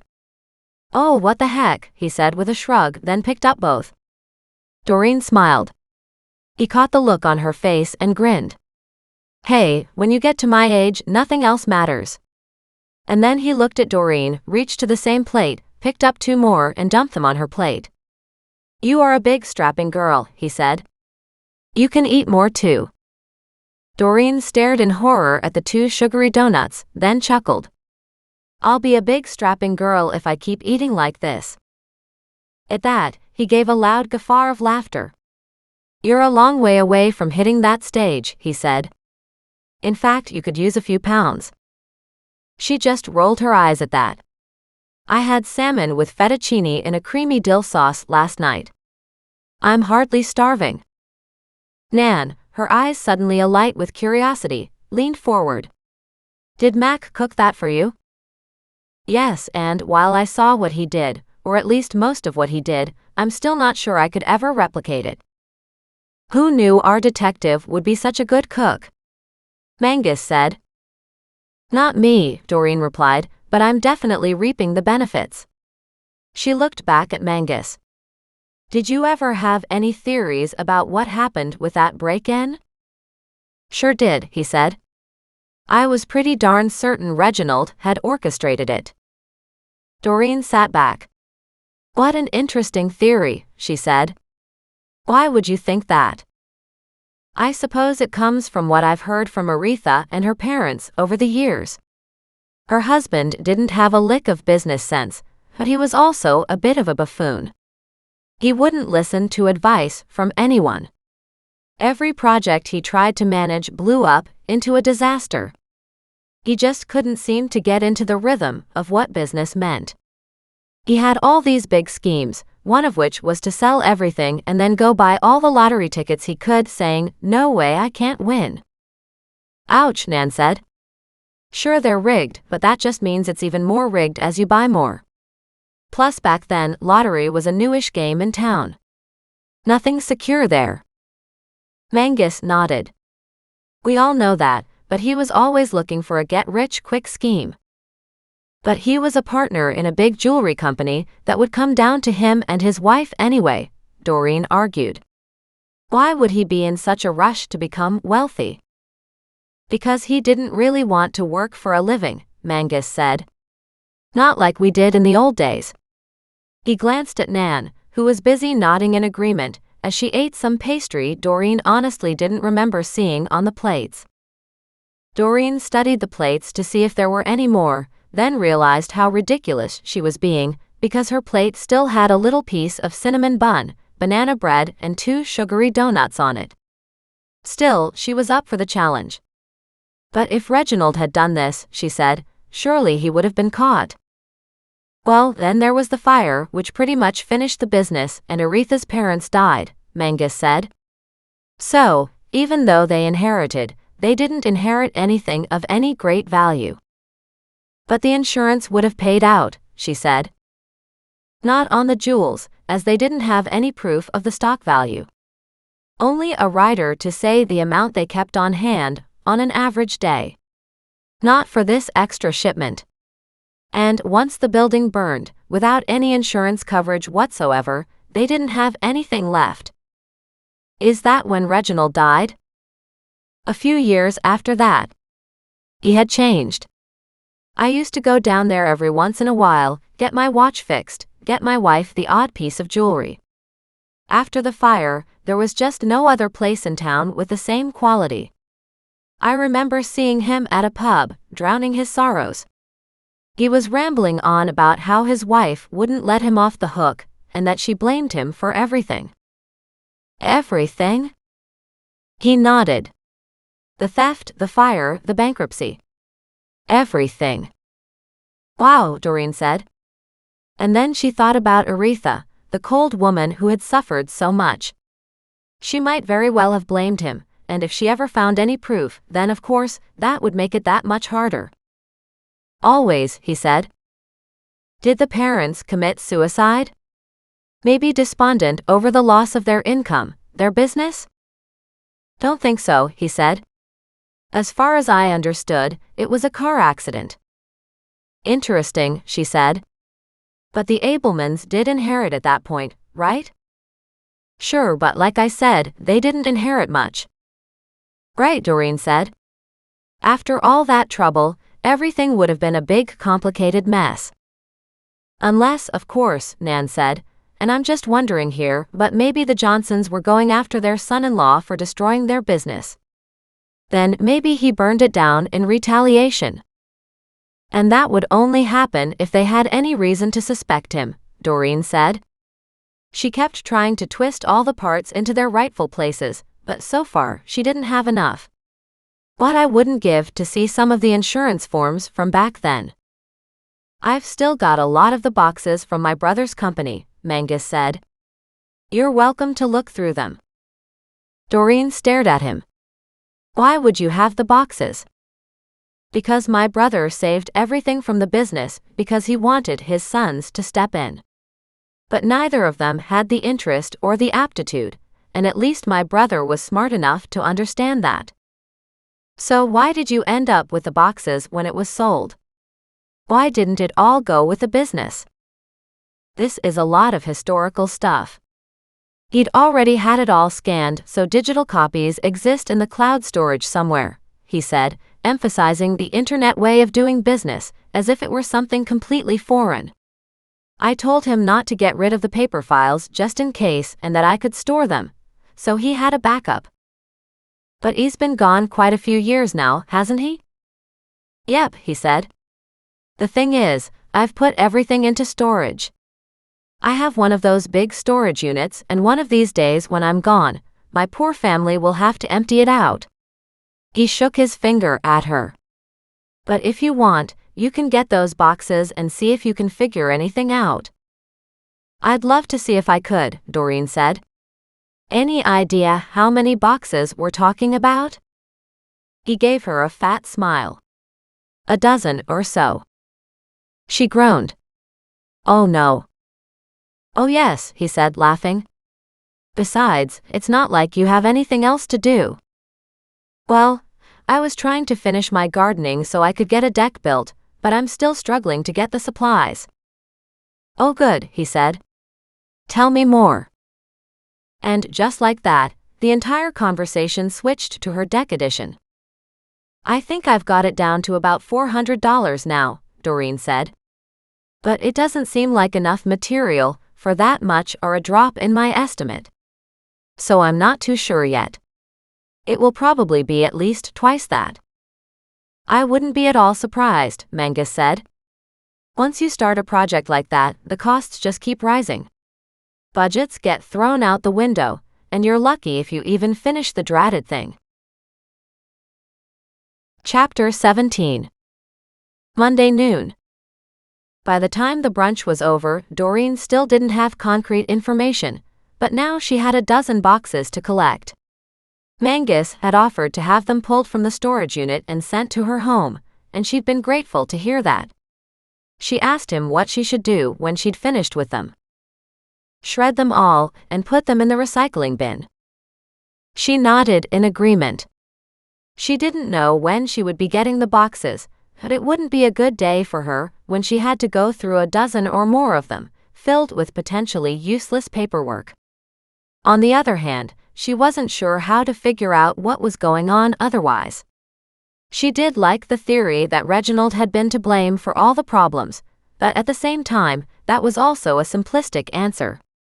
And the store had gotten a lot of the jewels back, but had they gotten all of them? She didn't know. It seemed to her somebody who was part of that whole shebang had tried to save a bag of jewels and had put them away for later. Maybe either Reginald or Aretha. Would Aretha have been a part of it? Doreen hoped not, but it was possible Aretha's husband had been, both of them actually. Now, if only Aretha would talk to Doreen about it. What were the chances these jewels were Aretha's? And if that were the case, Aretha needed them, and she needed them badly. But she wouldn't get them unless they were really hers. Doreen would have to wait and see just what came from Mangus's boxes. All kinds of information could be there, but Doreen didn't know what business documents had to be handed over for an insurance policy to cover that level of coverage. Was it just stock to be replaced, or was it loss of business? And then you had to prove it. She wandered home slowly, and she couldn't stop thinking about it. She had barely hit the property line when her phone rang. It was Zachary Winters again. Hello, she said. Hi. Did you think about my offer? Zachary asked. No, she said. I already told you the answer is no. Sure, he said. But you know what? I drove past your house and it's obvious you can use the funds. I'd like to know how you found out about the jewels, she said. Oh, grapevines are great for spreading information, he said. Maybe, she said, but they're not very good for building confidence. Confidence is overrated. As long as I pay the money, what do you care? You could be tens of thousands of dollars richer. But I'd like to know who they belong to. He stopped and said, Wait. They're not yours? And she realized her gaffe. Yes, they're mine, but they came from somewhere. So you don't know the history of them? He asked, his voice suspicious. You mean you're asking for its provenance now? She asked in a caustic tone. She'd had more than enough of dealing with provenance, after all Nan's antiques had been uncovered. Oh, okay, he said. I understand now that you ended up with them. Yes, you could put it that way, she said. Even better reason for me buying them off of you. And how do you know they are of such good quality? Because somebody told me they are. That just comes back to the jewelry store where I took them to be appraised. Who leaked it? Mindy or Jeremy? I could have their businesses collapse over this. Sharing confidential information is unethical. I don't think so, he said. Besides, if you accept the money, then we're all happy. Maybe not, she said. There's a price for silence. What? So now you want a higher price for them? And it was his turn to get disgusted. And yet you seem to think you're offering me a fair price, she said. Then his next offer had her eyebrows shooting up. Are you telling me that isn't enough? He said. If you invest that, you'll be just fine for a while. Maybe, she said, but all she could think about was Aretha. Doreen hated the fact she could sympathize with and relate to the woman. We figured these were involved in a robbery from years ago anyway, Zachary said. And how do you figure that? Because a lot of high-end jewels went missing many years ago, and they were never recovered. We think these might be part of that haul. As there was no insurance on them, there weren't any appraisals to go by all these years. I guess that makes sense, she said. Insurance companies tend to contact other jewelers, gem setters, and jewelry makers to let them know when things are stolen. Because once they're stolen, then they can become a whole different item. And, of course, they should be returned to the police. Interesting, Doreen said. I don't suppose you have any of those old alerts, do you? Maybe, he said, his tone curious. But they're yours legally, aren't they? She smiled. Yes. Do you have proof? I'd like to see your alerts first, she said. Give me your email and I'll send them to you. I really am interested in buying them. You can get jewels anywhere, so why do you care so much about these? I'd like the emerald in particular. I figured I'd have to buy the whole lot to get it. Why that one? Because according to the person who told me about it, it looks to be a match to one I have that I bought for my wife a long time ago. We ordered the second one, but it never came in. Who did you order it from? She asked calmly, but she waited with bated breath.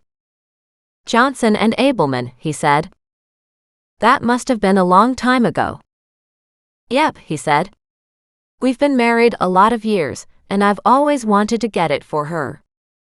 You've been hanging on to the first emerald this whole time? Yes, he said. This was supposed to be a match for hers.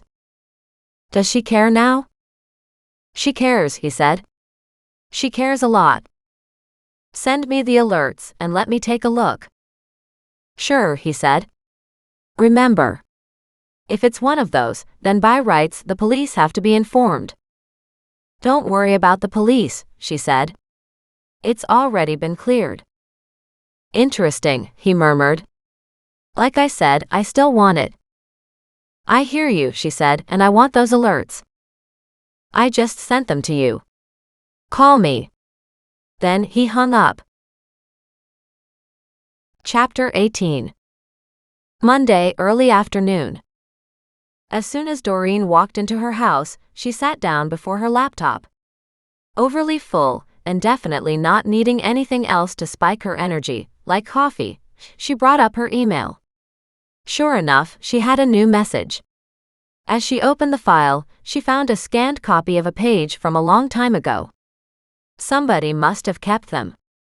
This was an alert about the Johnson and Abelman jewelers robbery, and quite a few jewels that had gone missing. There was a brief description of the types of jewels, and an ugly blurred image on the top of the page, of which could describe what she'd found, or rather, some of it could match up. There was no follow-up on it, but then it was possible Zachary wasn't sending everything to her. Maybe some of these alerts were sent from the jewelry company itself, hoping to nudge someone into handing over the gems. As she looked at the page, she noted it came from Hobart's insurance company. So, if the boxes coming from Mangus had something similar in its files, there could be one saying some of the jewels had been found. She printed this one off and at the same time, forwarded the email to Mac. Her phone rang right away. "This is interesting," Mac said. "Why would the police have returned the jewels to your mother if they matched those in the theft?" "And no, I don't know that they did, but the image I forwarded to you got me thinking. The most important reason would be they couldn't prove the jewels came from that theft," he said. "I'm still looking for the case file on that." "Yeah," Doreen said, a note of suspicion in her voice. "This is getting a little hinky." "Don't start making assumptions," Mac warned. "Remember, we do better than that." "You do," she said, "but I'm still stuck wondering about the hows and the whys." "Interesting that he contacted you." "The appraiser Jeremy called Zachary," she said. "Jeremy's the one who picked up the big emerald and checked it over." As she was talking to Mac, more emails came in from Zachary. "Hang on," she said. "He's sending me more stuff." And indeed, one is a scanned copy of a handwritten order for the emeralds. Then a follow-up note from the jewelry store showing the delivery of the first one and the second one on order. "I'm forwarding these to you," she said in excitement. "It backs up Zachary's story." "And yet," Mac said, "why and how did they end up at my parents' place?" "I'm pretty sure based on what Mangus assumes," and she put careful emphasis on that word, "that Aretha's first husband was responsible." "You think he arranged the theft himself?" "For the insurance, most likely," she said.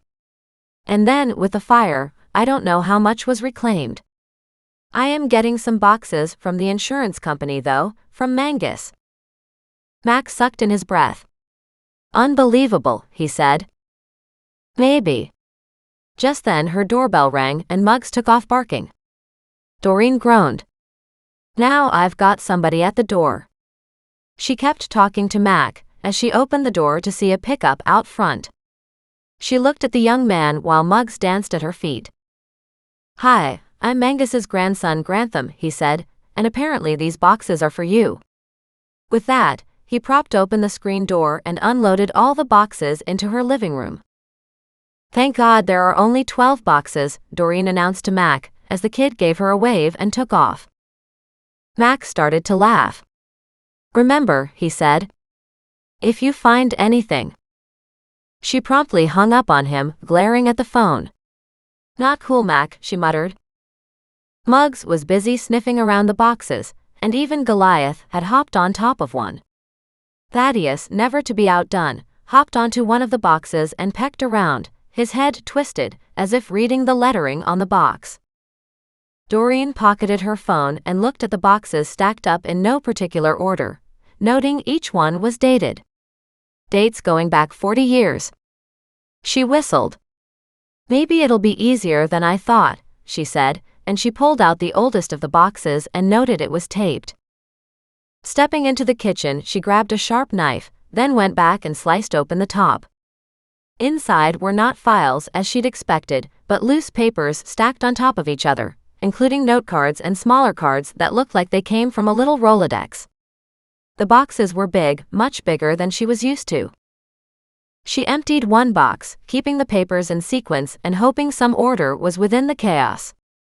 She was delighted when she saw most of the paperwork was in chronological order. The dates on the box covered a 5-year period. She was pretty sure such a company generated a lot more paperwork than this, so maybe these were just problem cases or cases that didn't get resolved. Not new clients or accounts with no claims or anything like that. As she worked through them, she realized that was exactly what this was. A collection of the troublesome cases. And the stack she had was mostly from Johnson and Abelman. She sat down, leaning up against the box, and slowly went through the documents.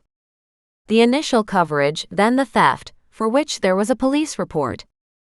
She crowed with laughter at that.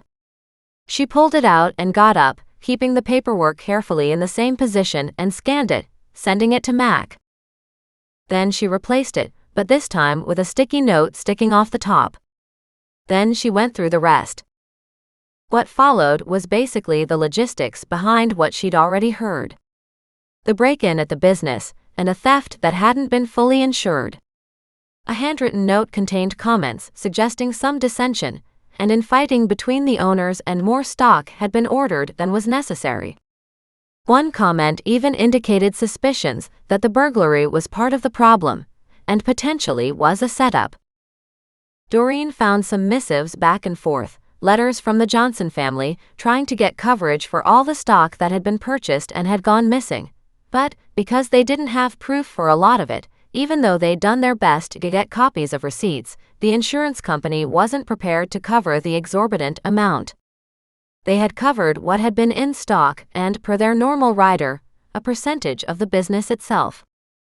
But there was still contention, and they would have to go through dispute resolution over it. In fact, the Johnsons had even filed a lawsuit against the insurance company. She found notes on the insurance company copy that indicated their lawyers had been contacted. As she continued through the documents, not more than 2 months later the fire occurred, ripping through the business. On that claim, the insurance company had balked about paying out any more because of the problems with the previous claim.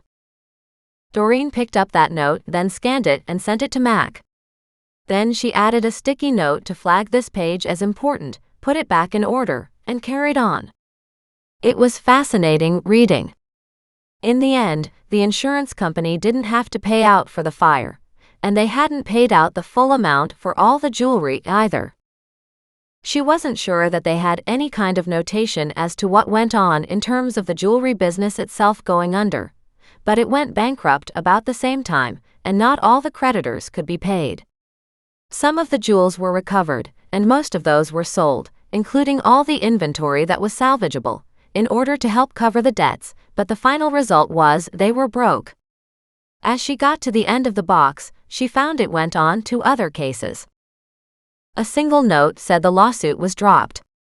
The Johnsons, majority owners of the company, had died, leaving just Reginald and Aretha holding the bag. Neither had the funds to carry on with a lawsuit, and another note said the case was closed.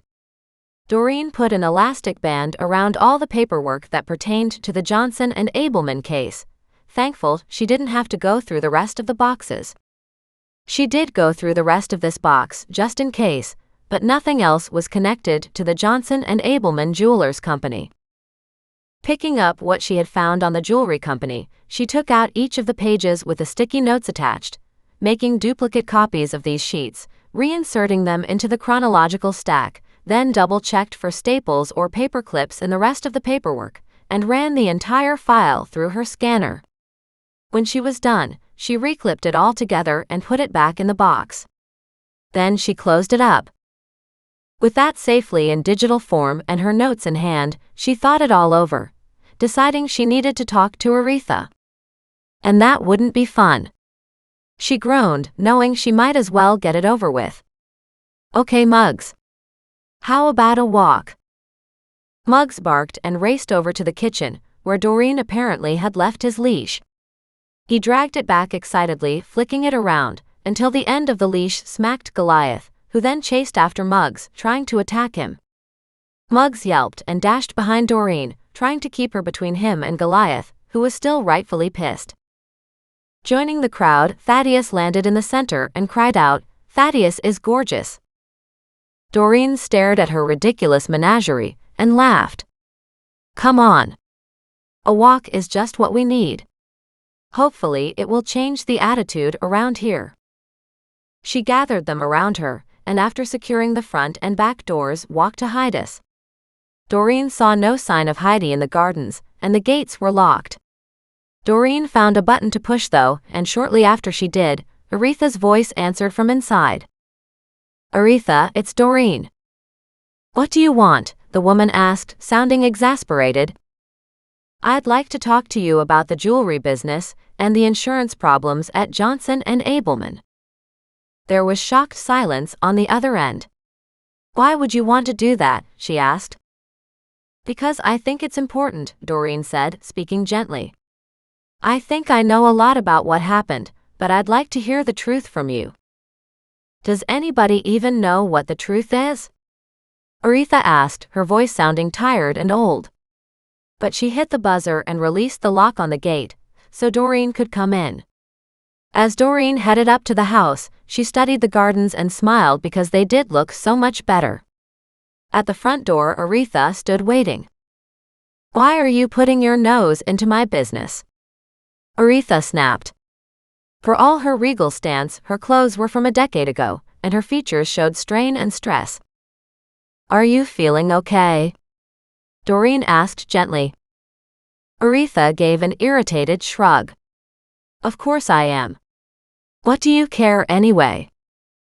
"You might be surprised," Doreen said. She smiled at the older woman.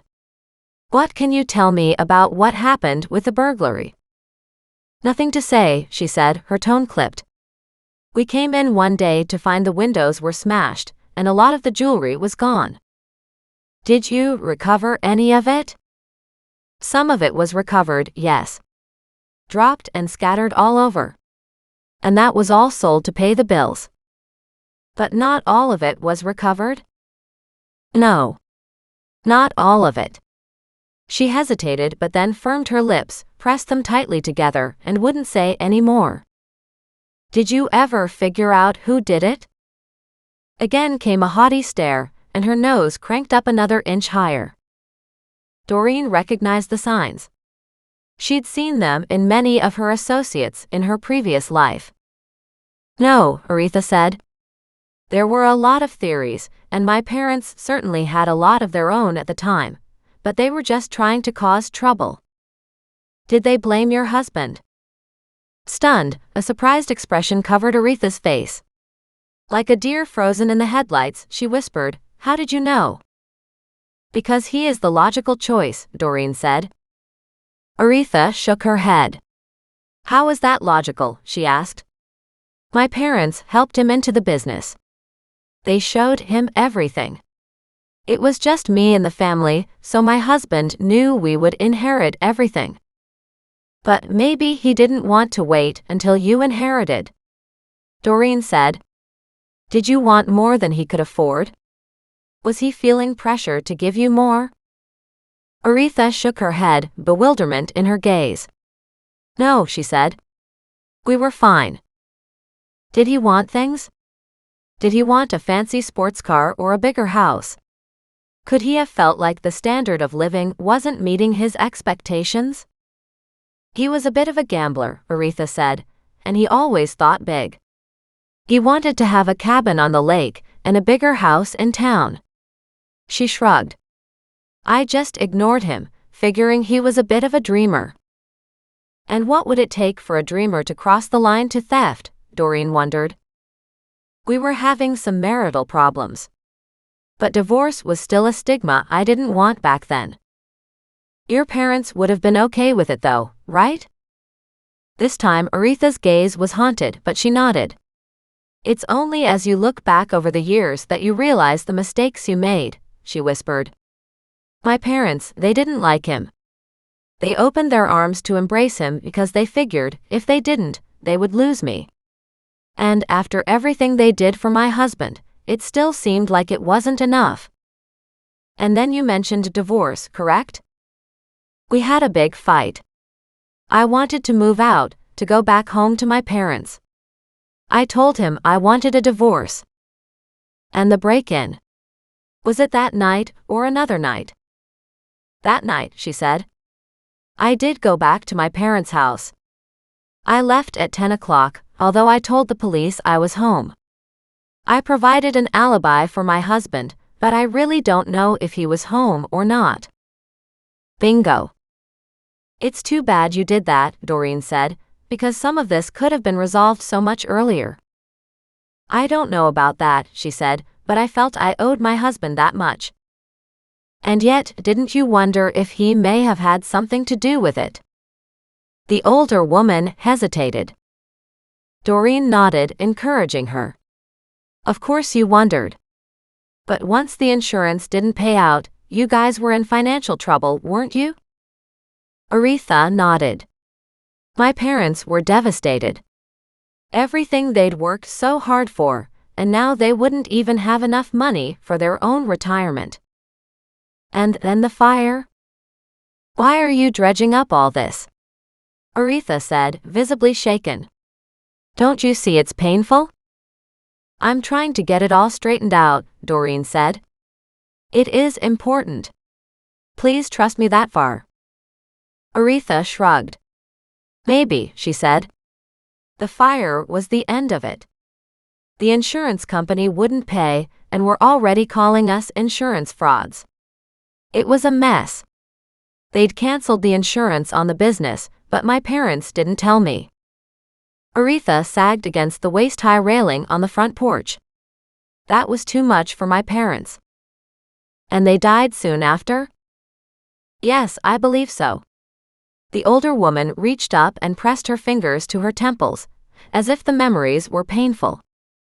I'm so sorry for having to do this, Doreen said, but did you ever wonder who set the business on fire? Aretha slowly raised her gaze and nodded. I didn't have to wonder. I've always been sure it was my husband. He said something at the time I didn't understand. About not knowing it wasn't insured. But he never would tell me what he'd done. So I had no proof. Just that uneasiness. Did you tell the police? She shook her head. No, I didn't. Maybe you should have, Doreen said. We're going back to that decision I made such a long time ago, Aretha said, as she sagged even lower on the railing and stared out at the gardens. Back then, I thought I was everything, she whispered. I was raised in the highest of society, and even though we worked in a trade, it was a wealthy trade. I knew everybody who was anyone, and was privy to their secrets. I was privy to their world. My husband and I were both welcomed in society, but after the fraud accusations, the fire, and then the death of my parents, it was all just too much. And in all this, what happened to your husband? I had to go back to our home after the break-in, or the police would have never believed the alibi. We stayed together for a time, but our marriage was going downhill. I did think afterward that he only hung around long enough to see if I would inherit anything. And my parents didn't have anything left to speak of, she whispered. They'd already used up all their savings, their own money, and had even sold the house, though I didn't know it. Tears were in her eyes. They did everything they could to pay back the people who had trusted them. Doreen's heart ached for the older couple who would have realized how much they had lost. I'm glad for them that they at least went to the grave thinking they had done the best they could, Doreen murmured. But how terrible to know that their own losses and tragedies would continue to impact other people. Exactly, Aretha said. It was a tough time and Reginald was there for me. Good, Doreen said. But she wondered at the relationship. Had Reginald really been there for her or more for himself? But it also left me with nothing, Aretha said with a small smile. And your husband? And then he died, she said with a bitter laugh. At the time, I couldn't decide if I was delighted or horrified, but I knew I wasn't grief-stricken. Not about Reginald. I was still dealing with the grief over my parents. But some time passed between his death and theirs, didn't it? She nodded. Yes. A couple years between them. But I was very close to my parents. That loss remained with me a long, long time. At the time, I was trying to find a way to get away from my husband. He'd taken everything I had and had crushed it all to powder.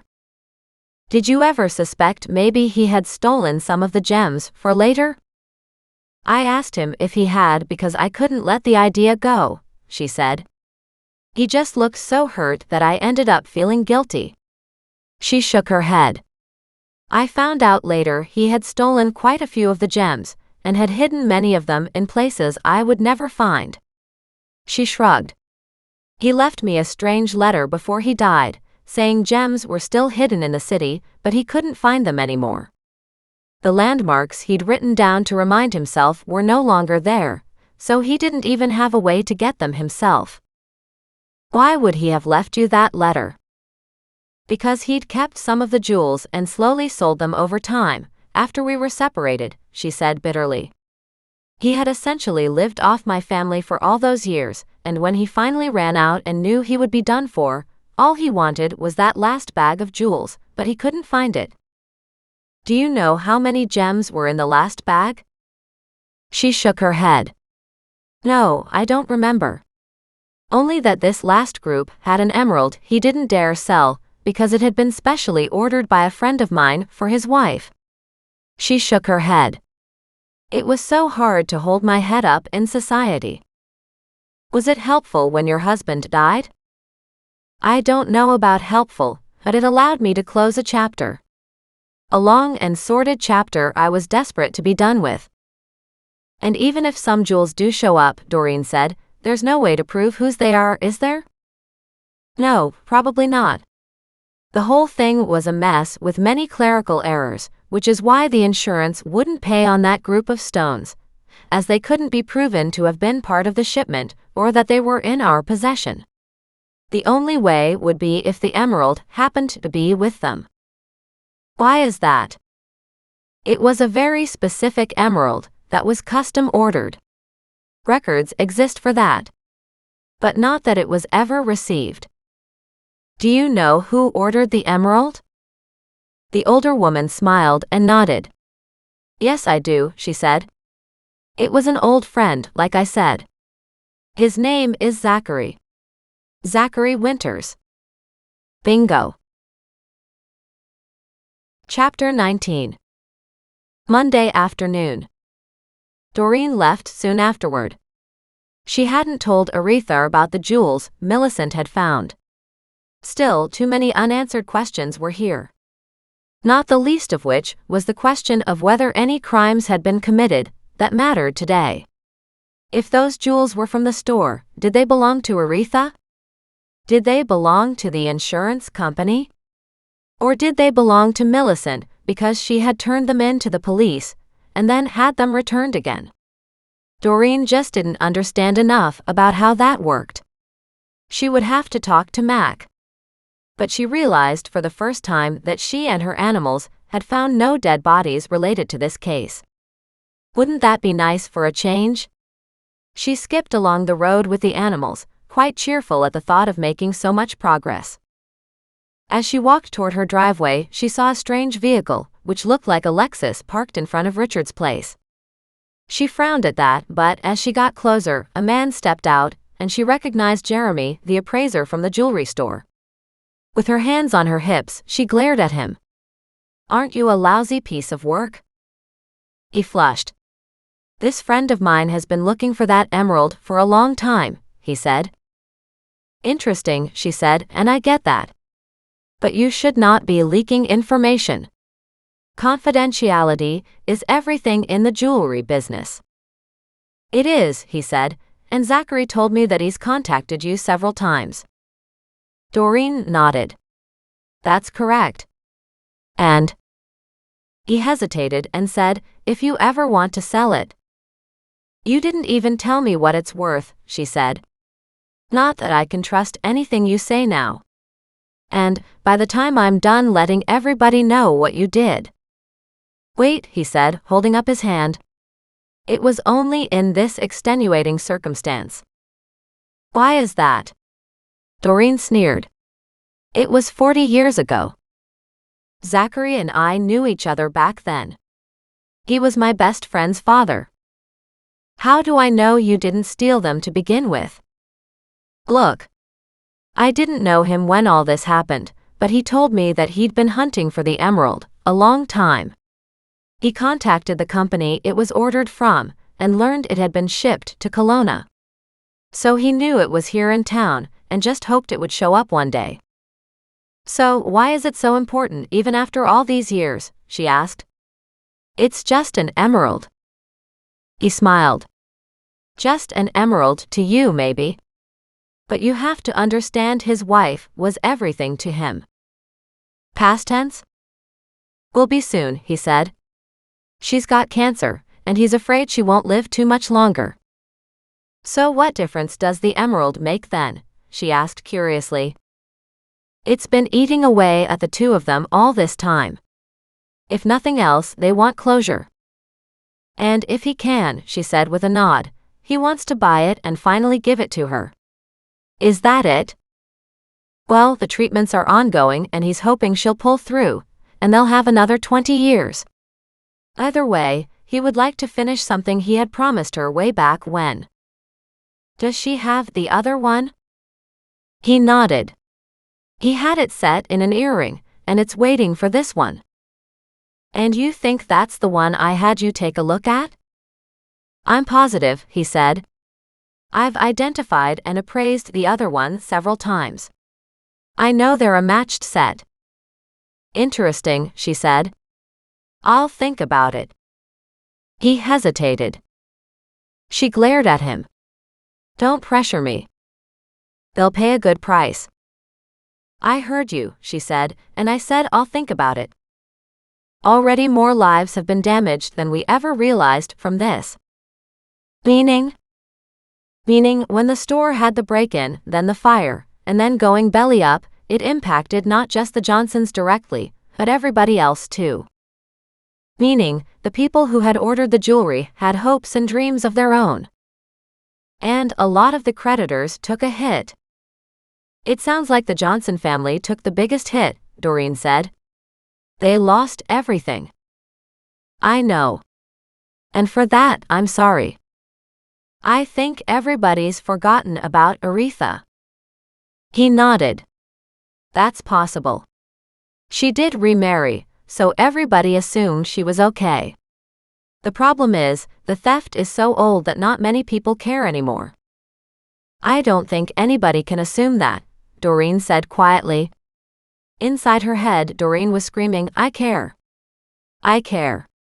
Like I said, don't push me. And she turned and walked up to her house, letting herself and the animals inside. Then she walked to the living room window to watch him drive away. She released her pent-up breath. We really need to talk to Mac about this one. That we do, she answered herself. She headed into the kitchen and poured herself a cup of iced tea. Sitting outside on the deck with her notes, she tried to focus. Some of it was pretty self-explanatory, and it appeared all the culprits were dead. And maybe that was all that mattered. Maybe all that remained was that people needed to deal with their losses.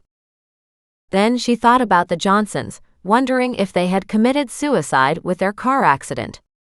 And then she thought about Aretha's husband. Had he died on his own? She had been sitting here only 20 minutes or so when the doorbell rang. Muggs, already tired and frustrated, was busy barking at the front door, letting the world know there was an intruder. Doreen opened the front door, surprised to see an older man. Zachary Winters, by any chance? He beamed. That's me. Well, I'm not inviting you in, she said. His face fell. I can understand that. It's not that I'm trying to rush you. But you're trying to rush me, she said. I need to talk to the police about this. Oh. He stopped and stared at her. She shrugged. I like to do things properly, so go away and leave me alone for now. As long as nothing criminal is involved, then I'll be happy to consider your request. I don't know much about it, but I doubt anything criminal was done, he said. I know the Johnsons died in a car accident a long time ago. Even if somebody did try to kill them, that person is probably not around anymore. If somebody did, my vote would be for Reginald Abelman, their son-in-law. He snorted at that. Slimy little bugger, yes, he said. I'd have voted for him too. I'm still figuring it out. He shrugged. If there's anything I can do to help, let me know. Pulling out her phone, Doreen hit record. You can start by telling me exactly what happened. Lifting his eyebrows, he said, not a whole lot to say. We ordered the twin emeralds, my wife and I. It was so great when we were called in. I was so excited. In the end, we approved one, but the second emerald had a flaw in it. It just wasn't good enough. That's why they wanted me to come in again. So they sent it back and ordered a replacement. We waited and waited, and finally we got a phone call, saying it was in. The next morning we arrived to find the police there, and the business shut down, due to a break in the previous night. At that moment I knew it was gone. Did you talk to anybody about the emerald? Just my wife and I, he said. Well, and Abelman, of course. He's the one we'd talked to before. Interesting, she said. And then what happened? We left. We had hoped the jewel thief would be caught and the jewels recovered, and then, the next thing I know, a week, maybe 2 weeks later, the business burned up. That was followed by bankruptcy, the tragic car accident, and then sometime later, Abelman died as well. Any idea how Reginald died? I believe he committed suicide, he said. She nodded. Like I said, I'm not ready to make a decision on that emerald yet, so you can head out.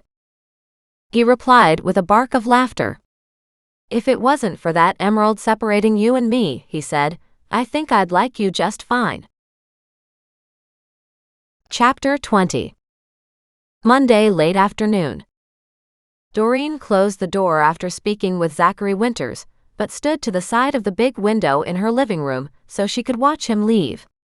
It wasn't that she didn't trust him, it was just that everything was blowing up in her face, and she wasn't sure who was involved and what everybody's agenda was. All she knew for sure was that she had one agenda, and that was to solve the mystery Millicent had given her. But Doreen still wondered who really did own those jewels. There was money involved, apparently a decent amount of it, but she wasn't sure how much. But for anyone who was broke, any money was a boon. Millicent didn't appear to want anything to do with it, but that didn't mean Mac wasn't interested. And then there was Aretha. Shaking her head, Doreen wandered into the kitchen and outside onto the deck. Enough of the afternoon sun was still out for her to sit and relax, as she pondered the big slash of dirt in her backyard where tarps had yet to be placed and where cinder blocks were to be laid down. She wondered if the blocks should go first. She had a lot of things to consider with her deck expansion, and what she didn't want was to end up with long grass coming through her deck boards if they let just enough light through for things to grow underneath. And then she had to wonder about lights and shadows and deception. Was Reginald Abelman really that foolish? If he was overeager, young and ambitious, then yes, potentially. If he'd engineered the theft, what had happened to all the other jewels? Who had he sold them to? She almost wished the brothers who had been involved in Crystal's kidnapping were available to talk to. She bet they would know who could have fenced the jewels. Or at least might have known what direction to point her to. This all happened before their time, but she felt they'd have some idea, being in the B&E business. It was all such a mystery to her. And of course, Crystal's father had run a pawnbroker business. He might have fenced them. But would he even have anything to say? Then again, he probably wasn't close to old enough. She was grasping at straws. Looking for someone to talk to. And coming up empty. As she sat down with another glass of tea and pondered all of what she had learned, Mac called. She filled him in on her conversations with both the appraiser and with Zachary Winters. So it was the emerald from that burglary, he said, his voice thoughtful. And of course the case file wasn't very extensive. A lot of jewelry here is listed as part of the insurance claim, but Abelman didn't have it on their store inventory. And apparently it wasn't insured enough anyway. I did check into some of the notes we have here. The insurance they were supposed to have was an extra rider covering jewels that were in shipments, and they didn't have that. The Johnsons also weren't expecting the large order coming in, she said. Apparently Abelman ordered it all without their knowledge. It's almost as if he was trying to make the business go under. And yet he was benefiting from the profits. So how does any of this make sense? It doesn't yet, Max said, but I'm sure with a little more digging you'll figure it out. Maybe, she said. I'm a little tired and, well, frustrated. Of course you are. It sounds like you had a pretty big day. How did your breakfast with Mangus go? It was tea and treats, she said with a laugh. And I had way too much sugar, among other things, but Mangus is a fascinating guy. Anything else come out of those boxes? I haven't had a chance to look at the other 11 boxes.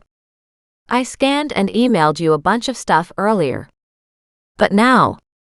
Well, now I'll spend the rest of the day just thinking about all this and hoping I can find a way to fit it into a puzzle that shows a picture. At the moment they're disjointed odd shapes. I'll leave you to it, he said. Wait, Doreen said. What about your case? Anything new on the old women? Still waiting on the autopsies. Anything else interesting happening? She asked, hopefully.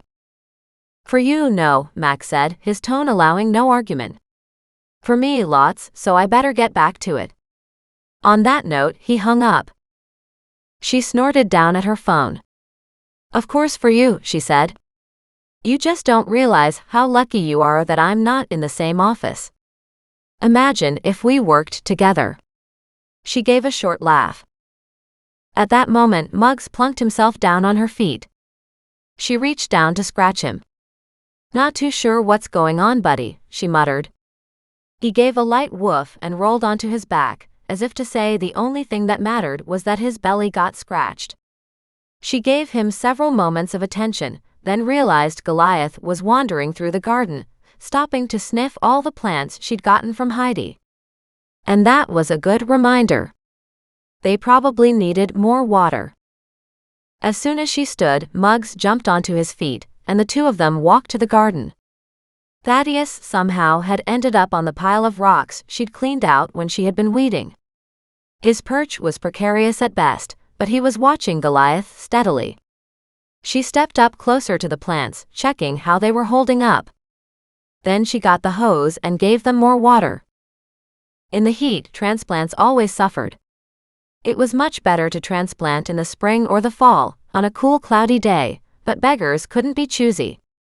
She'd take what she could get for free right now. As it was, she'd gotten a lot of beautiful plants for nothing but a little sweat equity. At least one side of the garden was now flush. She could wait a couple years and just move things over and match it all against Richard's side of the property, but it would be nice if she had some things over there now. And of course, a few older things were there, and that side was planted more heavily than the side she had put all the new plants in. Maybe she had enough now. She pondered that as she wandered up and down the garden, gently soaking it all. She still wanted the big patio blocks to get down to the garden, and maybe a little square down there at the end, where she could put a chair and watch the creek. There was room. Closer to the creek, she eyed the height, and noted it was back up to the highest point she'd seen it yet. It was fascinating to watch the ebb and flow of water. It wasn't an ocean with a moon affecting its tides. Instead, it was water melting up in the mountains and other tributaries flowing into her little creek to make it the river. It was just a few blocks away, but still the ebb and flow of majestic motion just fascinated her. As long as it stayed well below the height of her basement or down below her garden level, she was okay with it doing its own thing. She shut off the water to her hand nozzle and walked to the creek to see if the pathway was still clear. And of course it was. She smiled and looked from the creek, staring back at her gardens, her eye critical as she studied the health of the plants, the layout of the planting, as well as that of the other side. Though she did get that other side weeded, she hadn't done any transplanting yet. She'd figured she would divide and conquer those big perennial masses come fall. And that would give her a little more time to decide on a better layout. What she should do was map what she had planted in the ground now, while she knew what it was, because if the transplants suffered, she would have to cut them off a few inches above ground and wait until they came out next spring. So it was quite possible she would completely forget what she had put in the ground. Chapter 21. Tuesday early morning. Doreen woke up the next morning with an odd question in her head. How had Aretha found out her husband had stolen and was selling the jewels? She whispered it to herself out loud in the quiet room. All the animals were still sleeping in an array around her. She checked her watch to find it was only 6. But that one statement kept playing in her head, over and over again. It was possible her husband had told her. But if that were the case, why leave her that letter at the end of the day? Doreen frowned, not sure whether she should contact Aretha and ask for clarification or just assume it was her husband taunting her with the information. And if she did know, why hadn't she done anything about it? Why hadn't she gone to the police? Or had he been paying her to keep quiet? With her thoughts going around in circles, Doreen tossed and turned in bed, wishing she could go back to sleep, only to finally give up and hop into the shower. She stayed under the hot water longer than necessary, just because it felt good. Her muscles hadn't produced the aches and pains she had expected, probably because of what she'd experienced when she had been doing Penny's garden not all that long ago. Maybe she was getting used to it, and her body was fitter and toned. Still, once she was dressed, she picked Thaddeus up off his roost, with him squawking gently in her ear as they walked downstairs. Goliath was once again occupying his own perch on one of the bottom risers to her stairs, staring at her, his tail flicking, as if to say, "Don't even bother asking me to move because I ain't going to." She grabbed the banister and hopped over his step, but that left Muggs a step above. Goliath howled and Muggs barked as she turned to watch the two face off. She groaned. "Come on, Muggs. Just jump over him, like I did." Muggs looked at her, then looked at Goliath, and did a half-hearted jump with his back legs catching Goliath in the belly, as they both slipped down the stairs onto the floor. Howling, Goliath jumped up and raced away. Doreen laughed at their antics, but headed straight for the coffee pot. She needed it today more than anything. She couldn't quite understand what message that early morning question was trying to prod from her brain. But as she leaned against the counter and waited for a cup of coffee, she reminded herself how she hadn't been to the library on this case. And she really should go see just what information was available on the store and the family. There should be archives of newspaper articles, if nothing else. They were terrible to search for, though. She'd have to go through paper by paper, but still Kelowna only had the one major paper. Of course now everything was digital, so there were a couple competing news sites, but back then, 40 years ago, there was only the one. Any major news from here would also have been picked up and noted in the Vancouver Sun paper. As soon as the coffee was done, she poured herself a cup, nudged open the rear kitchen door, and stepped out onto the deck. Goliath raced out and headed toward the same plants he'd been interested in yesterday. She frowned at that. "What is it about Hydas plants that bugs you?" she asked. "Is it just that they are different?" Muggs barked at her several times as he wandered through and lifted his leg on one in particular. She scolded him for it because a urine burn like that could kill a young transplant. She raced over and watered it, trying to rinse it off and to thin down the urine. Muggs walked back to the grass with an offended air. Goliath, on the other hand, wove through each of the transplants, marking each of them with his fur. She didn't understand that at all. Knowing she couldn't go to the library without real food first, she headed inside and made some toast. As soon as the animals came in for their food, she would lock the doors and head out. She'd wasted enough time already that the library should be open when she finished eating. Sure enough, by the time she was done and had the kitchen cleaned up and her second coffee down, she fed the animals so she could slip out easily. She grabbed her purse and headed toward the garage, locking all 3 animals in the house and resetting the security system. She backed down the driveway and headed to the large library only a few minutes away. As she pulled in to park, the parking lot was empty. However, the parking lot for the huge fitness center in the same area was overwhelmingly stuffed. She groaned, muttering to the air around her, "Like I need that with my gardening projects." Turning her back on the big fitness center looming before her, she headed into the library and smiled at the librarian. This librarian, younger than the one Doreen often saw in the evening, looked up with a smile. "Aren't you out bright and early this morning?" Doreen just nodded and smiled, then headed to the back corner, where the microfiche was kept. She settled down to work, determining the years she needed to search through. It was not the easiest task, but she had a cup of coffee with her, even though it technically wasn't allowed. It was a travel mug that closed completely, so she had kept it in her bag the whole way, but she took it out now and placed it on the table beside her, slowly working through the newspapers with her notepad at the ready. She found several articles about Aretha's marriage, about the burglary, followed by the fire, and the bankruptcy. They all had the same information though. She took screenshots of each, so she had the information for later, sending them off to her email. With that done, she went back and searched through the papers about Aretha's life, her parents, and then tried to find something on Abelman. She didn't have much about him yet.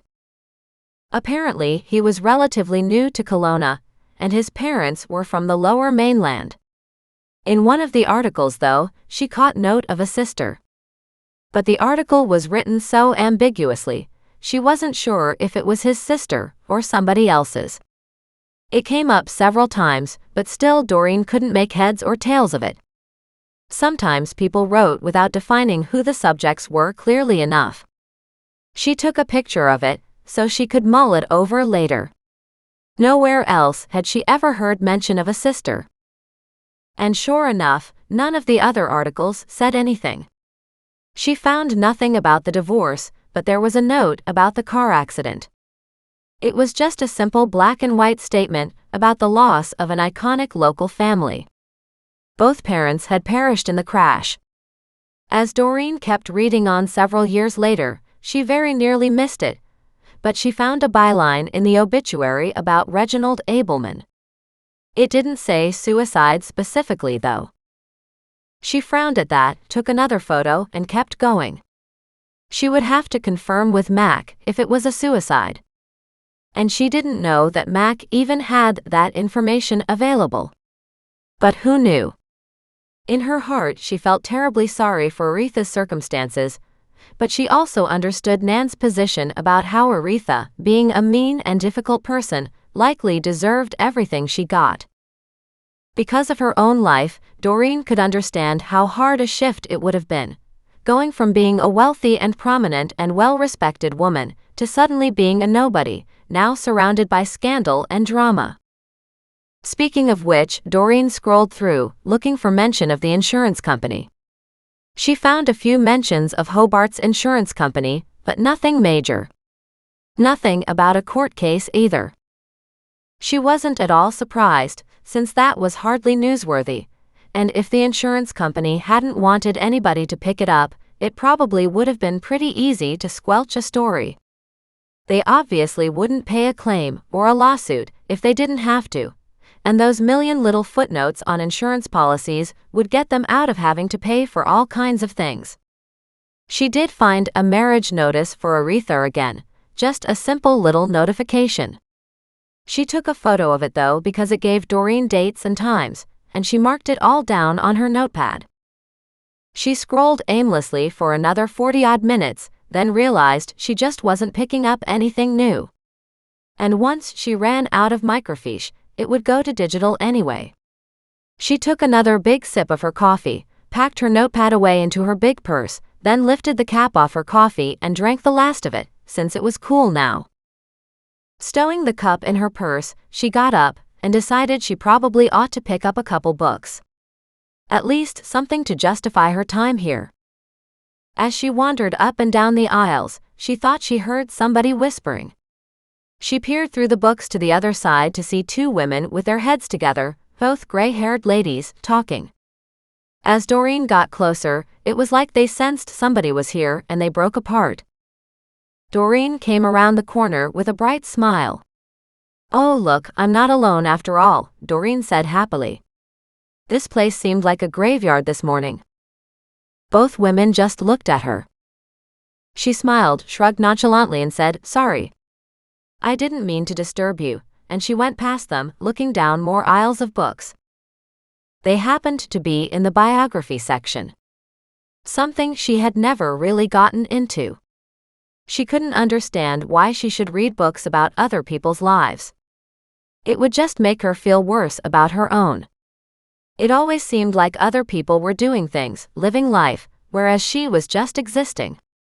Too bad there wasn't a biography section for local Colonians. Now that would have been interesting. On that note, she walked over to the librarian and asked if there was such a section. The woman looked at her in surprise, and then nodded. We do have a small group of books on that topic. She led her to a different section that was all about Kelowna. With a smile, Doreen thanked her and took a look. And sure enough, there was one on the journalist Bridgman Solomon's life. She snatched that book and smiled. I thought bios were written after people died. It's hardly fair when you're still hanging on to the last threads of your life, she said, but hey, this might give me insight into why you ended up doing the kind of work you did. With that book in hand, she picked up one of the new releases prominently displayed on a big shelf where she first walked in. It was a good author, and she would enjoy it. She took her 2 items to the front desk, where she was checked out. She leaned closer to the librarian. I know I'm relatively new here, but I was just wondering who the 2 ladies were who were here. The librarian smiled. That was Mrs. Applegate and Mrs. Gundon. They come almost every morning. Ah, Doreen said. It sounded like they were gossiping more than looking for books. I think they come here just to do that, she said. Both of them have husbands who aren't very interested in reading, so this is their way of getting out for a bit. You should open a coffee shop inside the library, Doreen said. You guys would make a killing. We're run by the city, she said, laughing, so we're constrained by all sorts of government rules and regulations. A coffee shop is already in the mall, so we can't compete with them. Doreen smiled, then laughed. As she headed outside, she grabbed her notepad and jotted down the names Applegate and Gundon. Interesting. 2 little old gray-haired ladies gossiping in the library. Doreen frowned as she thought about it, wondering about Mac's cases. She wished she knew more, but of course, little old ladies tended to die when they hit the end of the road. There was nothing criminal about any of it. She headed back to her car, dropped her books on the front seat, and drove home. As she pulled up into the driveway, another vehicle pulled up beside her. Frowning, she got out and walked to the truck parked on her driveway. A stranger jumped out and gave her a smile. You must be Doreen, he said, reaching out a hand. She smiled. I am indeed. And who are you? I work in dispatch, he said. I got the word you're looking for decking materials. Chapter 22. Tuesday mid-morning. Doreen's eyebrows shot up. Absolutely, she said. What have you got? Mac said you're looking for decking boards and some more 2x4s. I've also got a gallon of varathane, he said. That stuff is freaking expensive, but I don't have any more use for it. I did a deck for my mom in Vernon, and she insisted I take all the leftover materials away from her place. So now I've got all these extras and no use for them. Doreen was delighted as she walked to the back of the truck to see quite a few 2x4s and like 6 or 8 decking boards. You know what? At this rate, she marveled, I almost have enough to do the job. Good, he said. Because we all end up with leftover stuff, and it's a pain to hold on to or seems wrong to take to the dump. So we can't do anything but pass them on. He handed her a gallon that wasn't quite full but had quite a lot in it. He said, that's the stuff you need to treat the surface of these boards if you want to. Particularly if you're putting up railings and stuff. She smiled in delight, and then he handed her rollers and a paintbrush. Paint, you and I do not get along, he stated with a grin. I don't want to keep these. I don't want them crowding up my garage. If you want to take that, I'll grab the wood. And good to his word, he stacked up the 2x4s atop the decking boards. He must have done this for a living at some point, because he took all of them out in one big swoop and put them on his shoulder. Doreen led the way to the side of the house and showed him the rest of what they had collected. "This is looking mighty fine," he said. He put down his load and walked around to the backyard, where he could see the big area they had excavated the sod from. "That'll make a huge difference for you. You'll be able to put a table and chairs, and even a barbecue grill on a deck that size." And then he saw the creek and smiled. "I had no idea these properties were on the river. That is beautiful." "That's what I thought," Doreen said. "I just haven't had a chance to sit outside much and enjoy it." "That's because you keep getting into everybody else's cases." He chuckled. "My name is Donnie, by the way, and I am an old friend of Mac's. I've heard about you two and all these cases you're closing." "Well," she said, "I have to admit that I do love a good puzzle." "You can always work on these dying old ladies," he said. "A third one dropped dead this morning." Doreen stared at him in surprise. "Seriously?" He nodded. "I took the call myself," he said. "Speaking of which, I promised Mac I'd get these supplies over here today. I wanted to do it right away so I didn't forget, but I'm going home again now to get some sleep. I work the graveyard shift." He gave her a wave, hopped in his truck, and backed out of her driveway. She was stunned, not only at his generosity in delivering these materials for her, but also the fact that a third little old lady had died. Immediately, her mind went to the two in the library. She didn't know what was going on, but it was darn hard to ignore it all. She was fascinated to boot.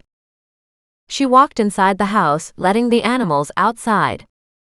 Muggs had been barking like a crazy dog from inside because the stranger had been with her, and she hadn't let him out. She really hadn't had a chance to. She went back to her car and unloaded the library books and grabbed her purse. She didn't want more coffee, but it would go so well with her newest research to do, now that she was further fascinated by these recent cases Mac was working. Her biggest concern was that, if somebody was targeting these older women, Nan might be in danger. Doreen did not want that at all. She picked up her phone when she got back in the kitchen and texted Mac. "A third old lady died?" He sent her a frowning emoji. She smirked and texted back, "Yes, I heard." When her phone rang and she answered, he snapped, "How? How what? How did you find out?" Donnie was here. He dropped off a bunch of 2x4s, more decking boards, and 3/4 of a can of varathane. There was silence on the other end. "I gather he got the call this morning," Mac said in a resigned tone. "Yep," she said. "So this is of your own making." "Not my making," he said. "I didn't have anything to do with the case." "It's interesting, though." "No," he said. "It's not interesting. I suppose we have to wait to see if it's suspicious circumstances again?" "Yes," he said. "Remember, old people die all the time."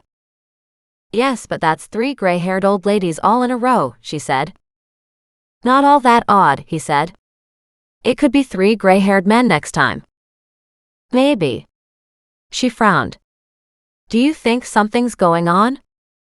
"I hope not," he said. "What have you found out?" "The only new information I found on the gems, after spending hours in the library this morning, is that it looks like Abelman had a sister. It's mentioned once that his parents were in Vancouver with his sister. It's possible his sister came for a visit from time to time." "That's possible," Mac said. "It doesn't really matter now, though, does it? Since they're all dead." "That's the problem with cold cases," Doreen said. "I can't get answers from a grave." And then she remembered something else she'd meant to ask him. "Speaking of which," she said, "is there any way to check Reginald's death certificate to see what the cause of death was?" She could hear him scratching down a note on the other end. "If I can get to it," he said, "I'll take a look." "Thanks." I just want, like you said, to make sure I don't assume anything." He gave a snort at that. "You assume way too much as it is." "Maybe," she said, "but I'm learning." And with that, she hung up on him this time. She grinned, put down her phone, and headed out to her garden. The deck wouldn't get done by itself, and she needed to get as much other work done as she could, so she didn't waste time when Mac came to help her. Several hours later, she had almost all the garden weeded. She hadn't started the transplanting or dividing and splitting on the right-hand side yet, but she was looking at the rest of it, feeling like she was almost there. She'd taken the edger and gone around the section where the deck was, and widened it a bit more. She wasn't too sure what to do with the step section, but thought that would probably need something done with it too. She would wait on Mac for that. Then she got out the lawnmower, mowed everything, and marked off where she'd like to get some patio stones. While it was on her mind, she sent Mac a text. "Anybody got patio stones? I could use a path down to the creek." He just sent back a typical lol answer. She didn't know if that meant he would send out a message or not. She was likely to get a complete mix of blocks that way too, which may or may not work. She wasn't sure just how expensive concrete was. But she had been researching pouring individual blocks, thinking maybe that was an answer too. By the time she was done with everything in her garden for the day, with the lawnmower and her other tools cleaned up and put away, she felt tired again. She headed back inside, sat down with her notes, but the sister issue was really bugging her. She needed her name or something else to lead to the sister, but Doreen hadn't caught sight of anything yet. Finally, out of desperation after spending an hour on research with no results, she sent Nan a text, asking if she would ask Mangus if he knew if Abelman had a sister. And the response came back as will do. But nothing else. Groaning, Doreen got up, put on some coffee, and although it was only 4 o'clock, she couldn't wait for food. She pulled out the last of the salmon pasta dish and warmed it up in the microwave. When she sat outside on her little deck, she was closer to getting rid of it and having the new one built. She couldn't stop smiling. Until she realized they would also have a problem getting rid of the old deck materials too. She frowned at that, thinking that after all this time, she might still end up making a dump trip. She knew it was silly, but she also hoped it was possible to put electric lights out on the deck. Maybe she could have some lights for her laptop, so she could sit outside to work. She really didn't like the idea of running cords. She could keep her laptop fully charged and then use it outside, but she couldn't use her laptop in the sunlight and still see the screen. She wasn't sure what she was even looking for ultimately in her new deck, but so many beautiful decks were online, and the more she saw, the more she wanted. And that was a problem, because once you wanted a little bit, you could get greedy and want a lot more. She had prided herself on avoiding a dump run so far, but this might just end up being the one time she would have to. And then she frowned and wondered if the old bed from the upstairs guest bedroom could go too. It would be great to send it off to some antique place, but she highly doubted anybody would want it. But then she remembered the heritage site she had handed off all the old nightclothes to. She would have to remember to contact them and see if they were interested. In order to do that, she'd have to take pictures. It was a lovely bed, just not anything she wanted in her spare bedroom. She finished her dinner and looked sadly at her empty plate. Well, I could warm up some more, she thought, but it would have to be straight noodles. Enough of those were left for another meal, and she didn't want to eat her dinner for tomorrow night a day early, leaving her with sandwiches again. She cleaned her plate in the sink, snagged an apple, and walked upstairs to the spare room, her animals in tow. She took pictures of the bed from all angles, including one showing the maker's mark. Too bad Scott hadn't wanted it. She frowned. She had never shown it to Scott. She stood here, staring at it, and then thought she might as well send the photos to him. With that, she went back downstairs, pulled up a new email, and sent a message to Scott. She put antique bed and frame in the subject line, and then attached the pictures from her phone. Scott, I don't think I ever showed this to you. Not sure how it was forgotten.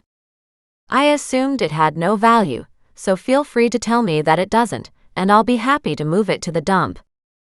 She added a happy face emoji, signed it, and sent it off. With that done, she got up and did the dishes. She was restless though. And without a walk to Penny's and Steve's or Crystal's houses these days, Doreen felt a little at odds. But she wanted to go for a walk today, as she hadn't had a chance to get out and stretch her legs. Chapter 23. Tuesday late afternoon. Doreen cut herself a big wedge of cheese and snagged a second apple. She was being greedy perhaps, but she had burned up enough calories from her gardening work earlier today. Calling the animals to her, she headed out the front door and found herself walking right back down toward Heidi and Aretha's house. It was foolish of Doreen to go in that direction, but the gardens were beautiful, and if she could get some more plants then she would. But of course she was walking, so there wouldn't be much she could take with her. As she sauntered down the street, she passed the big old house and smiled. It was such a beautiful, elegant home. She saw no sign of anybody outside working, but then it was evening. She walked past more houses, seeing beautiful gardens everywhere she went. It would be lovely to live in this corner of the world. There was just something timeless about it. But nobody was out and about, no one to even say hello to. She turned around and headed toward home, the animals happy to go in any direction as long as they were out. When they passed Heidi's house again, Thaddeus started making an odd clucking sound. As she looked down, she saw Goliath, weaving in and out of all the plants in the garden bed. "Goliath, get out of there," she urged. He just shot her a look and kept going. Muggs, his tail wagging like crazy, sat at her feet, as if to demonstrate how good he was being. She bent over and scratched him. Immediately Thaddeus cackled this weird ah-ha-ha-ha kind of a sound. She groaned. "I don't know what's the matter with you guys, but come on. Let's go home. You're a disgrace today." "Doreen?" called out a happy, cheerful voice. She turned to look, and there was Heidi. Doreen smiled and said, "Hi Heidi. What are you up to?" Preferring a white lie over sounding like an idiot, Doreen smiled and said, "Well, I headed out my front door to go for a walk, and I'm afraid these crazy animals led me here." "Oh, isn't that lovely," Heidi said. She bent down to pet Muggs. Then she saw Goliath in the garden, and her smile fell away. "I'm sorry," Doreen said. "I've been trying to get him out of there." "Maybe you should consider a leash," Heidi said. Doreen called Goliath, but he lay down in the mulch and just stared at her. She shook her head. "Normally he behaves himself," she said, "but tonight he's just being odd." Heidi nodded and said, "He didn't go in the gardens last time, did he?" She looked around, distracted. "Of course I might not have noticed when I was so busy working." "No, he was sunning himself on the concrete driveway," Doreen assured her. She felt uncomfortable because the animals were indeed misbehaving. Muggs now wandered closer and lifted a leg on the beautiful peonies. She tugged him back. "Don't you do that." Heidi laughed. "Well, your hands are full. Have a good evening." She waved and headed back inside. A little disappointed, Doreen waved back and called Goliath again. When he refused, she snagged him in her arms, which started Thaddeus arguing because the multiple positions were dislodging him from her shoulder. When she finally straightened up, he spoke sotto voce, "Are you done?" She stopped and twisted to look at him. "Did you just say that to me?" she gasped. "Ha ha ha ha. Don't you do that," she warned. "Are you done?" "Ah ha ha ha." Astonished and aghast, Doreen stormed off. When she got to the end of the block, she stopped to turn back and saw Heidi in the driveway outside of the gate, watching Doreen. When their gazes met, Heidi turned around and raced away. "Now look at what you did. Obviously the lady wasn't happy to have you in the garden," Doreen scolded Goliath. Muggs barked. I get that, she said. You were all being very difficult tonight. What was that about? She got no reply and groaned. When she reached her home, Mac was pulling up in her driveway. She watched him in surprise. Wow, she said. So many visits in such a short time frame. He looked at her distractedly. Mostly because everybody keeps bringing me shit, he growled. She raised her eyes at his tone. Like what? He pulled out 2 more cinder blocks. She laughed out loud. We don't need those, do we? We do if we're replacing your steps, he said. And we'll need these all around the steps if we'll go without a railing too. Doreen nodded. I didn't think of that. She looked in the back of his truck to see more boards, all different shades. Wow. Did they just bring you 1 board at a time? These came from the captain. Mac shook his head. Everybody seems to be interested in your deck. They're all welcome to come and help on the weekend, she said cheerfully. The more hands, the better. I'll try my best, but I won't be as much help to you lifting a lot of this stuff, and you can't do it all yourself. He just nodded but didn't say anything. She smiled. You look like you had a rough day. The damn cases, he growled. Turning to look at her, he asked, Where did you come from? Just from a walk, she said airily. Mac dropped the cinder blocks on the side of her house, then went back and picked up the rest of the wood from the truck. Thaddeus looked at him with a gimlet eye. Are you done? Ah ha ha ha. Mac stopped, turned to look at him, and said, Seriously? Now I'll get attitude from the bird? He's having an attitude moment, Doreen cried out. I'm so sorry. Mac rolled his eyes. Where does he get this stuff from anyway? He looked at her, the question written clearly on his face. Not me, she said. I don't know where he gets it from. He just said that tonight for the first time, when we were out on our walk. Where'd you walk to? Down to Aretha and Hyda's place. Looking for more plants? I would think you had enough by now. I probably do have enough, she said. But when you're a gardener at heart, it's hard to turn down more. Did she offer you more? No, she didn't. She was a little bit less friendly tonight. Well, it's nighttime, he said. And if you think about it, she was probably tired, like the rest of us. She noted the fatigue pulling at him, the heavier wrinkles on his face. I'm sorry, she said. I keep forgetting you work a full-time job. More than full-time these days, he said. She nodded, not knowing what to say. He headed back toward his truck. Have you eaten? He nodded. I had dinner, loaded up this stuff, and brought it over. With a honk of a horn, he took off. She smiled and waved, then immediately felt lonely.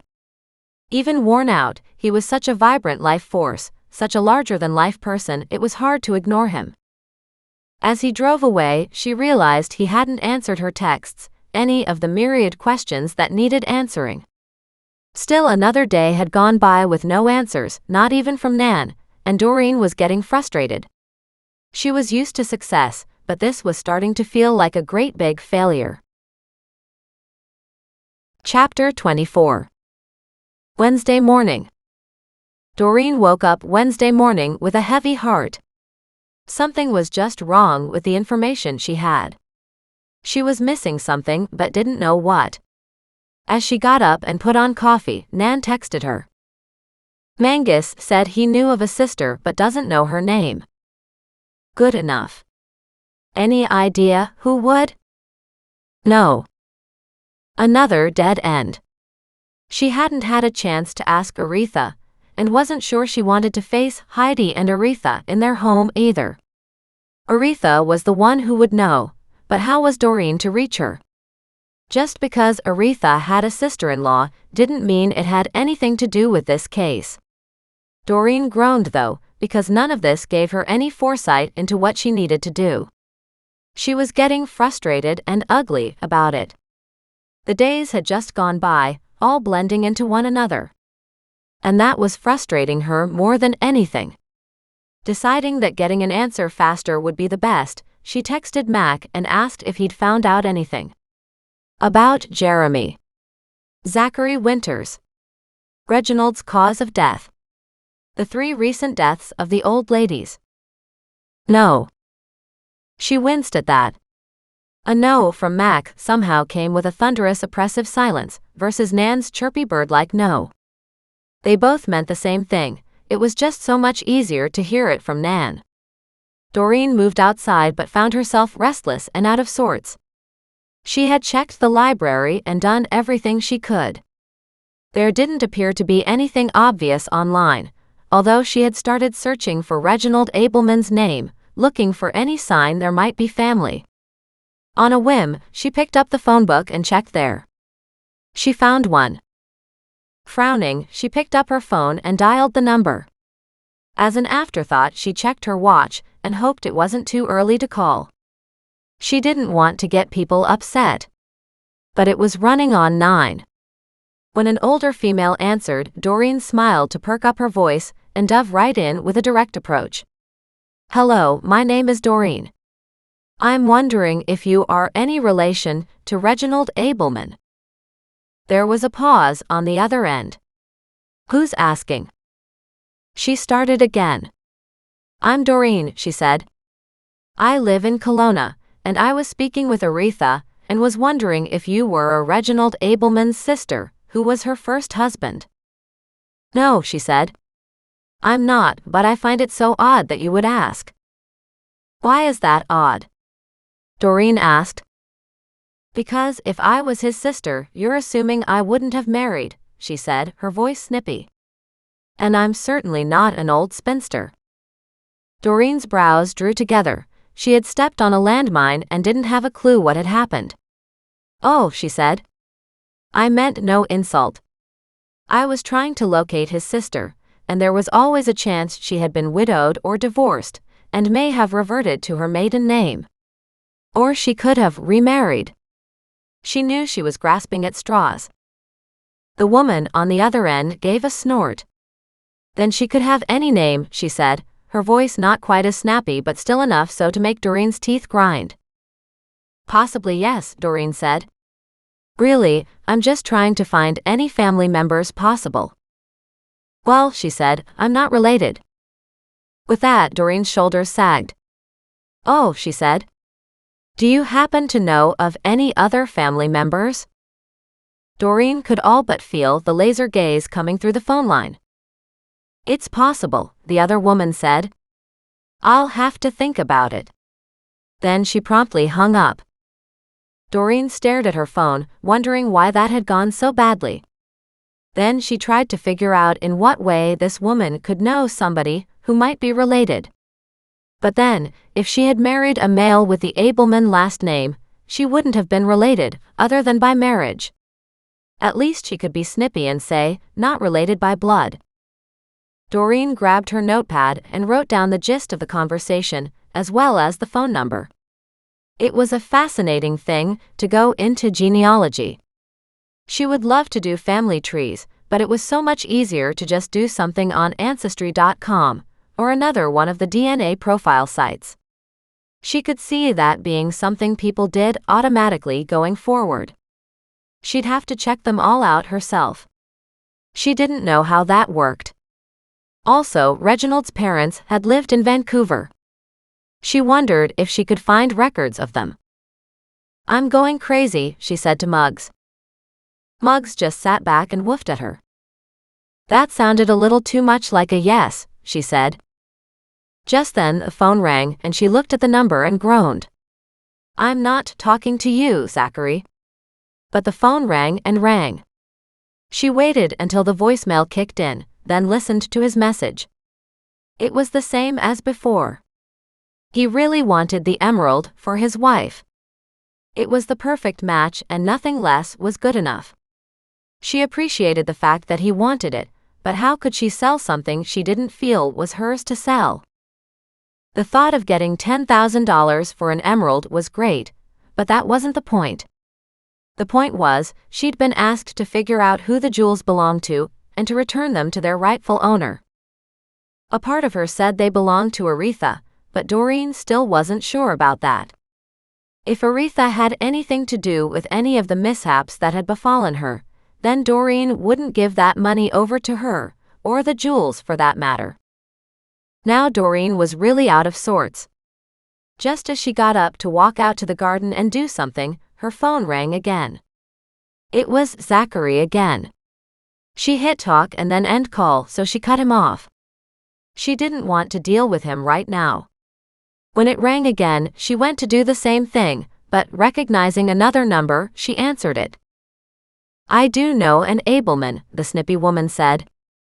"Good," Doreen said, letting out a long breath slowly. She walked back to the table. "Who is it?" Silence. "Is there a problem with telling me who it is?" "Maybe," she said. "Did she ever marry?" "Yes." Feeling like she was pulling teeth to get answers, Doreen took several calming breaths. "Is there anything you can tell me about her?" "She lives in Kelowna." "Okay, that's helpful," Doreen said, making a note. "Do you know what her last name is? Or did she have any children?" "Anything?" "No, I can't say too much." "No children though." And again, the last name would tell you who she is. "Maybe," Doreen said, trying to hold back her exasperation. "I don't really understand why it's an issue though." "Of course you don't," the woman said with a sneer. "That's because you're thinking about what you want. You're not thinking about what other people want." Wincing at that because it was true, Doreen said, "You're correct. I am thinking about what I want. And I was hoping to get in touch with her." "Is there any money involved?" Her tone had changed, as if something were behind that question which Doreen needed to be careful of. Because of course the jewels were involved, but not necessarily to come to Reginald's sister, or to this snippy caller. "I'm not sure why you would bring up something like that," Doreen said. "I'm not trying to pay her anything or charge her for anything either for that matter," she added for clarity.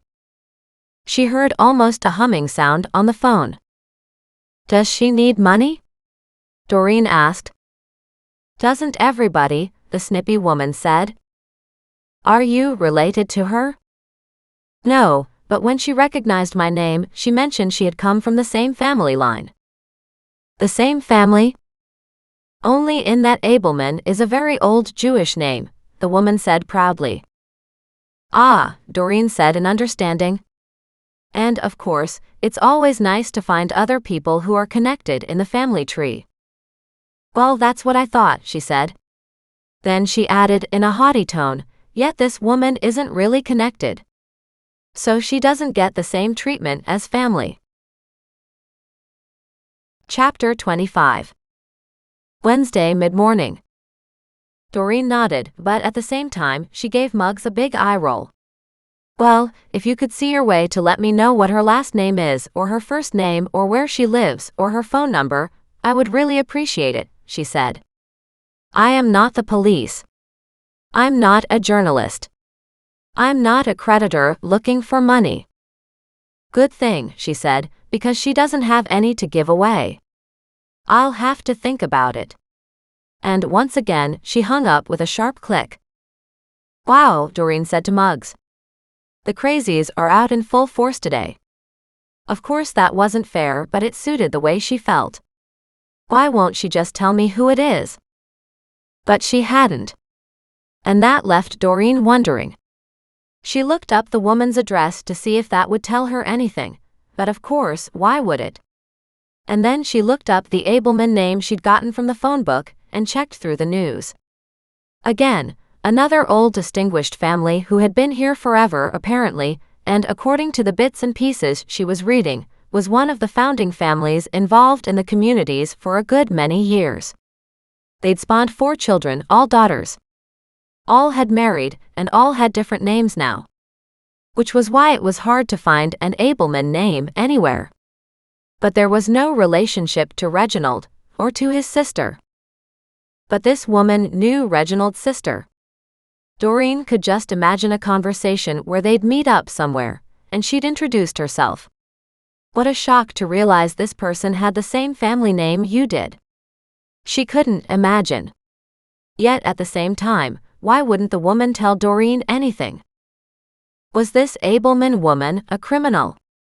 Was she somebody in politics, or one of those wealthy families always worrying about privacy? Not that Doreen had ever had to worry about privacy with her controlling husband.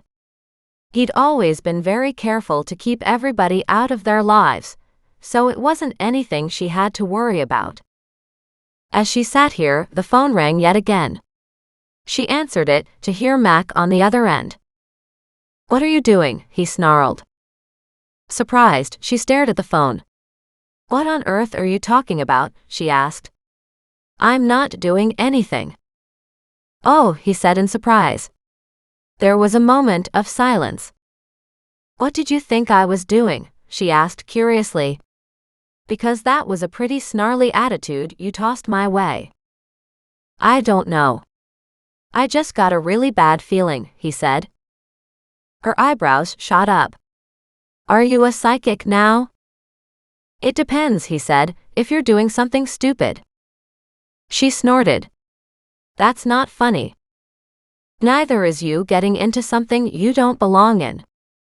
"Maybe." Remembering the two old ladies she'd met in the library, she asked him, "Do you know Mrs. Applegate and Mrs. Gundon?" He said, "Not that I know of." "Why?" "I don't know," she said. "It doesn't matter."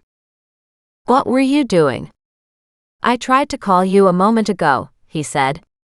The phone went to voicemail. "I was talking to somebody in the Abelman family." "You found Reginald's sister?" he asked in surprise. "No, I found an Abelman in the phone book, so I called and got this really weird woman." She explained about the snippy woman and her conversation during the two calls. "Well," he said, "lots of people like their privacy." "I know," she said. "It just seems odd."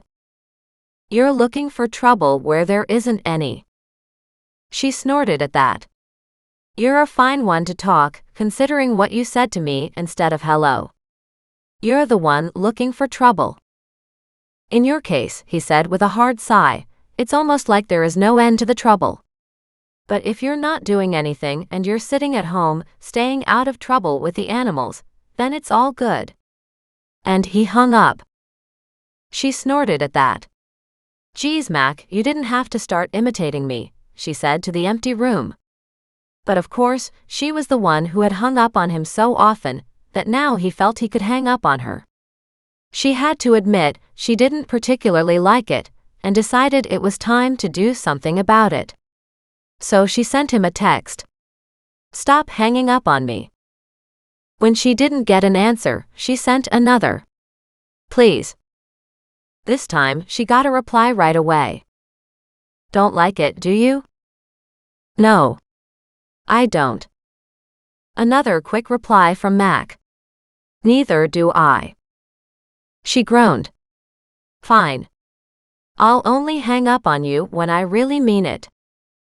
And with that, she tossed down her phone and grinned.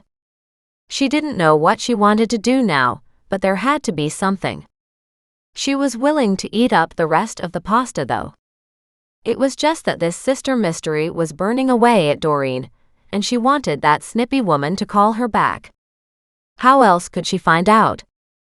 She walked outside and studied her neighbor's fence. He'd lived here for a while, maybe he knew. She walked over to the fence and called out, "Hello?" There was a grump on the other side. "I just wondered if you knew any of the Abelman family around here."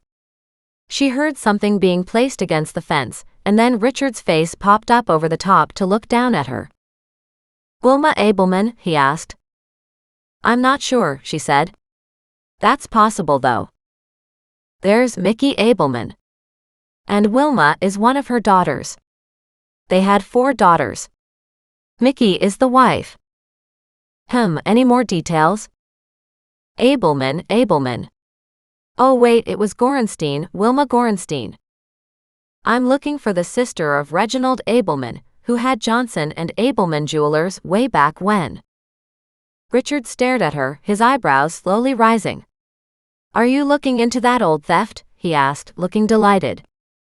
Maybe, she said cautiously, not understanding why he cared. A lot of us back then wanted to see that kid kicked out of the family, he said. Now the old couple, they were really something. They were good people, but that son-in-law of theirs, he was a loser. Right, she said, sighing. And what about their daughter? He just rolled his eyes at that. Aretha has always been a snob, he said. Born a snob, raised a snob, and carried on as a snob. Doesn't seem like anybody likes her, Doreen said thoughtfully.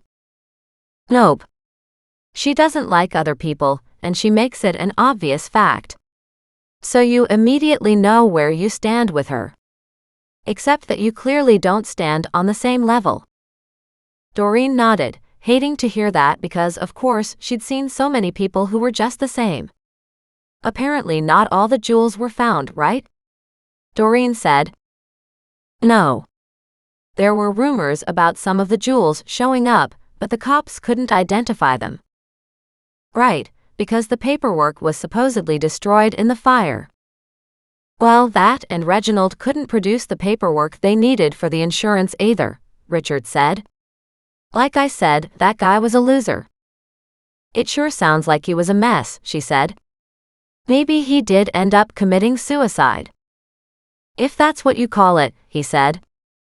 Drug overdose. When you think about it, suicide is a pretty demeaning slam. Means he wanted to get the hell away from her. At that, he snickered. Maybe, Doreen said, hating the need to defend Aretha. But she was separated from him at the time. I don't think the paperwork was finalized then, he said. Still, it wasn't all that common to have a divorce back then. It still takes time to get the paperwork done.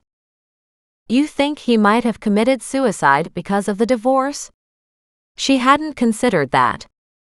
Maybe he really did love Aretha. Maybe she was the one who saw him as a step up. If you ask me, you ought to take another look at that Aretha, he said. If ever anybody deserved to be involved in a crime, it's her. She's really got your dander up, huh? I walked into that store when she was just a young girl, but she was already snooty, he said. I've seen her around town a couple times over the years, and my opinion hasn't changed. Interesting. Did you ever hear any rumors or theories about what might have happened to the jewels? He shrugged. Probably went out of here through the pawn shop or maybe down to Vancouver. Or maybe there never were any. Maybe it was all forged paperwork, just to get the insurance company to pay out. They didn't pay out though, Doreen said. The fire finished off everything that was left. The Johnsons depleted all the assets they had personally, trying to honor their debts and to pay what they could. Bankruptcy was inevitable then. And then they died, Richard said. I remember it all was just like a never-ending stream of bad events. And Aretha ended up being the only one left standing. He looked at Doreen again with an eagle eye and said, Remember that. Then he hopped back down again. She frowned. Do you know if Aretha had a sister-in-law? I don't remember anything about one, he said. She sagged, then nudged his memory. One of the newspapers mentioned that Reginald Abelman had a sister. And his parents were from Vancouver. You could check the Vancouver phone book then, he said. Did you think of that? She stopped and whispered, No, I didn't. She bolted back into the house and brought up the Vancouver white pages. She wasn't sure if she had free access to it. Soon enough, she found it pretty easy to find the Abelmans of Vancouver. Hundreds of them. The trouble was, Abelman was a proper Jewish name. She frowned at the long list. Then she ended up on one of those searches, finding an Abelman family tree. She thought that was fascinating. And there was Reginald's name, but it didn't say anything about other family members. She went back to the Abelman telephone listings. She went through and read them all, but they didn't mean anything since it could be any one of them. And the woman on the phone had been correct in that, if the sister had married, it could be anybody else's number too, as the surname might have changed. She went back to the family tree and took more time to study it. She frowned when she ran across another name she hadn't heard about before. Norm. She went back to the telephone listings and found a Norm Abelman. Immediately, she phoned the number. When a gruff male answered, she asked if it was Norm. Yes. Who's calling? I'm Doreen from Kelowna, she said. Yes, what do you want? He asked. I'm looking for family members of a Reginald Abelman who lived in Kelowna, she said. He died about 37 years ago. Ha, the man said, but he didn't add anything else. Do you happen to know if he was part of your family? He married an Aretha Johnson, she said. Oh right, he said. His parents died. Yes, but were you related to his parents? Cousins, he said. The parents lived in Vancouver and died 20-odd years ago. He headed off to Kelowna for better pastures not long after he hit his 20s, and ended up marrying into a jewelry company or some such thing. I always thought he had the gall of a salesman to land that kind of an occupation. That's the one I was talking about, Doreen said, her excitement building inside. So, what about him? I'm trying to find his sister, she said. She held her breath while she waited for him. She could almost feel the rusted old wheels turning in his mind as he tried to dredge up information. There was a sister, he said. She frowned. Was a sister?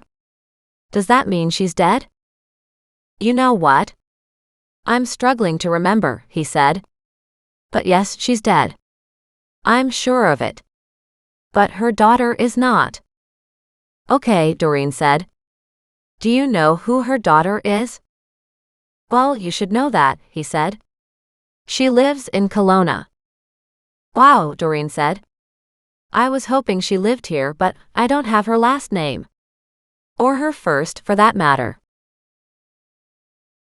Chapter 26. Wednesday noon. Doreen took a deep breath, trying to calm her frustration. It was one thing to talk to one person who didn't get you. It was another thing to talk to several who didn't get you. Because that usually meant Doreen was the problem. But she didn't think so in this case. I can't find her under her maiden name, she said. And I presume she married at some point. Oh yes, she did. She moved up there after her brother separated from his wife. He needed a hand and she was the older sister and always helped him out. Okay, she said. Older sister? No. No, I think I'm wrong there. I think she was younger. He shook his head. No, she was older, he said, correcting himself. She went up there and stayed for a while. Then she came back to Vancouver, got married here at some point, I believe, and had her daughter. And her daughter went back up to Kelowna. Yeah. I think that's how it went. Do you have his sister's name? It was something funny, he said. Like Lana or Lena. It was weird. Okay, what about her daughter? He gave a bark of laughter at that. You're damn lucky I'm remembering any of this, he said. Most of the time I can't remember what I had for breakfast. If you could help me with a daughter's name, I'd really appreciate it, she said. I don't think I can remember that much. I'm trying. But I couldn't even get her mother's name. Right, Doreen said.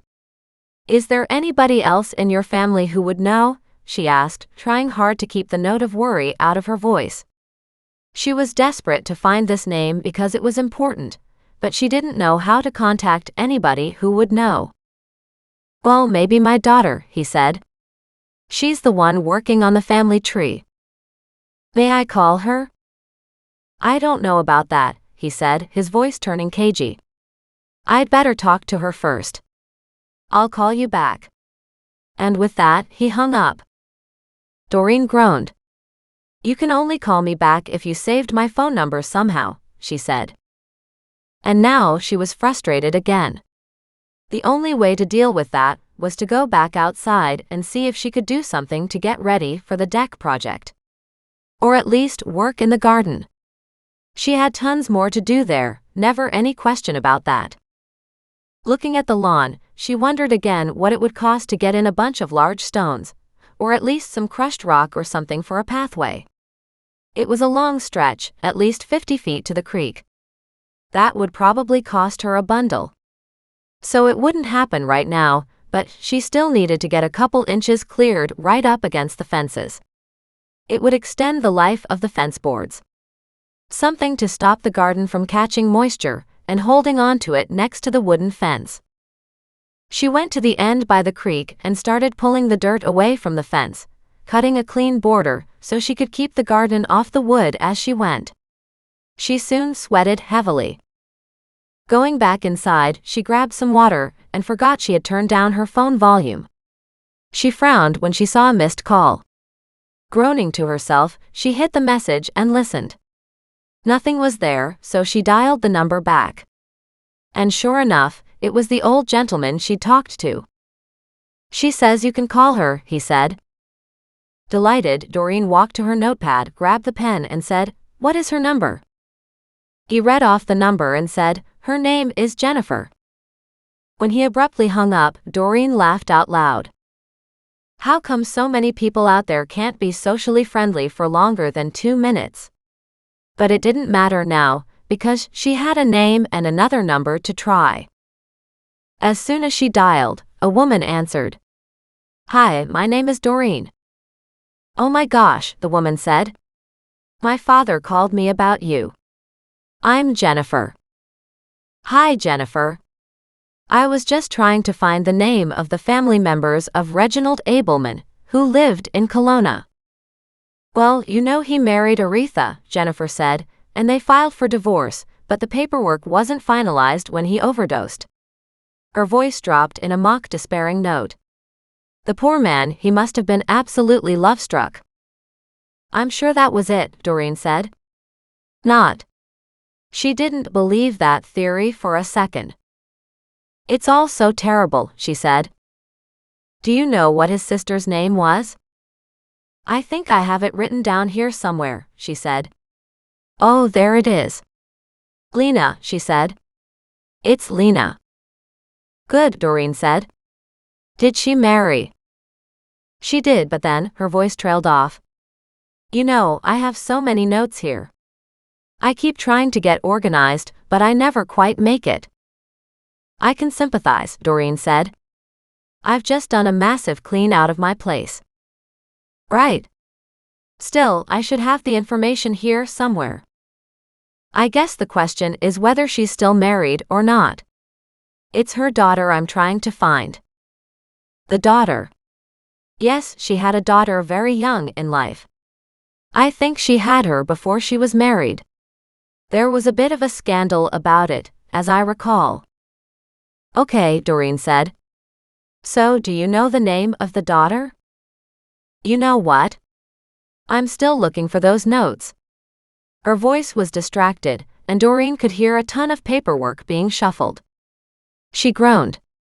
I'm sorry. I'm so sorry, Jennifer said. I'll have to call you back with it. I'll make it as soon as I can. That's fine, Doreen said. I guess it's waited this long, so a little longer won't matter. Jennifer sounded relieved. I promise I have the information somewhere. Undisturbed, Doreen said, Okay, I look forward to hearing from you, and she hung up. Now she had 3 people she was dealing with. She wrote down some notes, along with Jennifer's information and what little bit they had come up with, and knew the easiest solution would be to talk to Aretha. But she didn't have her phone number. Looking down at the animals, she took a deep breath, remembering the last time. Road trip. They all started going crazy. She picked up the leash and headed down the walking path toward Aretha's house. As she got closer, she could see the gates were locked. She pushed the call button, but nobody answered. She sighed, then ripped off a clean page from her notepad. She addressed her note to Aretha, asking her to call Doreen, jotting down her number. She tucked it into the mailbox, leaving a little bit of it sticking out, so they would see it. She slowly headed past the house, determined to get enough of a walk-in that she'd be tired by the time she got home. By now, she was just boiling over with nervous energy. It was Wednesday, and the week was going by very quickly. All these people had been calling her back, yet she hadn't gotten any of the answers she wanted and needed. How frustrating. Still, it was interesting to go back so many years and to hear everybody's interpretations of what had happened. She turned around to head back when she saw a vehicle pulling up to the driveway, but it was too far ahead for her to call out and get their attention. Somebody did stop and pick up her note from the mailbox. Smiling, she said, "Now call me, please." Muggs just looked up at her. Thaddeus leaned against her as if to give her comfort, compassion, and support. She chuckled. "You guys are great," she said. "I don't know what I would have done without you all these months." As she continued her walk, her phone rang. She halted several houses away and looked at the screen. It was her. "Hi, Aretha," she said cheerfully. "Why do you want me to call you?" Aretha asked. There was no panic, nothing in her voice other than curiosity. "Honestly," Doreen said, "I'm trying to look into that burglary, and I was wondering if you could tell me your sister-in-law's name." "Why?" she asked. "It's just a puzzle piece I don't have." "It was Lena or something," she said crossly. "I don't know why any of it matters." "Right," Doreen said. "It was Lena. Though I just realized what I meant to ask you was about Lena's daughter." "What was her name?" "Oh, I don't remember," Aretha said. "She was an unwed mother, you know. I can't remember the details." Doreen stared up at the sky. Was nobody else as curious as she was? "Okay. That's why I was trying to get a hold of you." "It happened such a long time ago," Aretha said. "There isn't really anything you can do about it now."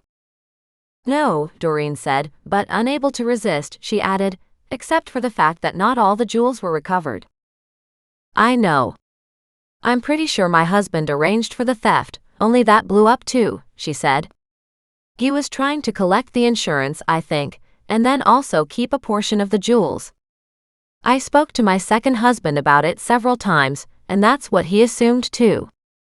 Which would have been tough because he was working for the insurance company that insured your business." "Tell me about it," Aretha said with a groan. "We had a lot of discussions about it, but he wasn't mad at me." "No," Doreen said. "That wouldn't have made any sense." "No. Not at all." Aretha went on, "Now if you're done with it, I'd like to go in and have a cup of tea." "Of course, thank you very much." Then Doreen hung up. She walked up the block. As she got closer to Aretha's house, a woman stepped out of the main gate in front of her. It was Heidi. Uncertain as to how the animals would act, Doreen cast a wary eye at Goliath. She tucked Muggs up closer and smiled gaily at Heidi. "Hi there. How are you doing?"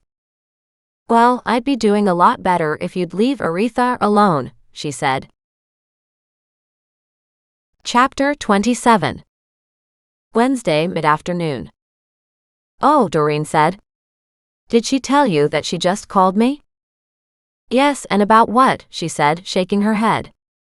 "That all happened so long ago." "You're right," Doreen said. "But when you think about it, some things were never solved." "I know. I know," she said.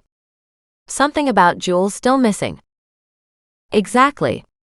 I'm not sure who would be allowed ownership of them at this point," Doreen said. "But obviously Aretha could use the money." At that, Heidi snorted. I highly doubt anyone would hand them over to her. Maybe she still has some of them, Doreen said. Did you ever think about that? I did indeed, Heidi said, laughing. It was in the back of my mind that maybe she did have the jewels with her. But she's lived in my house for well over a year, and I can tell you that I've never seen any of them. I haven't seen any sign of her having any wealth beyond her decade-old clothes. Right, Doreen said, her heart sinking. She groaned. That would be too much to hope for, wouldn't it? If she had them, she would have sold them, Heidi said with conviction. As they got closer, Muggs growled. Doreen looked down at him and frowned. Muggs, behave yourself. Sorry about the other night, Heidi said. I was a little disgruntled at something else happening in my day. I didn't mean to be snarky about the animals. You had every right to be, Doreen said. Of course you don't want animals in your garden, and your garden is absolutely beautiful. Maybe, she said, as she looked around at the property. This was one of Aretha's first husband's favorite properties. He used to spend a lot of time here. She smiled a mysterious smile. Was it his? She asked in surprise. No, Heidi said. It never was. But I know he was here a lot. Did you ever meet him? She shook her head. Not really, and there was that mysterious smile. Does Aretha know that you know something about her ex-husband? I don't think Aretha is living in this world very much nowadays. Heidi laughed. She's at least 20 years my senior, and it's hard to see what I could possibly end up like, she admitted. Aretha's memory is definitely going. She's got joint pain and her stomach can't handle a lot of foods now. I guess that's to be expected to a certain extent, Doreen said cautiously. But that's an interesting point. The stomach upsets could be from too much stress, worrying about her future. Maybe worrying about the jewel theft. She added the last as a stab in the dark. About what? Heidi asked, looking at her. That if she'd had them, she would have sold them? Of course she would have, Doreen said. After hearing the story, I thought her first husband Reginald might have had something to do with it all. Why is that? Because after her parents died and then her husband Reginald died, the court cases fell into disarray. The court cases were all pending, but after Reginald died, then there was nobody left to take to court, she said with a laugh. Heidi raised a glance and gave Doreen a superior smile. You, with all your puzzle-solving abilities, didn't consider that? Surely you didn't believe Aretha and her suicide version, did you? Of course, it makes her feel better to believe he did it out of remorse. I'm trying to get a copy of the death certificate, Doreen said. Just to make sure it was suicide. That won't help, she said, because it could say overdose, but that wouldn't mean he overdosed himself. Now he might have, but who are we to know what really happened? True enough, Doreen said, but for some reason she felt a little uneasy. And Muggs wasn't cooperating. Goliath was, however. He sat right at her feet. However, Heidi kept smiling, but the smile was a little bit disconcerting too. She looked down at Goliath. I should get the animals home. You do that, Heidi said with another unsettling smile. And if you find any jewels, let me know. Ha! Wouldn't that be nice, she said. According to the grapevine, you found some. At that, Doreen turned and looked at her. And who told you that, she asked. Heidi shrugged. It's the local gossip.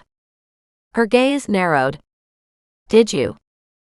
If I did, she said, I certainly wouldn't be passing that news around. Of course not, Heidi said. You wouldn't want anybody to break in, would you? I've had several break-ins lately, Doreen said, her nose inching up slightly. The last thing I'd want is more. And with a wave of goodbye, she turned and hurried away. She knew in her heart she wouldn't be dealing with Heidi anymore. This version was the complete opposite of the fun-loving gardener she'd met the first couple times. Feeling like Heidi's gaze glared into the back of her head, she resisted the urge to turn around and look because she knew instinctively Heidi was watching. When she got home, she phoned Mac. His voice was distracted. "Now what?" "It's Heidi," she said. "Something's very off about her," and Doreen related the conversation. "That's not good," he said. "Don't you have a safety deposit box someplace where you can keep the gems?" "No," Doreen said, "and I highly suspect that's why your mom never did anything with them either. She didn't want to get any undue attention because of it." "No," he said. "That makes sense. Did you ever see Reginald's death certificate?" "I did," he said. "He overdosed. His death certificate says accidental overdose." "Interesting. Why?" "What kind of poison?" she asked. "Well, let's put it this way. It was an overdose. Accidental overdose. A mixture of all kinds of drugs in it. As if he tossed it all into his drink and drank it up." "Interesting. You keep saying that," he said in exasperation. "That doesn't mean it was murder." "What if he didn't want a divorce, and what if it was murder?" she asked. "Are you suspecting Aretha?" "I don't know what I'm suspecting," Doreen said with a heavy groan. "This case has got me befuddled." "Good," he said, "now you know how we feel." She laughed. "I am a little worried now though, after Heidi's comment about the rumor saying I have the jewels, and someone breaking in." "You should be," he said. "Make sure you set that security system." "Right," she said. "And if I send you a weird text, take it as a warning sign and come, would you?" There was silence on the other end. "Are you thinking you're seriously in danger?" His voice sounded brusque. "Yeah," she said. "It feels like something really weird is going on." "What?" "Something really weird is going on, and you feeling you're in danger aren't the same thing." "I know," she said. However, as soon as she hung up, she put on a cup of tea to make herself feel better. About an hour later, after she'd vacuumed the house, scrubbed both bathrooms, and done laundry, she realized she was filling her mind by keeping her hands busy, trying to stop thinking about everything going on. When a knock came on her door, she checked the window first. There stood Aretha. She opened her door. "Hi," Doreen said. "I was thinking about what you were saying," Aretha said. "Do you want to come in and talk?" Aretha stepped in and looked around. "You don't have much furniture." "No," Doreen said. "I cleaned it all out, and now I'm slowly building up a few pieces." She motioned to the two pot chairs. Aretha sat down, her legs tucked under in a ladylike way. Doreen sat down and crossed her legs, the opposite of what her husband would have wanted. "Now," she said. "What is it you wanted to tell me?" "Well, the thing is, I couldn't tell you at the time, but Heidi is my niece. She didn't want anyone to know because of all the mess in my history." Doreen stared at her in shock. Aretha nodded. "She's the loveliest woman, and obviously I didn't want to room with somebody who wasn't family." "Of course," Doreen said. "I wish you would have told me that originally. Then I wouldn't have spent days trying to track down the name. It was out of respect for Heidi that I didn't, as she asked me not to. And of course she's done much better than I ever have," she said sadly. "I did everything I could to make things better, but I could do only so much." Chapter 28. Wednesday late afternoon. "Have you ever seen any of the jewels?" Doreen asked Aretha. "I saw something I thought were jewels in Reginald's hand once, but when I asked, he just laughed and said it was nothing. I always wondered if he'd found some while cleaning up after the break-in, and didn't put them back into the store's inventory. I didn't want to believe it, but he was bitter, often saying he'd lost everything. Of course he had. But so had I, Aretha whispered. What about your new husband? Didn't he want those jewels to combat the insurance claims? She lifted her hands. What would I tell him? It was years later, and I didn't know what had happened to them for sure, and Reginald was dead. It was all such a nightmare, and I just wanted to forget. You said Reginald left you a note, saying more jewels were hidden in the city. Yes, but he never told me where. Do you have any idea what kind of a place he would have chosen? Only that he always made bad decisions, so no matter where it was, it's probably long gone. Did Heidi know? We've never spoken about it, she said. Doreen hesitated, not sure if she should tell her. She told me that she'd never seen you wearing any. Of course not, Aretha said. I hate to say it, but I've been forced to sell everything. And even now I barely have enough to pay Heidi. But Heidi's done very well. She's done very well, she said. She once told me that she got a surprise inheritance from her mother. Interesting, she said.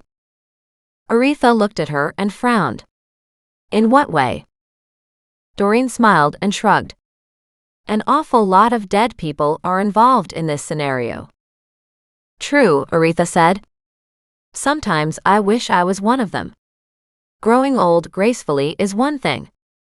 Growing old and broke and graceful is a whole different problem, she said with half a smile. True enough, Doreen said, understanding more than Aretha knew. And you trust Heidi, correct? Aretha nodded. Yes. Of course I do. Why? I just wondered if she thought maybe you would leave her the jewels when you passed on. I don't have anything to leave her, Aretha said sadly. Even my second husband didn't leave me enough to live on. I knew he was lost and still in love with his first wife, but I was looking for companionship, so I took what was offered. But I think I shortchanged myself both times. So, how did you end up moving in with Heidi? Doreen asked. She offered, Aretha said. She came to me one day and we were talking. I told her how upset I was about the way my life had worked out. All of it, starting with never having the burglary solved. Did Heidi's mother suspect her brother? Aretha nodded. Her mother had said something about it to her. She looked thoughtful. Everyone with answers is dead. So very true. It is true, and it's very insensitive of you to be digging into this, Heidi said, suddenly walking through the kitchen into the living room. Muggs jumped to his feet. She looked down at him and sneered. What kind of watchdog are you? I came in through the open kitchen door without you even knowing. Aretha looked at her in surprise. Why didn't you come with me? She asked. And why didn't you tell me that you were coming here? I came to hear if there was any conversation to help us find those jewels, Heidi said. Because you realize Doreen has found some. Aretha looked at Heidi in shock, and then turned her gaze to Doreen. Is that true? Heidi seems to have heard some rumors in town, Doreen said. She had her phone in her hand and looked down at it, then smiled and swiped to the right, as if checking for email or something, and brought up Mac's text. She looked up at Heidi and said, but rumors are just that, rumors. Do you think the jewels are still here in town? Aretha leaned forward and placed her hand on Doreen's knee. Is it possible? Doreen looked at her gently. What difference would it make if they were? Well, they would belong to me, she said, hope in her gaze. The insurance company never paid on the claim for coverage, and the files have been closed. It would make a huge difference in my life if any jewels were found. How much of a difference did it make in the beginning? Doreen asked. Did you have anything to do with the death of your husband? Tears came to Aretha's eyes. No. He was a screw-up, and I knew that. But I loved him. And just like I was saying about my second husband loving his first wife, my heart died with my first. I wanted the divorce because I couldn't live with him and all his chaos, but I didn't want to let him go, she whispered. And what about you, Heidi? Doreen asked. Did you ever wonder how your uncle died? He overdosed on drugs, she said. I'm sure it was a suicide. I told you that. Maybe, Doreen said. But what did his sister, your mother, die of? Cancer. And what do you want to bet the same drugs his sister was on are what killed your husband? Doreen asked Aretha. Aretha shook her head. So he went for a visit and took all her drugs. That just makes her a victim too. A glance at Heidi revealed her glaring at Doreen. But Heidi knows the truth. Don't you, Heidi? So my mother's drugs were used. Big deal, she said. Do you have any idea how many people die from drug overdoses every day? But the question hadn't fazed Heidi. Did you kill your mother? Doreen asked Heidi out of the blue. Heidi shook her head. The cancer took her. And then you found her diaries, I presume? Actually, she told me on her deathbed, but I was too young. I didn't really understand everything. But I taped it all and wrote it down, determined to come and look for it when I could. Look for what? Aretha asked. Are you saying my husband was murdered? Heidi nodded. My mother killed him. She knew about the jewels he had kept from the insurance fraud.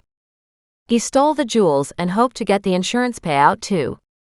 But he wasn't the brightest light on the string. Aretha cried out again, her hand going to her mouth. So he did cause all that? I wondered but had hoped not. My mother was involved in the break-in too, Heidi said. She came up one night and helped him out, then disappeared with a bunch of the jewels afterward. But she made some bad decisions herself and couldn't get much for the jewels. Uncle Reginald had a bunch he hid around the city. You're right, Aretha. He was a screw-up. And he left Lena notes about where they all were. She found one pile, and that kept her going for her cancer treatments, and she gave me some. That's how I managed to buy the big estate I've got. And of course through my marriage we lived here, but when Jorgensen died, it was already paid off because I'd made sure it was. Did your husband know of your ill-gotten gains? Doreen asked. Heidi shrugged. No. He didn't ask too many questions. It's not like I wanted anybody in my life who would be smarter than me. Of course not, Doreen said softly. And what about the last bag of jewels? They were gone, she said.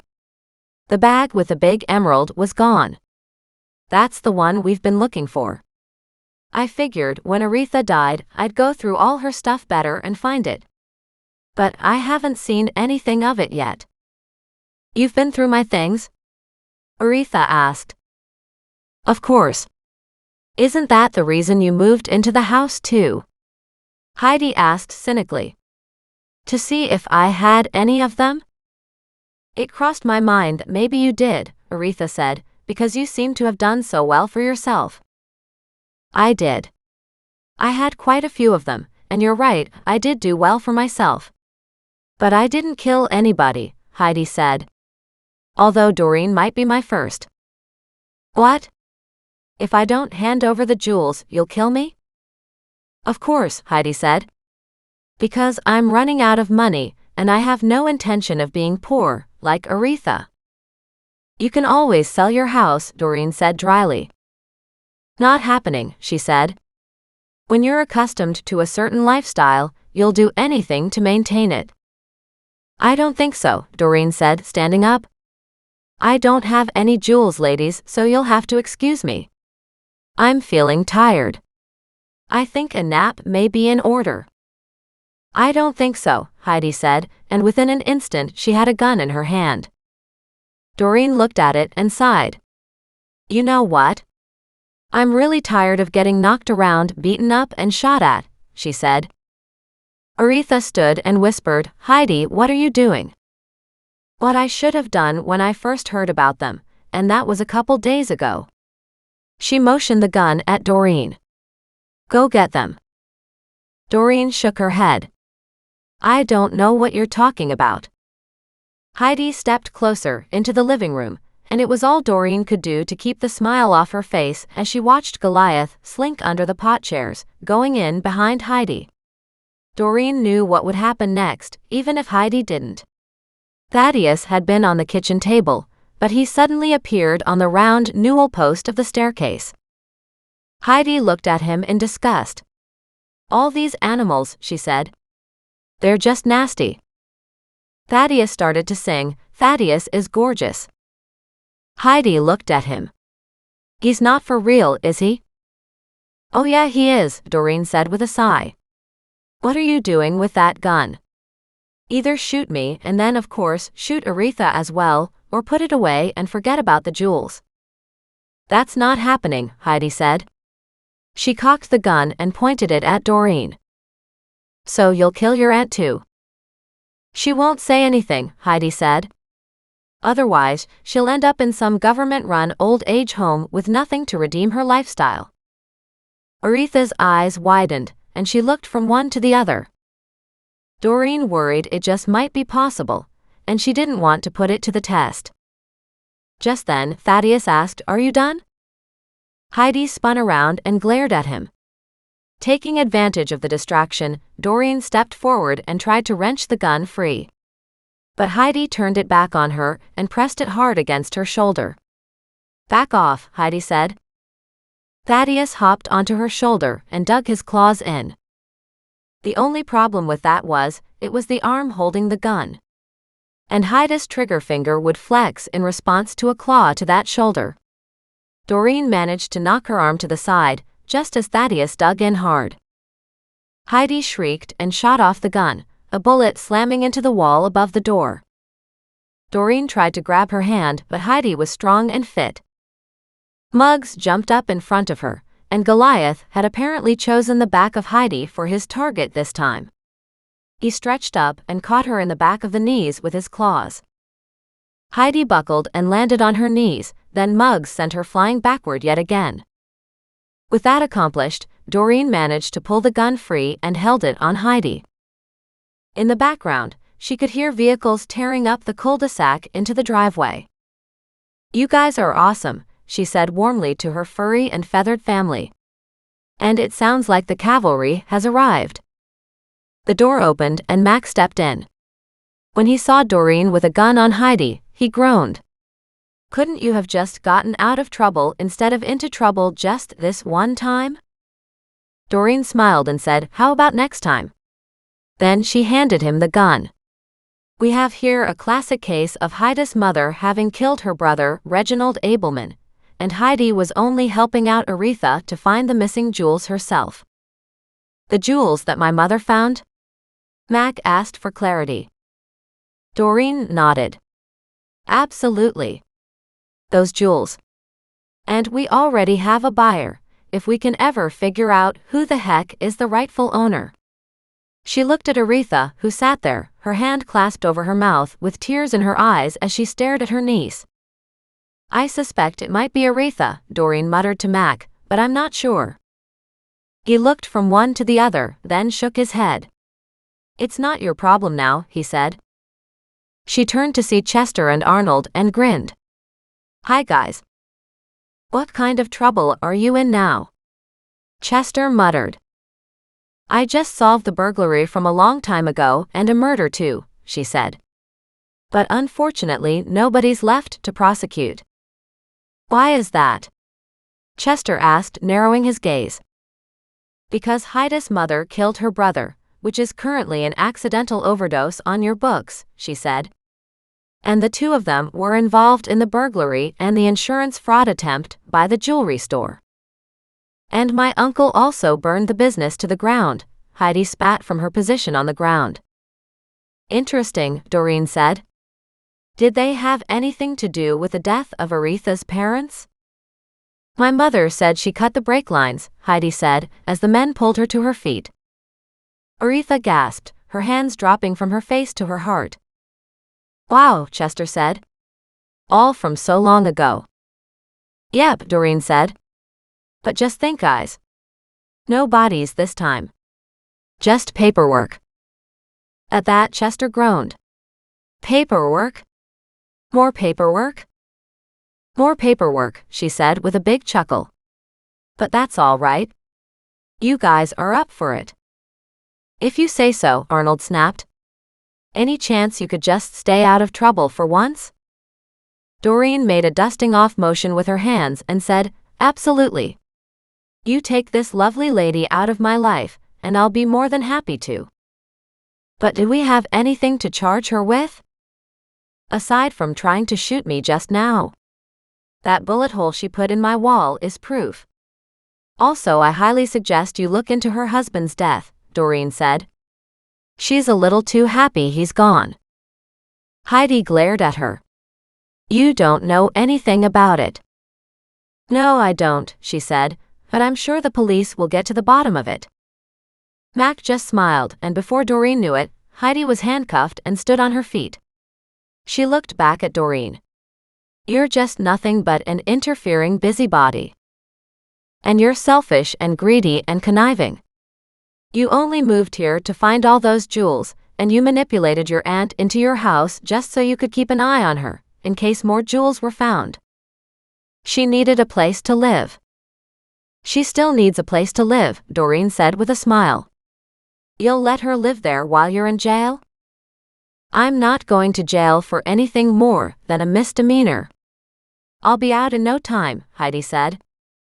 Until they dig up your husband's body and take another look at that. How did he die? Heidi glared at her. None of your business. But Doreen answered for her. He committed suicide, right? She said. He ingested a whole pile of antibiotics and other medications. Oh my God. How did you get him to take them? Aretha asked. Heidi didn't answer. Yet Doreen looked at her and knew. The same way her mom got your uncle to take his medication, she said. She pointed a gun at him and insisted. She glared at Heidi. Right? Heidi stiffened her back. None of your business.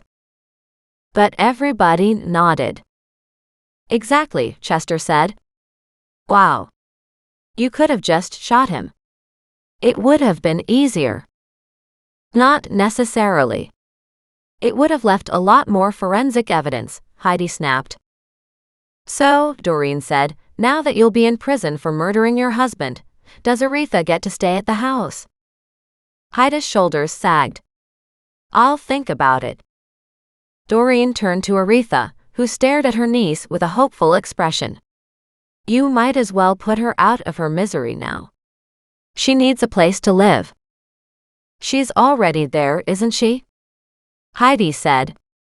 At least for the moment she can stay. Aretha's face burst into a big smile. I'll look after it, she promised. Somebody needs to. We'll figure it out, Heidi grumped. Aretha reached out to grasp Doreen's hands and whispered, Thank you. You're welcome. And if you take care of paying the bills and everything else, she said, I think you are due a stipend for looking after the property. Heidi stopped and called out, Enough of that talk. No, I don't think so, Doreen continued. Aretha will have to bring in gardeners now that you won't be there. She'll have to pay the bills and handle all kinds of things. I think she needs at least $1,000 a month in order to take care of that. Heidi just glared at her, then turned to look to her aunt and sighed. I'll see, she said. No promises. Aretha grasped Doreen's fingers and whispered, Thank you. Thank you. Thank you. As she started to go down the front steps, Heidi turned. What about the jewels? Mac shook his head. I wouldn't think about them if I were you. And he promptly ushered her toward Arnold and Chester. Oh, but, Aretha tried to interject. I think Zachary deserves to finally get the emerald he wants for his beloved wife, and that money, plus the money from selling the other jewels, well, I think a charity might be the best answer, Doreen said gently. We don't want anybody thinking you had anything to do with this in order to get those jewels, do we? She asked Aretha. Aretha's eyes lit up with horror. "No," she said. "If I can get $1,000 a month from my niece to look after the place and be able to stay there." She smiled in delight. "You know what? Maybe after all this, a charity is the right answer." She looked down at the animals. "How about an animal charity? My vote is for giving all these guys as much care as they need. I'm really glad Heidi didn't manage to shoot you." "Me too," Doreen said. She waved as Aretha started the walk home. Then she whispered to herself again, "Me too." Epilogue. Wednesday late afternoon. Arnold and Chester prepared to leave, each one of them holding onto one of Heidi's arms. "That was a good thing you did," Max said quietly. She gave him a quiet smile. Someone needed to help her. Now of course I don't have a case to work on. She looked at Mac hopefully. He stiffened and glared at her. "None of mine." "Don't you have another case in progress?" Arnold asked. "No," Doreen said with a big smile. "I figured I'd look into these old ladies dropping dead." "You are the gardener," Chester said with that fat smile of his. "If anybody can figure out what Kiwis have to do with that damn case, I'd like to know." Doreen stared at him. "Kiwis." Max sent a warning look to Chester, but it was already too late. Chester was too far ahead. "Yep," he said. "A kiwi in the mouth." "But only one of the old women's mouths?" He leaned forward and said in that thick, heavy whisper, "Yes, but all three had one on their person." Doreen grinned. "Killer in the kiwis. I love it." That was so her next case. Mac shot her a hard look. "You stay out of it," he said. "Cold cases are one thing, but my cases are another." She grinned up at him impudently. "No problem," she said. "You've got, let's see what? 24 hours? Mac jammed his hands on his hips as Arnold started to chuckle. Whistling, he walked over to Chester, and the two of them loaded Heidi into the back seat of their RCMP patrol car, leaving Doreen with Mac. Doreen turned and looked up at him. So what?" he growled. 24 hours? 48. "How much lead time do you need?" she asked hopefully. He took a hard step toward her, but she no longer felt threatened by Mac. She looked up at him and grinned. "Come on. 48 hours it is then. It's a deal. I'm on the killer in the Kiwis case." Laughing, she raced into the kitchen. She heard the front door slam as Mac walked out, and she knew he had to leave. He now had even more work to do at the police station. And that was fine. She'd give him the 2 days but not a minute more. This concludes Book 10 of Lovely Lethal Gardens, Jewels in the Juniper. Read about Killer in the Kiwis, Lovely Lethal Gardens, Book 11. Lovely Lethal Gardens, Killer in the Kiwis, Book #11. A new cozy mystery series from USA Today best-selling author, Dale Mayer. Follow gardener and amateur sleuth Doreen Montgomery, and her amusing and mostly lovable cat, dog and parrot, as they catch murderers and solve crimes in lovely Kelowna, British Columbia. Riches to rags. Chaos again. Winning is important, at least for some. Doreen is overwhelmed with joy when she sees all the volunteers who show up to help get her deck edition built. Most of the men are cops, friends of Corporal Mac Morose, and are happy to help Mac's special friend and the lady who has helped solve so many crimes for them with a spot of home renovation. But before the deck improvement can be finished, duty calls, and the cops are called away on a case. Another gray-haired lady has dropped dead. Yet another heart attack victim is added to the long line of previous ones. And, of course, neither of these recently deceased women had a heart condition that would explain their sudden demise. With her animals at her side, Doreen is determined to figure out what the ladies had in common, plus why and how Kiwis keep popping up in this case. As she digs into the latest lives, the things Doreen discovers are shocking, but not as shocking as the answer is to this riddle. Find Book 11 here. To find out more, visit Dale Mayer's website.